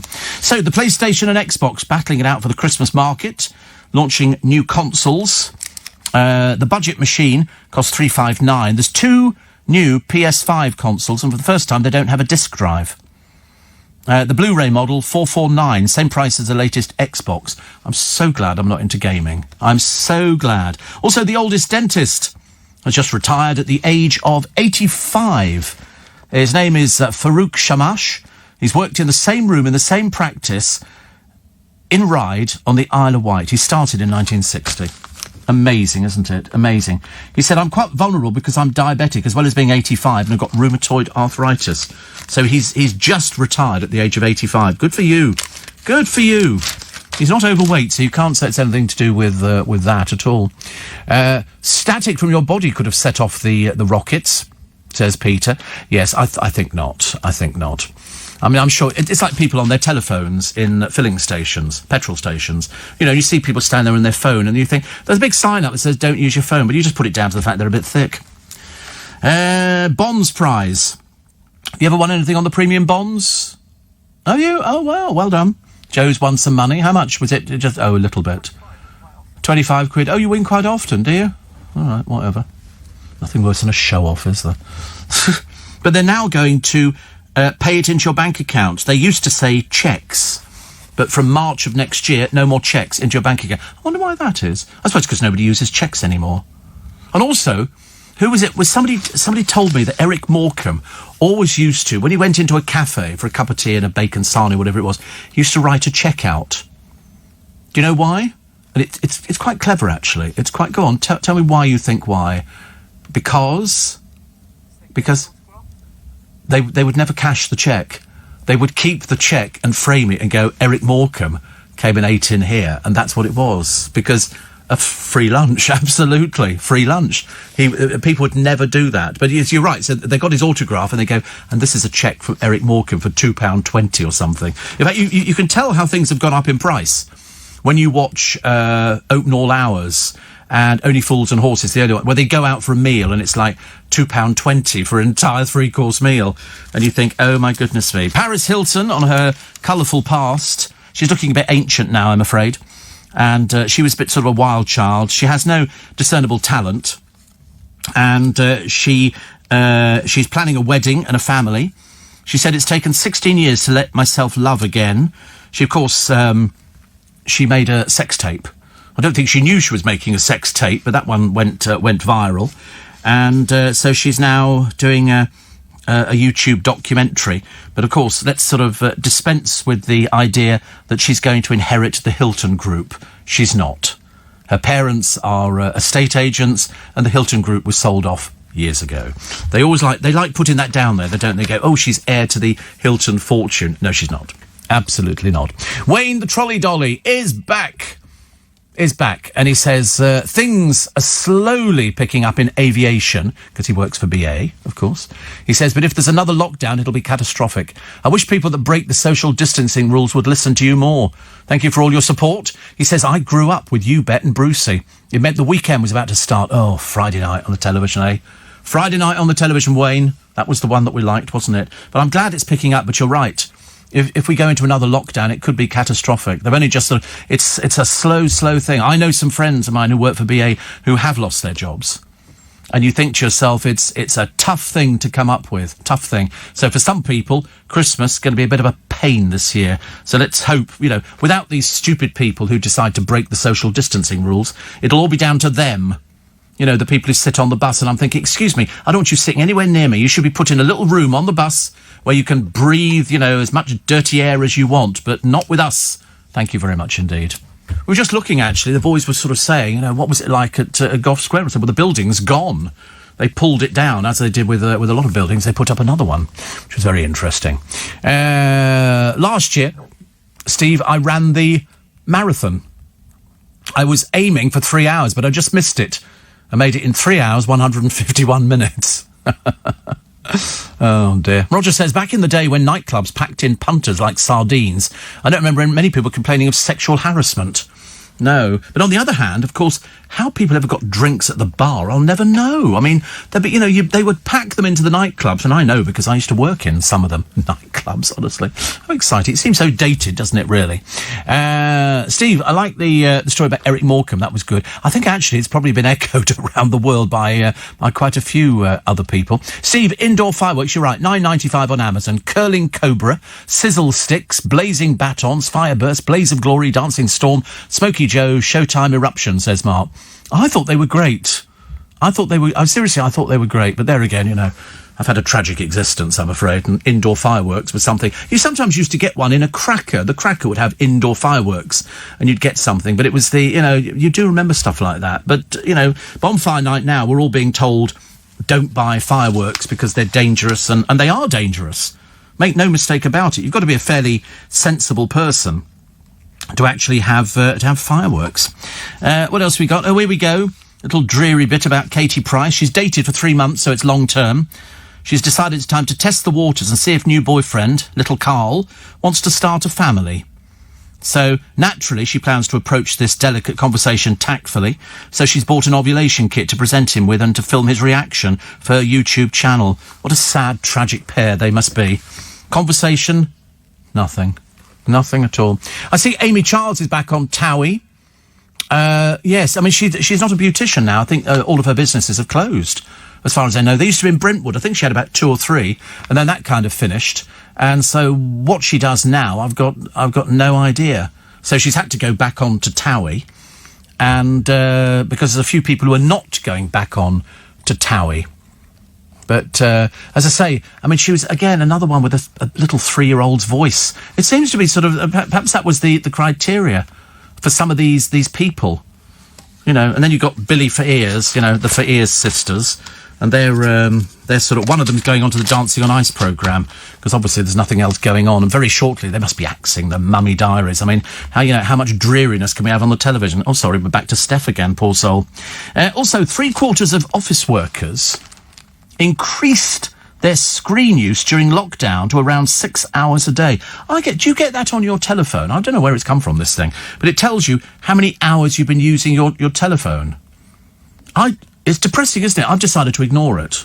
I've decided I'm not reading it any. Well, I want to take it off. I've decided I don't want to be pilloried like that. And the other thing I had was my health. So today I've done 665 steps. Tragedy, when the feeling comes, you can't go around. Yeah, it's not very good, is it, really? Apparently, over the last 7 days, I averaged 4,511 steps a day, which I think is okay. I think that's okay. And you can set up your medical ID. You can do all sorts of things. They said walking and running distance. I haven't done any running. I don't do any running. I happily tell people I do not do running. But I'm averaging this month 427 more steps than last month. I mean, I am Mr. Super Fit. Mr. Super Fit, and I managed to bring my blood sugars down. I shall remember in future, don't eat 4 bananas before the programme. Somebody said to me once, they said, I'm hungry, I'm going to eat bananas. I went, OK, don't have too many, because it's potassium. You're not supposed to have too much potassium. And so, consequently, I was stupid I had 4 this one. But they were, bananas? They were not normal bananas. These are... What sort of bananas could they be? Not free-range bananas. Fives? No, not fives, no. Not when they say... I don't know what they're called now. How stupid. These are bananas which are... They come in organic bananas, that's right. I didn't know the difference. What? Don't laugh at me just because I could... Bananas in pyjamas. I quite like a banana, and I like them when they're a bit hard. I don't like them when they go squidgy and soft or something like that. I like green. Here we go. Down to 7. We said 7 by 7. Look at that. We've done 7. Oh my goodness, man. My doctor is going to be so pleased with me. So pleased. And when I saw the lady up at Teddington, I was saying I was doing low numbers. Today I've just got to make sure I eat the right thing on the way home. It's going to be a raspberry, isn't it? I'm just going to this horrible feeling it's going to be a dreary old blooming raspberry or some blueberries. But it's Friday. I want to let the sort of myself go and have something exciting. So I'll be back to blooming fillet steak, I suppose. Buy a packet, cut it in half. Steve, my memory of indoor fireworks is being really excited and then them fizzling out. Very funny and lovely memories, thank you. Well, there you go. Steve, when taking a taxi, says, Jonathan, Tommy Cooper would hand the driver a tea bag and say, have a drink on me. Yes, that was an old one. I do that now. People are always asking. A friend of mine who was here went to work for the police in their, I think he does a lot of their press and stuff like that. And he wrote to me the other day, and he said, lots of the police I work with are asking me, what was it like working with Steve Allen? He says, so I've told them it was hideous. So he's off the Christmas card list. I'm not being bitter about it. No, he put one of those little funny emoji things. I didn't know what they were till a short while ago, and now I use them all the time. Well, I either use thumbs up or a bottle or a glass of champagne. I haven't fathomed out the other ones, so I can't work them out. Or failing that, the one with the little halo on, which is quite sweet. Here's this lady, former model, accuses Trump of sexual assault. It's taken her 24 years to come out. She's 48. This happened when she was 24. And property expert Kirsty Allsop has revealed she was shopped to the police for filming at her home during lockdown. She said, we made a show at home in Devon and one person called the police and says she's got a film crew at her house against the law. Oh, honestly, nothing worse than old snowflakes. God, aren't they terrible? So the clamp sinking in, the government's announcement meeting with mixed reactions in Newcastle. I wonder if we've got anybody listening to this programme this morning in Newcastle. Do you think we have? We've got loads. I know, we've got loads everywhere. But Newcastle's quite nice. I went to Newcastle once. I went up there to cover the tall ships race. I went all the way up on a train. It was like 4 hours to do a 3-minute interview. I did the interview, got back on the train, and came out 8 hours on a train. That's 8 hours I'm never going to get back in my life again. And so the president denies the former model's sexual assault claim. And but I mean, you know, people can come out now and say anything. But I suppose the only way they'll actually go forward with this is if they take it to court. I don't know. Reinvention is the only way to survive on the new high street. London's Oxford Street branch of John Lewis will shrink, partly being turned into offices. That's what they do now. They turn things into... I mean, the high street round our way, in Kingston, it's looking a bit decimated. And I feel a bit sorry for people there. You know, shops that just haven't, put up the shutters, they've closed. They've closed, never to come back again. They said, we've taken a decision that this branch is now to close. And you think, oh, my goodness me. Not looking promising, is it? Not promising. The Queen's public estate is to make her annual payment to the government in instalments this year amid challenges created by the pandemic. I thought she made more money this time round. I don't want her playing sort of, I don't have very much money because we've got to send it to Harry. Because I don't need to send anything to Harry because he's now richer than everybody else in the royal family, which is fantastic. But is he happy? Is he happy? The answer is probably not. Also, electric cars are only eco after 50,000 miles. I often thought about buying an electric car, and then I thought, I need to hear an engine purring away. I don't like the idea. I know it's a bit lame excuse, isn't it? Really? Yeah, I want to hear it going. If you've got all that throbbing between your legs, and you're so. It's like being on a motorbike. But I haven't cut the hole in my exhaust yet. I didn't want to be that noisy. I don't want to be stopped by police officers going, Steve, your car's too noisy. I don't want that.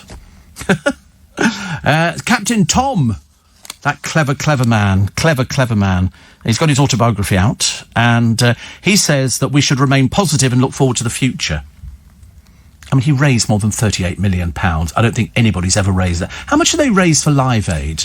Do we know how much Geldof raised? Do you think it was a bit more? But I think it's absolutely amazing that he did 38 million. It was almost like people wanted to jump in on the bandwagon and be sort of part of his success story. I thought it was quite wonderful. 127 million. Yeah, that was the combined efforts of a lot of people, wasn't it? Oh, and I'll tell you the other thing that I had to mention to you, because I got a bit worried. There was a thing the other day about an actor, John Bottega, who was doing something for Joe Malone. And he didn't feature in something. Something happened, whatever it is, he stepped away from the campaign. And they kept saying, Joe Malone this, Joe Malone that. And I'm going, wait a minute, stop right there. The Joe Malone brand, as in Joe Malone, is owned by Estee Lauder. Joe Malone has nothing to do with the Estee Lauder thing. She's got her own company called Joe Loves. And I thought, we're obviously tarring her with this brush. Joe Loves. is Joe Malone's thing. It was sold, the Joe Malone brand was sold to Estee Lauder, who own loads of different companies. They own MAC, Clinique. So the only two I can think of on the top of my head. I'm not very well up on stuff like that. But it's good. Steve, I've just got off the Channel Tunnel, back to the UK. You're always my first British thing to do. Woo! That's what we like to hear, actually. But you can podcast. I have 2 podcasts every day. Cost you not 1 penny piece. Please download. Please. I don't want to sound as I'm a little pleader on a Friday morning, the 18th of September. I must go get my eyes tested, actually, as well. Because now that was a glaucoma test, which was very good, actually. Very good indeed. And so, luckily, I can now see the microphone in front of me, which was good, because before I thought I was talking to nothing. Thank goodness we've all made it through the week, which is quite nice, and we're looking forward to a nice weekend. The weather, I think it's going to stay roughly as it has done over the past few days, which is okay. Which is okay. We can do that. As far as I know, there's no rain. Today's sunny with a moderate breeze, but have you noticed the temperature's dropping a little bit? 22 degrees, they say today. Saturday, 23 degrees. Sunday, 24 degrees. And I think it's sunshine, isn't it? Cloudy and sunshine for the Saturday and Sunday. Monday, only sunshine, 24 degrees. Tuesday, we drop back down again to 21 degrees. Wednesday, we've dropped even further to 18 degrees. Thursday were practically Arctic temperatures of 15 degrees. And Friday, the 25th, 15 degrees. And that's so double it and add 30. That's approximately, so 60. So it's quite chilly, isn't it?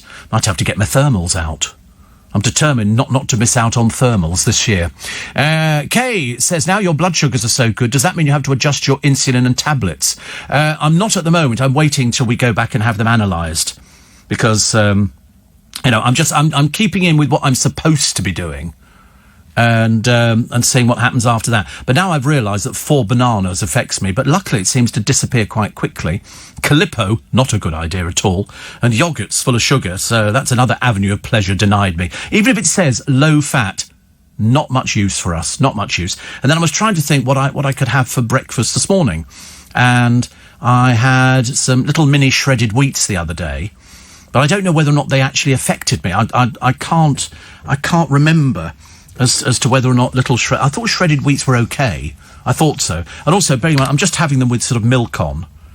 It's probably the milk, that's probably affecting me. Because you remember, we were told, Phil Vickery told me ages ago, about this lovely Graham's milk, which you can buy, which is Jersey milk, from Jersey cows. It's delicious. Absolutely delicious, I have to tell you. And you can't get it in Marks and Spencer, you have to get it in Waitrose. And they do one with the cream on the top, and then one which the cream is through it, so they call it a smooth one. And I had that the other day, and I have that in my coffee in the morning, but only a little bit, not sort of too... I'm trying to be really good. I'm trying to be really good. It's not easy. I think this weekend I might start sorting Christmas out. Christmas. I know people hate it, but there again... They probably don't enjoy Christmas at all. Whereas I love every aspect of Christmas. The trees, and I love seeing it in the shops, all the stuff that's on sale and the Christmas cards. And actually, it just reminded me, I need to go and get the Christmas cards. It sounds ridiculous, doesn't it? Absolutely ludicrous. But, I mean, let's face it. I think we're going to need something to put a smile on our face this year. It's been a dreadful year for so many people. Thank you very much indeed to Michelle. Michelle is all the way over in Florida and has sent me in these lovely things which she's made. We've got me made out of felt and a bottle of Prosecco. She sent them all the way over from Florida. Unbelievable. Isn't the post amazing? Look, a little Father Christmas hat, which is so sweet. So the kind of thing that would fit a hamster. Oops, dropped it. And which was quite nice. My friend Mark is up there at the moment in Wakefield in West Yorkshire. He's languishing up there, but he does like the idea... he said, how wonderful to have you earlier on a Sunday morning. He said, the 4 a.m. spike, because I'm with you from 4 a.m. on a Sunday morning, gives me a reason to get out of bed, have a laugh at the world. If we don't have a laugh at the world, we'd be crying, wouldn't we? So, Mark, nice to hear from you. Thank you very much indeed. He's been writing for years. And if you knew the story, you'd be going, oh, my goodness me. There's a story, eh, Mark? There is a story. But, Michelle, thank you for those. The little Christmas hat and the bottle of Prosecco is fantastic. I love it. But I think I might buy something Christmassy today. I might definitely buy something. I don't know Or I might go to I've got to take some plants out of a big planter that I've got because they were only summer ones. And now you've got these chilly mornings. It kills them off because they're succulent. They sort of give up. So do I have fake snow? Of course I don't have fake snow. What do you mean? No, I don't. No, I don't do anything like that. Oh, the stuff that you add water to and it's sort of... No, I don't do that. What would I do with it? What would I do with it? Put it round the house? No, what? Oh, dear, no, that sounds ghastly. That's really cheap, honestly. I think I'm a bit classier than that. Thank you very much indeed. Jackie says, I'm waiting for a COVID test. There aren't any available. Well, do you know, oddly enough, I was looking at all the pictures in the paper yesterday, and there's some in there today, where people are sitting at Heathrow waiting for people to go and have COVID tests. They're sitting in empty car parks. What's going on? They can't get it right, can they? They really can't get it right.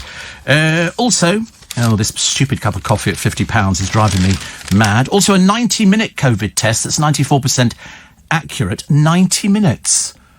Who's got 90 minutes? Nobody's got 90 minutes. As web trolls target Subarka's rumoured successor. I thought it had been confirmed, actually. And this is Alex Scott. Gary Lineker tells them, you're the problem. Well, that is undoubtedly the thing. Britain's Got Talent cleared over the dance for George Floyd in the face of 25,000 complaints. Ofcom have said no, they're not pursuing it any further. Why would they? It was just a dance. Why would it make any difference to people? I mean, if you hadn't explained it to a lot of people, they probably wouldn't have had the faintest idea. How many illegal migrants are in the UK? You'd never guess, would you? The answer? No idea. That's what the officials say. They have no idea. They haven't even checked since 2005. I think last month we had a few thousand people in. And that's it. Harvey Weinstein today will be stripped of his CBE after being jailed for rape. So that's... why does it take them such a long time? Why can't they... the moment that this was sort of announced that he was guilty, why didn't they just sort of go, right, stripping him of it? Here's the Heathrow testing centre. It's so empty, they've got one member of staff sitting there asleep. I mean, I don't quite understand it. While in Sunderland, hundreds turn up to find only an empty car park. It's just getting more ridiculous. Why can't they sort these things out? And also the parents who nick from their children's savings. I've heard of this before, actually, which I think is quite surprising. One 45-year-old mother said she had to take £3,000 to £4,000 from her 8-year-old son's account to keep the family afloat after her husband was furloughed. But, I mean, that's for the family. That's what you have to do. She's since been paying in £120 a month since he was born. She said, it doesn't sit right with me, it feels wrong, but I had to do it. Well, I mean, put it this way, if somebody's been furloughed in the family and you see that in your kid's account there's, a few £1,000, well, then you're going to take from that. She's paying it back as well, which, I mean, she doesn't probably have to. Also, 10 million people now living under local virus curbs. And here are some student revellers. These ones are at, I think it's Leeds city centre. Not one person is wearing a mask. Not one person is socially distancing. What a bunch of buffoons. What a bunch of buffoons. Of course, the worst thing is that when they become infected, they're going to go home to their parents and infect them. Do people not realise this? I mean, I begin to wonder whether I'm actually talking to myself half the time. Because at the moment, when you actually look at the testing rate, the infection rate, the current death rate, and you look at the total death toll, we've got 41,684. Total deaths by population, we're, 62.83. But it's these people. They're all students. They're not distancing. Perhaps they think they're immune. Perhaps in their tiny little pea brains, they seriously believe that they're not going to get coronavirus. Newcastle's nighttime economy is worth £340 million a year. In Leeds city centre, groups of students ignored the rule of 6 as they crowded into bars. I mean, shouldn't they be prosecuting these bars that are allowing people to stand outside? And, I mean, I just don't understand where the mentality comes from here. Have you heard about people dying and going into cemeteries? Go take a visit to a cemetery. Really stupid. Really, it probably happens around our neck of the woods as well. We don't have to pick on Leeds. Ridiculous. Anti-gambling crusader Tom Watson has landed a new job. That's good, isn't it? Guess what? The clue was in the first. Anti-gambling crusader. He's got a job with Paddy Power. Fantastic. Fantastic. Wonderful. Also, failing Grayling. This is Chris Grayling, gets £100,000 for 7 hours a week of Port's advice. And I like to be in a... Spielberg is doing a remake of West Side Story. Now, that's good. That's very good indeed. Spectacular shots have been released from it. I mean, do you know, we've not heard from Spielberg for quite a while, have we? So I'm definitely looking forward to that. It's famous for the Leonard Bernstein songs, including I Like to Be in America, Occupy Me in America, Everything Free in America, if only. And Maria. That's good as well. The remake released on December the 18th. Fantastic. I shall be looking out for that one. I loved it. I thought it was fantastic. I thought the funniest version of West Side Story is when they decided to put opera stars in it. There was everybody from, I think, Jose Carreras to Kira Takano and all that shit. But, of course, opera stars can't sing light operetta. They have to sing, I feel pretty, oh so pretty. I like to be in America. Okay, but actually, I was singing the other day, and the newsreader said it was such a pleasant surprise to hear somebody singing in the newsroom, because I'm quite a good singer, actually. I was in a choir when I was younger. Steve, do you think the young partying is their payback for Brexit? Excuse me. To be honest with you, I can't understand why students think it's okay, or people who are drunk. They think that, don't worry, we're not going to catch coronavirus. You will. You will.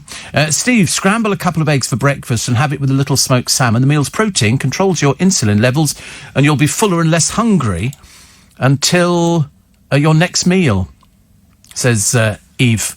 I'm a GP referral instructor for one of the largest fitness leisure companies. Woo! So, I mean, to be honest with you, I don't think I'm very good at doing eggs.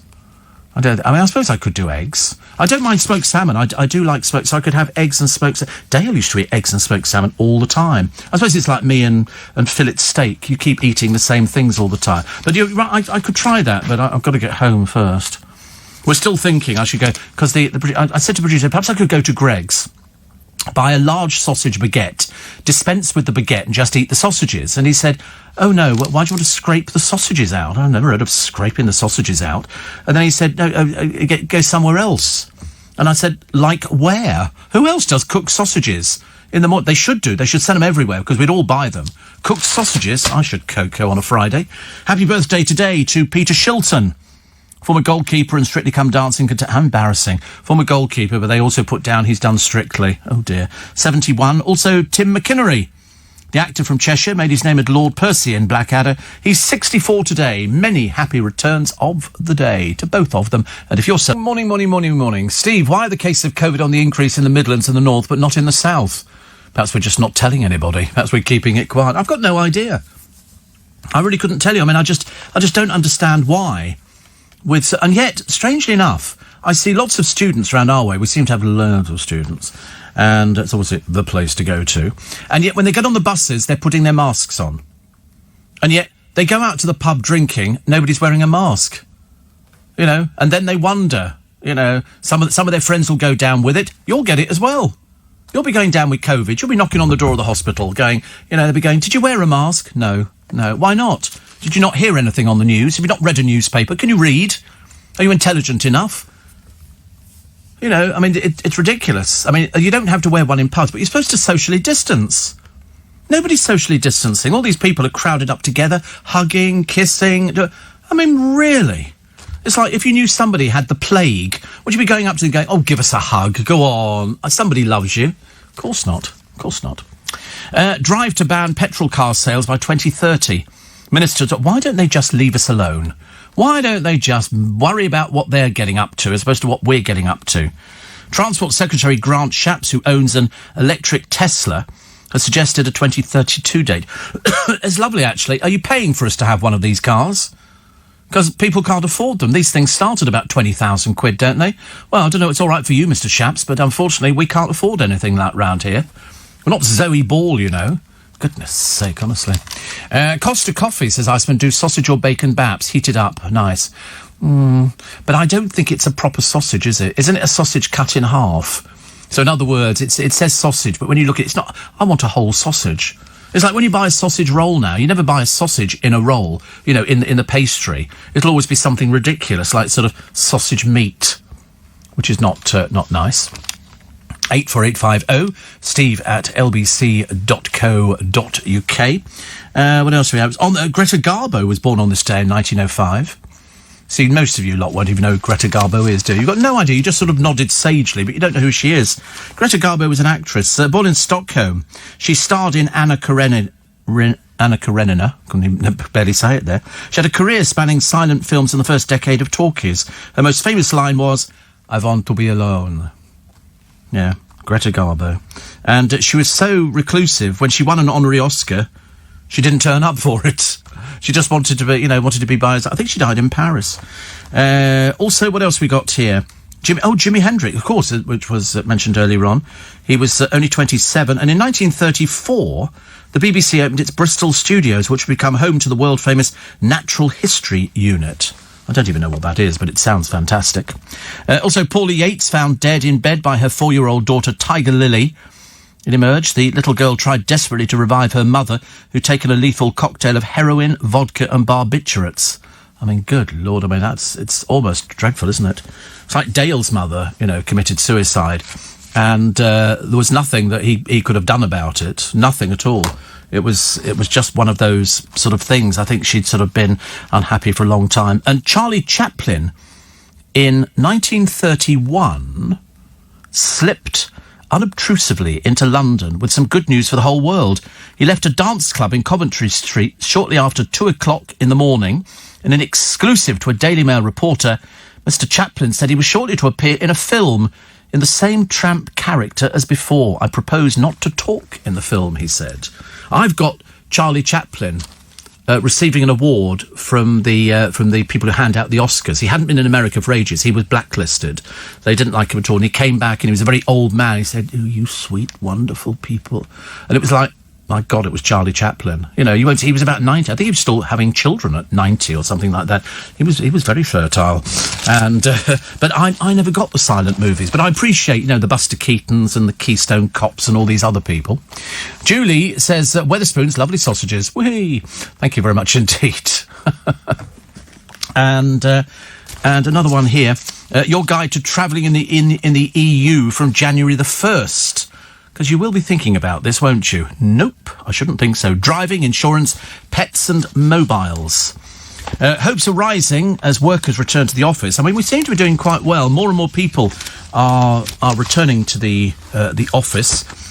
And we've got loads of people back in as well, actually. Loads of people. Which is quite nice, because I haven't seen people for ages.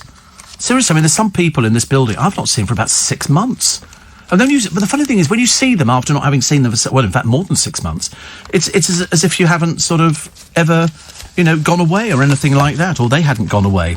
Britain's luckiest lottery winner, claiming in the nick of time, got £57,879,670. 4 days after the last deadline. It's been validated. Bought the ticket in South Ayrshire in Scotland and waited 6 months before they stated their claim. Can you imagine if they'd missed it? Can you imagine? I don't know why they waited, actually. It's unclear if it's a person or a syndicate. We don't know. It's interesting. So, wait a minute. It says here, mystery surrounds the astonishing delay. The prize was claimed in April, but the ticket holder couldn't prove they'd won. Because you do get some people who tell fibs. Some people, they're not very truthful. They go, "Oh, yes, I've won that," but the dog's eaten half the ticket. And you go, well, you have to pump the dog's stomach, won't you? But the unnamed winner is now richer than Man United's Paul Pogba. Is it? Pogba, yeah. 50 million. And the One Direction stars Niall Horan, 50 million. Louis Tomlinson, 45 million. And Liam Payne, 44 million. Obviously, Liam not trying as much as the other ones. And they don't mention Harry Styles. So perhaps he hasn't made anything at all. Why is he not on my list? Should be on the list. But, I mean, how nice. Nearly £58 million. I'm so happy for them. Couldn't be happier. It's nice, isn't it? 58 million. I don't know where you begin with 58 million.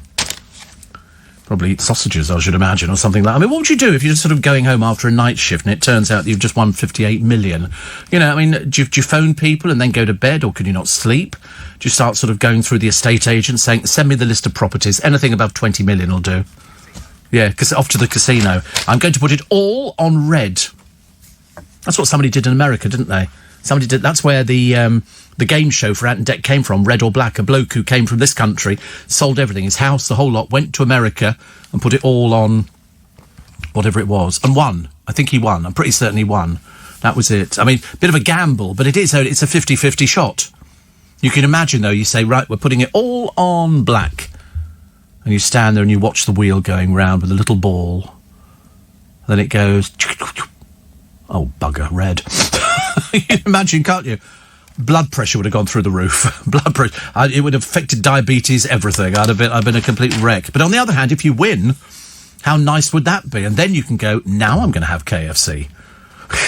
It's a lot of money, isn't it? I mean, some people, of course, would argue the toss and go, it's too much.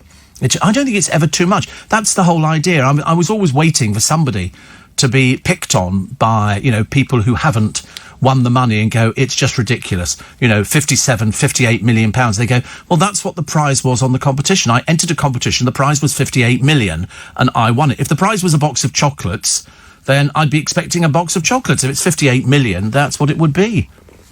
Ashley Revel is the English gambler. He sold all his possessions, including his clothes, and he gambled 135,300 on a single spin of a roulette wheel in the Plaza Hotel and Casino in Las Vegas.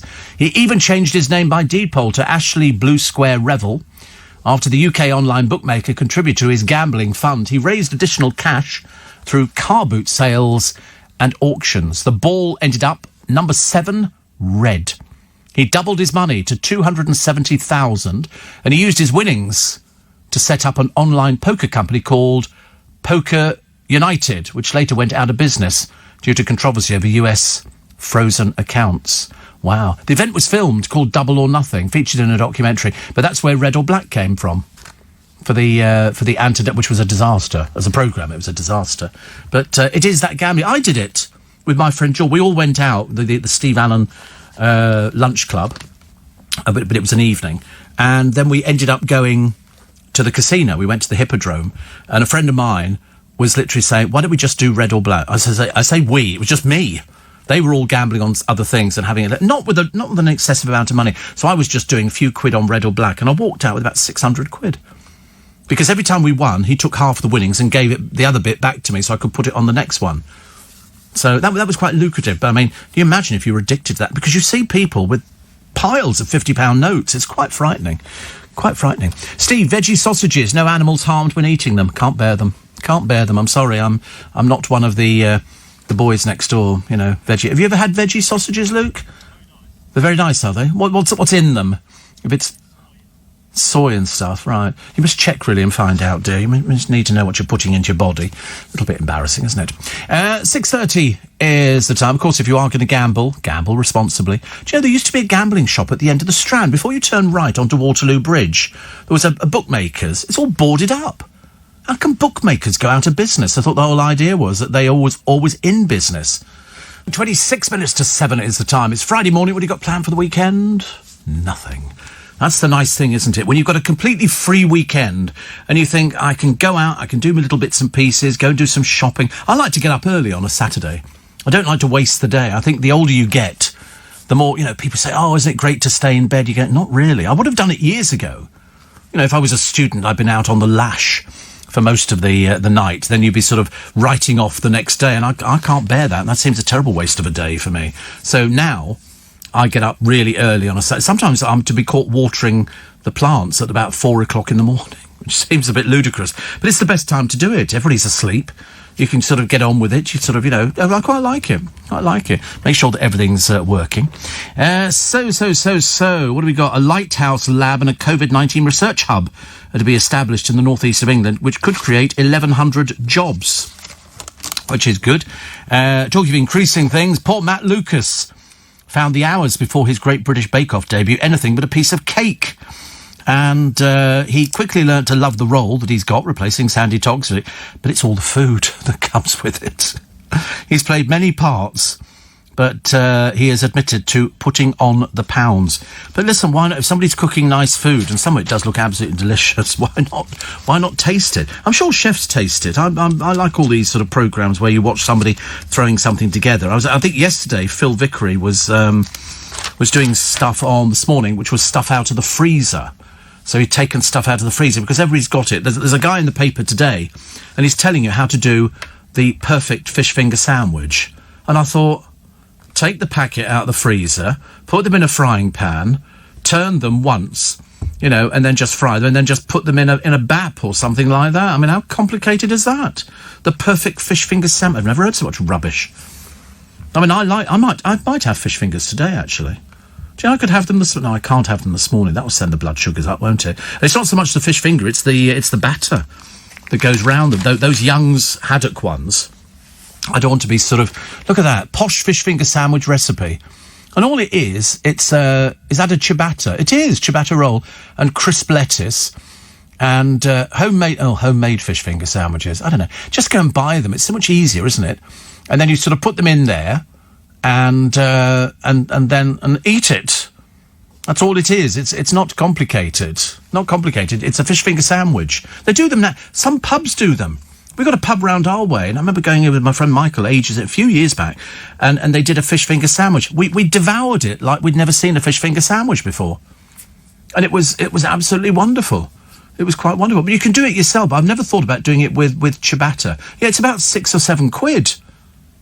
It's terribly expensive when you think how expensive these things are. You wait, one of the newspapers will probably do a thing and sort of say, oh, Gordon Ramsay charges this or that, which they did the other day about poor old Gordon Ramsay's breakfast, £19, a bargain in London. I know you can get it cheaper. You know, and the people who eat at Gordon Ramsay, they're not going to be complaining about £19, let me tell you. Pot of tea, 30 or whatever. They don't care. They're just going to eat it. And then, of course, the poor bloke made the mistake of doing, what was it? It was steak and chips, and they all picked on him for that as well, because they said £23 for a little bit of steak, and I'm thinking, have you been out to a shop recently? I mean, fillet steak is very, very expensive. Steve, I felt no guilt moving to the back of the single-decker bus, away from having sat on the second row for a reason. Another passenger boarded and sat in front of me. Not only did he not wear a mask, his outfit was utterly soiled, dishevelled. He began to eat his pot noodle, says Dev. Oh, I think pot noodle's perfectly acceptable on a bus, isn't it? But no, it's people who won't wear their masks. I'm sorry, if I was driving a bus, it'd be, listen, are you wearing a mask? Do you have a mask on? We'll put it on before you get on the bus. Don't be a complete idiot. Ridiculous. Also, there you go, the best sandwich ever, fish fingers and salad cream. Oh, that sounds quite nice. No, I tell you what's better than that. Okay. Fish fingers and Thousand Island dressing. That's very nice. You don't have salad cream with fish finger sandwiches. It's Thousand Island dressing, which actually I only discovered a few weeks back in Waitrose. Waitrose, because I haven't been able to find it for ages and ages. I thought perhaps they'd stopped making it. The bottle shrunk, as indeed we're not at all surprised. Mr. Moyles, apparently, according to the Daily Star today, is paranoid over his peroxide hair after Cat Deeley and Vinnie Jones said it made him look like Paul Gascoigne. Oh. Doesn't look like Paul Gascoigne at all, actually. But the movie Hard Man apparently previously praised pal Chris on his weight loss, said, and now you've dyed your Barnet, son, you're going for the full Monty. I think you look like Gaza. How rude. How rude, honestly. Vinnie who, as they say. In Between a star, James Buckley says his anxiety makes it tough for him to make friends. The actor, famed for his catchphrase, friends, on the hit comedy says, I've lived most of my life up to this point being socially nervous, socially anxious. I find it very difficult to talk to people. Isn't that interesting? You would think if somebody was an actor, then they wouldn't have any problem whatsoever talking to people. You'd be sort of, in fact, if anything, you can't shut them up. So what do you do? I'm an actor. I was at the National Theatre for some years, and if you've been on the television, you're surrounded by people. Steve says, Simon, red or black isn't 50-50. It's 47.37% in America and 48.65% on European roulette because of the green square zero. Yeah, OK, whatever. Yawn, falling asleep. Thank you so much. Steve, love getting up early in the morning. Feels you have the world to yourself, says Ria in Kent, and the sunrises are gorgeous. You do have the world to yourself. It's the best time. I don't care what anybody says. I should be so glad that I know tonight's Friday and there'll be people going out to work today, then coming back and getting ready to go out for a night on the town and sort of, going out, but no more than 6 friends, which is what they should be doing, but of course they won't. And I'll be thinking, but I'll be sleeping throughout the whole of this. I do not need to worry about it. Gone are the days of having to get to the pub, to get that last... Sorry, they've just rung the last... Does anybody want you to quick, doubles? Let's get doubles, because they've just rung the last orders bell. Oh, no, I'm so glad that's disappeared. So glad. Alton Towers. You've been to Alton Towers? It's a theme park in this country. It's it's a long way away. It's up in, I think, Staffordshire or something. But anyway, they've created a frightening new psycho clown scare maze for Halloween. I've forgotten that's around the corner, Halloween. Trick or treat, go away. Trick or treat, mister, go away now. Okay? The freak show Toxic Junkyard is set in what appears to be an abandoned junkyard, and thrill seekers at the theme park can be hunted by ghastly ghoulies. Well, I don't think we want to talk about things like that at this time of the morning, do we? What's that got to do with us? The walkthrough experience sees guests who must be over 15 come face to face with travelling sideshow of circus rejects and misfits. Lord, they're not trawling the BBC again, are they, for cast members? Imagine, why do people want to be frightened by it? Because apparently people are frightened of clowns. There's a name for it. It's called fear of clowns. I've never quite seen it myself. I don't have any problem with clowns because I love circus. But there are some people who just absolutely cannot stand clowns at all. And it's this sort of, I think it's called, is it coulrophobia? Coulrophobia. And it's a fear of somebody who walks on stilts. Is the unofficial word on the irrational fear of clowns. I mean, some of them are a bit freaky. But the general ones, with the sort of squirty flower and stuff like that. But some of these ones here, they look like they're out of a horrible film, like Halloween. Or so you go, ooh, and you go, oh, no, I don't like you, go away. Go away, ooh, go away. Don't like that at all. Rowntree's. Do you know the recipe for fruit pastels, if you're thinking of making any, is 139 years old. And now they want to appease vegan. What for?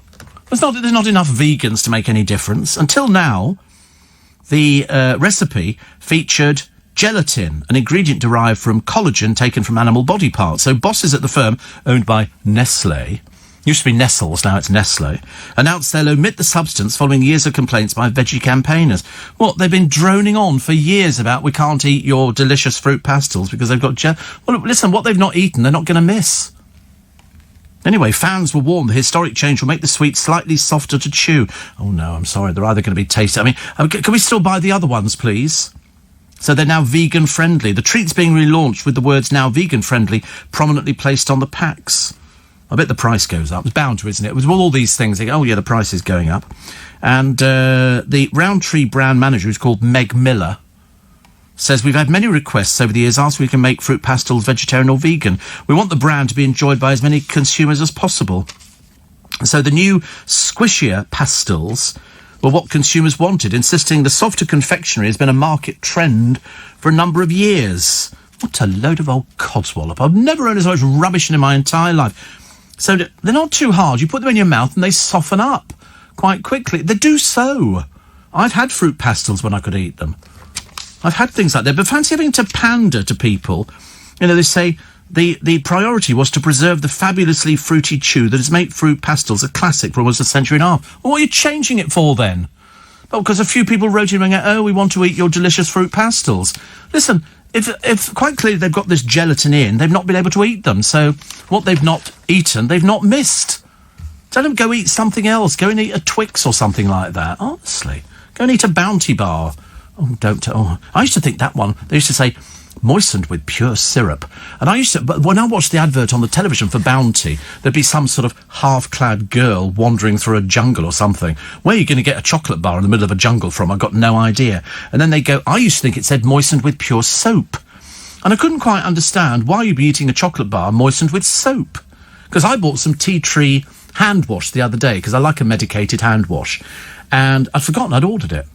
And it arrived yesterday, and I ordered 3 bottles. Well, it actually came with 3 bottles of it. So I've got more tea tree hand wash shampoo, for hands, than I could shake a stick at.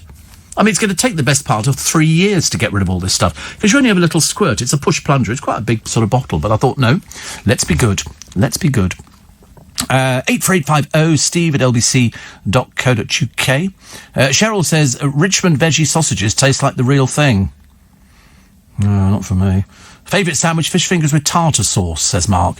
No. Thousand Island dressing. Okay, 10-7. Steve, who are the Aston playing this weekend? No, they're not playing this weekend. They're doing Monday night.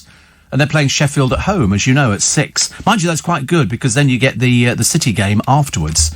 So that's quite good. I'll tell you what, a busy next week, I'll tell you, we've got, haven't we? Woo! Blimey, I should go. Up the Aston. Yeah, I think we'll actually do quite well. I mean, Sheffield are at home, but I mean, to be honest with you, there's not much room in their sitting room, so I don't think, yeah, and they're away, so it's quite good. Do you know, I bought some chocolates the other day, not for me, I hasten to add, and they were £4 in Tesco, and I've just seen an advert for Asda saying you get 2 tins of this stuff for £7. So I could have saved a bit of money. I could have saved £1 if I'd gone here, but you know. Everything changes, doesn't it? Everything changes. And also, the tins are getting smaller and smaller. And they're not even tins, they're all plastic boxes now. I can remember a proper metal tin of Quality Street at Christmas. I don't think we got anything else. We'd have some matchmakers, and then you'd have Quality Street. And that tin would last you the whole of Christmas. Especially if you had a big bowl of Satsumas as well. We always used to play Monopoly at Christmas. I'm starting to plan what we're going to be doing for this particular Christmas. I'm hoping it's a good Christmas this year. I have a feeling it'll not be for everybody, but we'll do our best, actually. Sarah says, I'm petrified of clowns at the age of 53, never been to a circus.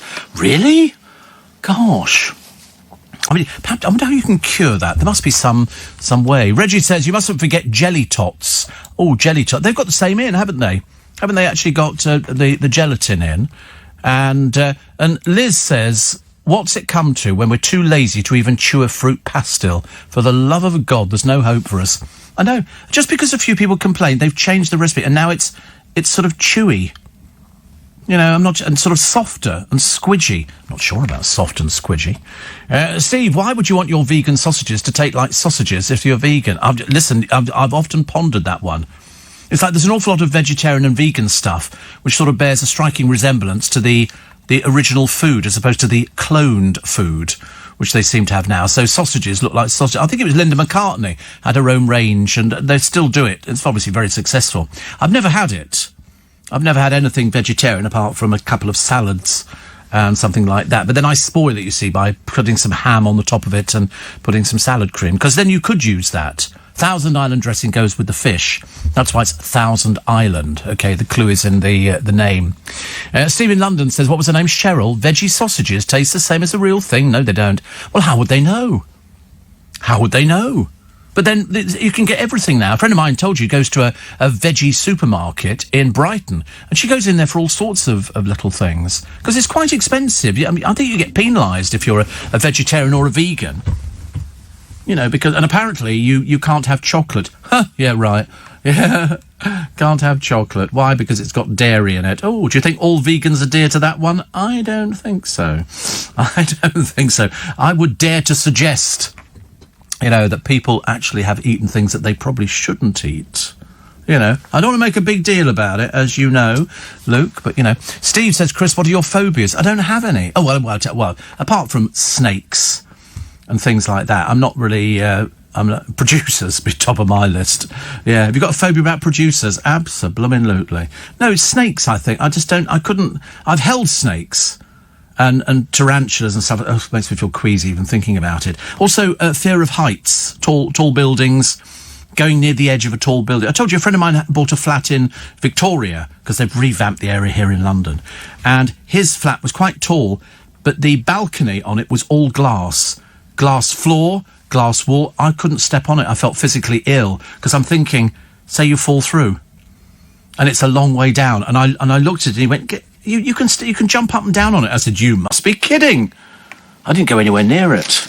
I mean, it's thick glass. If you go up to Blackpool Tower, God knows somebody has to, and you go to the... Just waving at Nick. Very smart today. Must be somebody very important coming in. He's got his very smart suit on. Very smart. But, yeah, you go to Blackpool Tower, and at the top, they've got a square of glass, which is about... I'm only guessing in size. I'm not very good. It could be 2 foot square of glass. And you look straight down to the ground. And I remember when we went up there, people jump up and down. I mean, it's quite thick. It's probably about 4 inches. What's that, 4? Yeah, about 4 inches. And there was a girl there, and she's in floods of tears. Her boyfriend's trying to get her to stand on the glass. She goes, I don't want. And I'm thinking, stand on it, for goodness sake, get over yourself. And they've got a picture of somebody spread-eagled on the ground when you look straight through it. They've got such a sense of humour in Blackpool, haven't they? They'd have to. Cheryl says, I'm not even a veggie. That's what we like, actually. Re-vegans, says Jackie. They want the meat to taste like meat, so they don't feel left out. Mag says, I eat veggie sausages because I miss eating sausages and bacon and all that, but I don't want to eat dead animals. Well, have them when they're alive. You know, that would make it easier, wouldn't it? Apparently, Steve, there are about 60-odd vegan chocolate bar options in this country. Are there really? How lovely. Somebody says there is only one proper sausage at breakfast, a Scottish square sausage, far better than any Link sausages. No, I'm sorry. No. You're beginning to make it sound like sort of double sausage and egg McMuffin now. It's not, you know. So the Daily Star today, Susanna Reid's a bit cross. I think she's entitled to be on odd occasions. Plus, Boris Johnson and pals didn't see the new coronavirus crisis coming, they admitted last night. The Daily Mirror, Captain Tom, I promise tomorrow will be a better day, bless him. Queen's back in the charts, 10 million in lockdown. Listen, these next few weeks are going to be very interesting. Jude Law in the Express today, the joy of 6 children. Plus scientists now believe a highly accurate 90-minute COVID-19 test could make a huge difference ahead of the winter battle against the disease. I can't remember if they said it spreads more in the winter than it does in the summer, but as I say, with 4,000 people now contracting it the other day, I'm not holding out too much hope. The former model who's accused Trump of a sexual assault 24 years ago.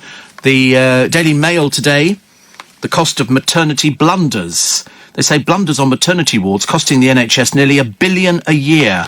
Do you know there's one hospital up, I think it's up north, they've introduced the parking charges again, and people are going, are you serious? They say they need the money. So they're introducing car parking charges in hospitals, which I think is absolutely scandalous. You know, you're going to visit somebody who's seriously in hospital and they're going to charge you for the privilege. And to make matters worse, if you don't put enough money in there, they've got traffic wardens who go round employed privately to give you a ticket. Not very good. Also, Uber shares private data on drivers and passengers with the police. Were you aware of this?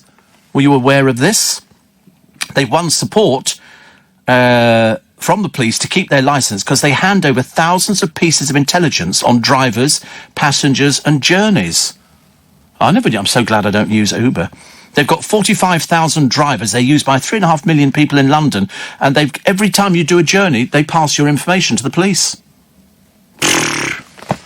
Not right, is it? Alicia Keys, front page of The Guardian. I've met plenty of billionaires, and they're miserable. I know, I could be miserable with $1 billion. Definitely. Kate Winslet, her greatest roles ranked. Test and trace barely functional from 10 million people now facing lockdown. And The Telegraph, Burberry blazes a new trail. So they're now featuring plenty of comfortable, baggy clothes. It's funny, actually, they've had to turn themselves around ever since Daniela Westbrook completely decimated the label by wearing a complete Burberry outfit, Burberry pram, Burberry everything. It was just dreadful. That's it for this morning, for Friday. I do have a free little bit extra podcast. Please download it. There's another Spice Girls reunion on the cards. Sadly, Vic not involved with this one. A bad day for sad people as the diversity complaints are thrown out by Ofcom. Ratings are in for Steph McGovern's new show. Not looking very promising.